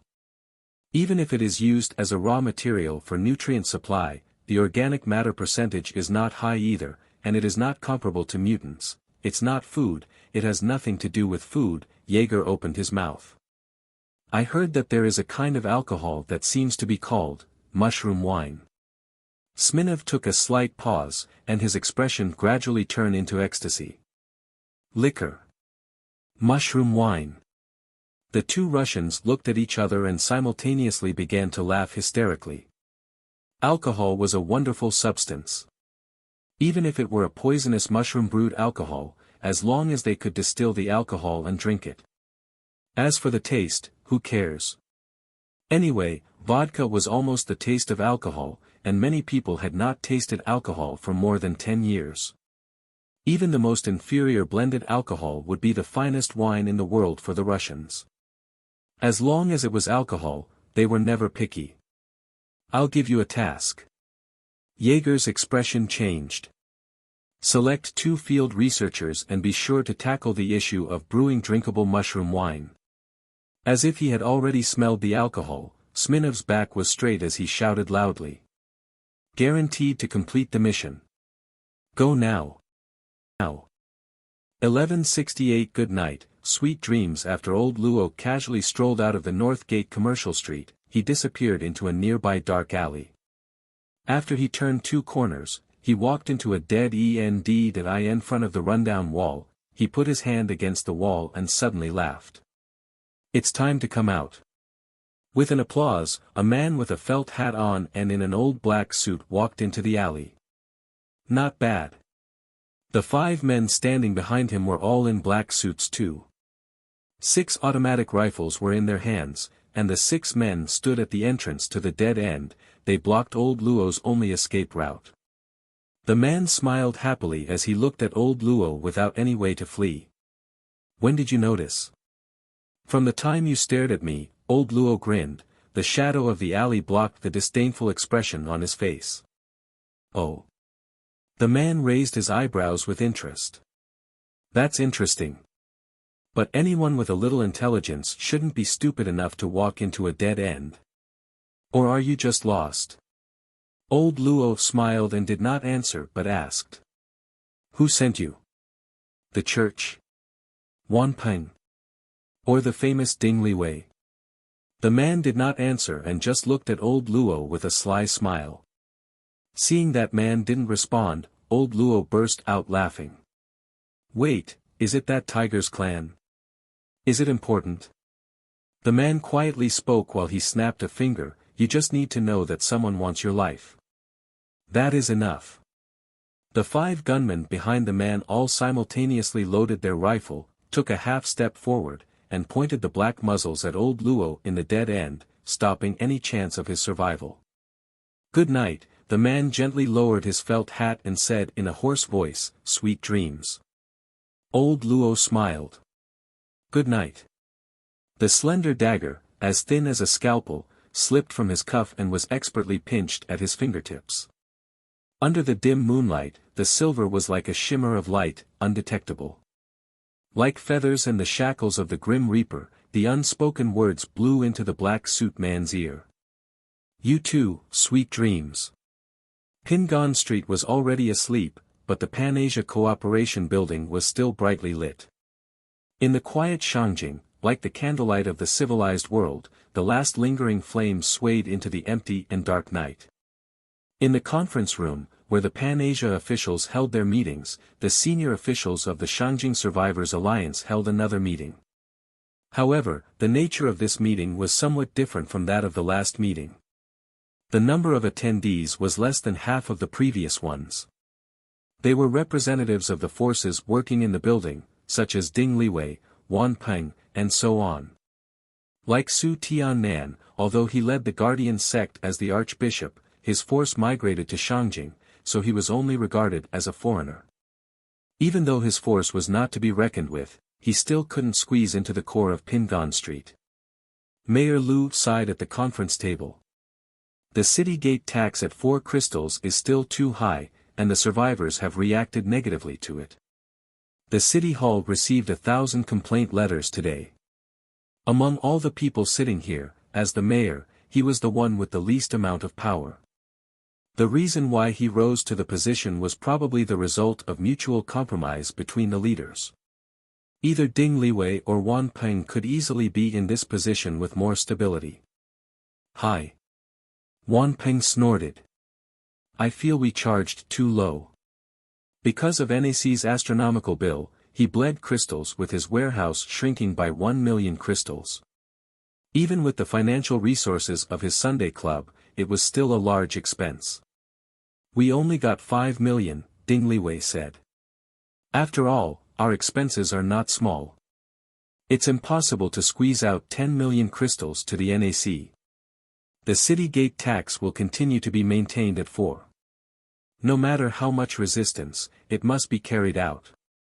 At least it should last until the spring of next year. This is our bottom line." The factories needed crystals, workers and soldiers also required crystals. The profit from hunting was just a drop in the bucket.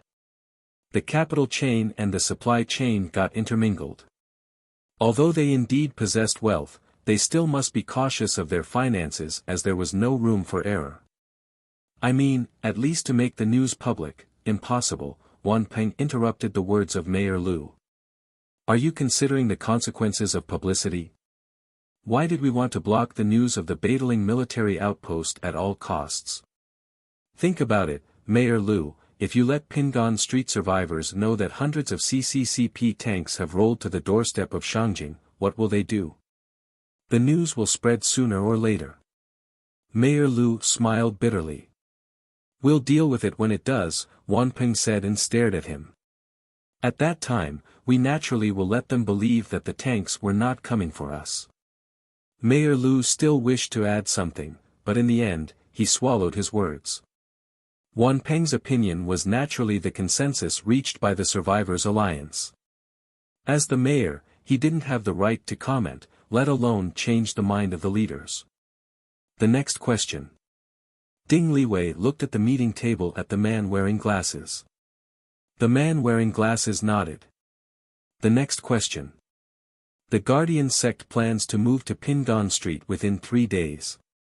Su Tiannan asked us to arrange a place for his people, preferably at the east gate of Pingon Street because their settlement is closer to the east gate.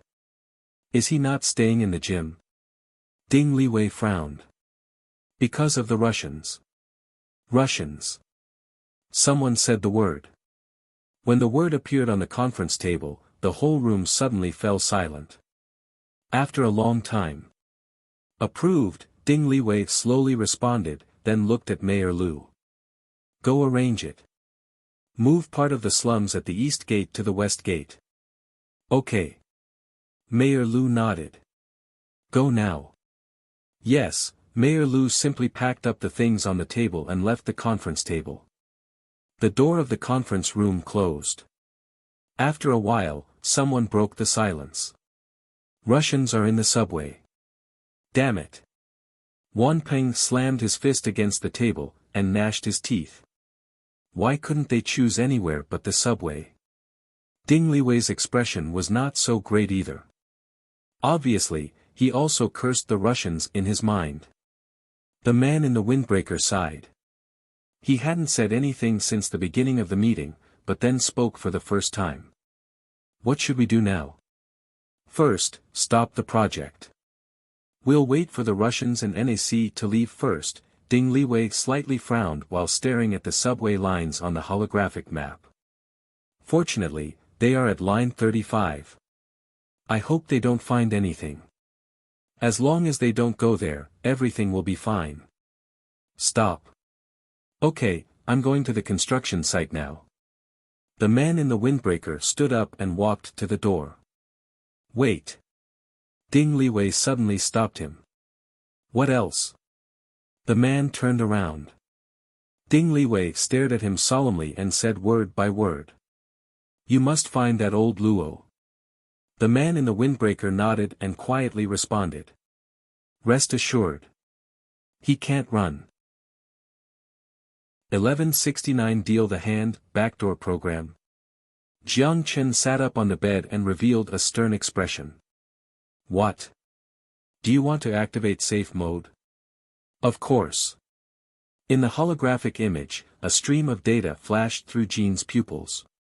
Safe mode was immediately activated, and the interdimensional communication and electromagnetic wave communication chip of the watch were physically disconnected. Then, Jiang Chen felt his watch heat up. He knew Jean was using the full computing power of the wrist-mounted computer to destroy the backdoor program. In a short while, smoke along with a burnt smell appeared from the side of the watch. Jiang Chen's eyes narrowed and touched the side of the watch. Soon, he snatched a fine mechanical mosquito from the side of the watch. The mosquito had 6 limbs and had a data needle on its head. However, it was somewhat distorted because he snatched onto it. The mechanical mosquito should have optical invisibility capability, or else he would have sensed its presence. The mosquito likely downloaded the backdoor program to his watch. Done? Jiang Chen asked. Of course, Jean said proudly. You know who wrote my AI. I should thank Yao Yao when I go back. In his mind, Jiang Chen indulged for a moment and asked. How much data was stolen? The amount of data transferred was only 1.3 megabyte. List the documents that could have been stolen. Jiang Chen immediately ordered. Roger, the suspected stolen documents are as follows. Following Jiang Chen's instructions, Jean took out the information that might have been stolen and listed it as a catalog with abstracts before presenting it in front of Jiang Chen. When his eyes swept over the list, he breathed a sigh of relief. The stolen documents were irrelevant information. He didn't have the habit of carrying important information with him. The interdimensional communication chip was separately encrypted, and the attacker who infiltrated his watch wrist-mounted computer was unable to reach that stage yet. Can I lock the attacker's coordinates? Jiang Chen suddenly asked. Jiang Chen was uncertain if the way Jean looked at him was the same as how she would look at an idiot. If there was a satellite that tracks the signal source, then it is not impossible, Jean replied. Well, I know I asked a very stupid question. Jiang Chen coughed. Jean's holographic image scattered like sand and disappeared from his side. The wrist-mounted computer was performing high-intensity computations. Now the CPU and RAM were both burning. In order to preserve the hardware's life, Jean entered hibernation mode to save computing resources and release the memory of the wrist-mounted computer. After he stood up, Jiang Chen went to the window and recalled the people he met today. Old Luo, who he previously encountered in the bar, the person that stalked him on the road. Not accounting for those two, there were many opportunities to release the mechanical mosquito. There would be too many suspects who might download the backdoor program to his watch. Next to the window, Jiang Chen gazed into the night view of Pingan Street. After being deep in thought, Jiang Chen reached out and restarted the communication chip on his watch and called Zhou Guoping. Hello. It's me, Jiang Chen was concise. Zhou Guoping at the other end of the phone said respectfully. What is the order, General? How infiltrated are your people in Pingan Street? Boss, you came to the right person. Jiang Chen didn't want to waste too much time with him, so he directly interrupted his words and said. Perfect, go and do something for me. Please instruct me. Help me investigate two people. Jiang Chen paused before he continued. One's name is Scarecrow, the boss of Hell Courier. The other is Sura. If possible, bring his people to me.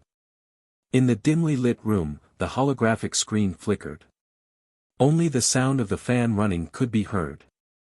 Rows of data flowed through the screen at an incredible speed. The speed at which a man tapped the trackpad gradually accelerated, and accelerated. Eventually it accelerated to the limit. 10 fingers have turned into residual images and formed countless ripples on the touchpad. Damn it! A fist slammed onto the table, and both of the man's hands left the touchpad as he leaned back against the chair, his face full of gloom. A woman walked up to his side with cups of coffee and placed one of the cups next to his keyboard. How's it going? It's awful. The man shook his head and said, lost a mechanical mosquito. The woman's face showed a flash of surprise. A mechanical mosquito. They can even detect mechanical mosquitoes. This alertness is really, do you want to say too high? You guessed it, the man shrugged and said. Just then, a muffled sound came from the wall, and a ray of light scattered into the dark room. The two moved their hands to their waists. However, when they saw the person standing at the door, they sighed in unison and moved their hands away. I'm back. Old Luo pushed open the door, walked in, and closed the elevator door. What's on your body? The woman looked at him, slightly surprised. I came across a little trouble. After he tossed the broken coat on the hanger, old Luo sat down on the sofa, took out a cigarette from his pocket, and lit it for himself while he asked casually, how's the investigation going? Like you, the man sitting in front of the touchpad shrugged. Ran into a little trouble. Oh. Old Luo raised an eyebrow. The person responsible for the target's information security has a relevant skill rating of at least A, or even S. The man picked up the cup of coffee with a weird color on the table, took a sip, and bitterly savored the taste. Unbelievable, what age is this? There are still people who will pay attention to cybersecurity. Are you not a S-class? Old Luo grinned. Someone can make the famous Greyhound feel challenged. Attack and protection are two concepts. The man known as Greyhound shook his head. Just like football, attacking is also different when you're at home compared to when you're away. Not to mention the hardware situation we have. I have used this server for more than 30 years. Nothing? Asked old Luo. The mechanical mosquito is gone. Or, do you want to put another fly? Maybe this time, we can't continue to waste precious resources on him. Old Luo shook his head, looked at the ceiling and spat out a smoke ring. He then gazed at the smoke slowing fading and began to seemingly mutter to himself, especially when we still haven't found out what NAC knows about that thing. What do you mean? You continue to try to crack the security procedures. Old Luo tapped his cigarette and then slowly said, it is top priority to find that thing ahead of Ding Liwei and the Guardian sect. Leave it to me. I mean, I'll try my best. Greyhound spread his hands and sighed. Tomorrow, I will go to the market again to see if I can get some old parts back, at least let it work. Until everything is over, it's too old. Go. Old Luo nodded. The room returned to silence. The server seemed to be down again. Greyhound looked at it with helplessness as he held on to a wrench. In the meantime, the woman sat on the chair and read a book by the dim light, as she tried to kill some time. And old Luo just quietly stared at the spicy smoke ring that dissipated at the edge of the ceiling. After a long time, he sighed softly and threw the burnt cigarette butt into the bin. It's getting more and more chaotic. Originally, their competitors were only Ding Liwei and Wanpeng of Pingan Street, as well as the Guardian sect. With the sudden fall of the Badaling military outpost, CCCP and NAC also entered the game. The most important thing was that the chips they carried weren't small. Maybe there would be an outcome to this game before the end of the year. Or maybe earlier. Perhaps it's time to deal the hand. Old Luo stared at the ceiling quietly. There was an intrigued light that appeared in his eyes and his dry lips moved as he seemingly muttered to himself. The next morning, Jiang Chen stretched his body, yawned, and sat up from the bed. After he quickly brushed up, Jiang Chen walked into the kitchen, still sleepy. He took out a box of instant pasta and a box of milk from the storage dimension and stuffed the pasta into the microwave oven on the cabinet. Then, he placed the milk and the pasta that dripped with tomato sauce onto the table and prepared to enjoy his breakfast. But then, Lu Fan knocked on the door, came in, and saluted. "Jen, boss, this is an invitation from the hotel manager." An invitation? Still yawning, Jiang Chen put down his fork and took the invitation from Lu Fan. He glanced at it for a moment before he displayed an intrigued expression. The Dorset Hotel had an auction at 10 in the morning and it was being held in the lobby on the second floor. He was holding the invitation to the auction along with an admission ticket. Although he did not register to participate in the auction, but because he lived in the presidential suite on the top floor, the hotel manager certainly would not miss a rich guest. Therefore, whether he registered or not, the hotel manager would send an invitation out of respect. What's more, the hotel manager prepared a VIP booth along with a beautiful waitress to serve him. After all, apart from the really wealthy, no one would live in the presidential suite that cost 200 crystals per night. The profit of a death claw was only about 50 crystals. Living in the hotel for one night meant 4 death claws must be killed. Other than the people with no better place to spend their wealth, even the rich would not waste money on accommodation. Since there were no other arrangements that morning, he decided to check out the auction. With the thought in his mind, Jiang Chen left the invitation aside and continued to enjoy his breakfast. There were still 10 minutes left before the auction started. With the reception of the waitress, Jiang Chen entered the auction venue from the VIP passage and into the VIP booth prepared for him at the Dorset Hotel. The waitress respectfully pushed open the wooden door, slightly bowed, then stepped aside to invite him in. Red wooden beams decorated the roof, and the wooden floor was covered with a fur he couldn't identify. The room 30 square meters in size was lined with antique furniture. Even for pre-war standards, the decor would be considered extremely luxurious. In the VIP booth, a beautiful waitress in a cheongsam stood next to the red wooden table. When she saw Jiang Chen, she greeted him with a warm smile and a respectful bow. The neckline of the cheongsam inadvertently revealed a large area of softness. Her smile and her gesture, all lingered with temptation. After quickly examining the VIP booth, Jiang Chen thought that the owner of this place must be a powerful individual to be able to possess this asset on Pingan Street. Of course, regarding power, no one was more powerful than him. So, it was only a thought in his mind, nothing more.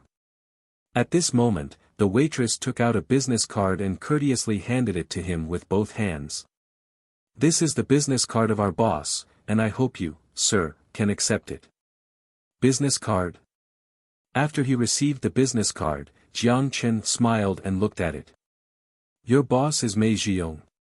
"Aha," the waitress's face displayed a short glimpse of pride. "The Dorset Hotel is just one of our boss's assets. Although he did not join the Survivors Alliance, my boss's influence in Shangjing is comparable to the members of the Alliance." "Your boss is very powerful." Jiang Chen smiled. The waitress laughed and didn't act arrogantly because of her boss's identity. Instead, she said with the same respect, "I don't mean anything else, just listening to your accent, you should be from the south. Our boss recently bought 2 merchant fleets and is doing business with the survivors in Wanghai. A friend is another connection. Well, the boss told me that if I ever see an influential businessman from the south, I must do my best to serve our friend. I hope you won't mind, sir. The auction process will be introduced by the host. I wish you can find your favorite item at the auction." With another bow, the waitress no longer disturbed Jiang Chen, and exited the booth. Inside the room, Jiang Chen sat in the old chair and overlooked the crowd gathered in the auction hall. The windows of the VIP booth were unidirectional, light transparent glass. From the outside, only blurred figures were visible, but from the inside, everything was crystal clear. The design maximized the privacy of the VIPs. After all, not only valuable items were auctioned here, so were items with unknown sources. If someone had an eye on a team but did not win, it would be troublesome.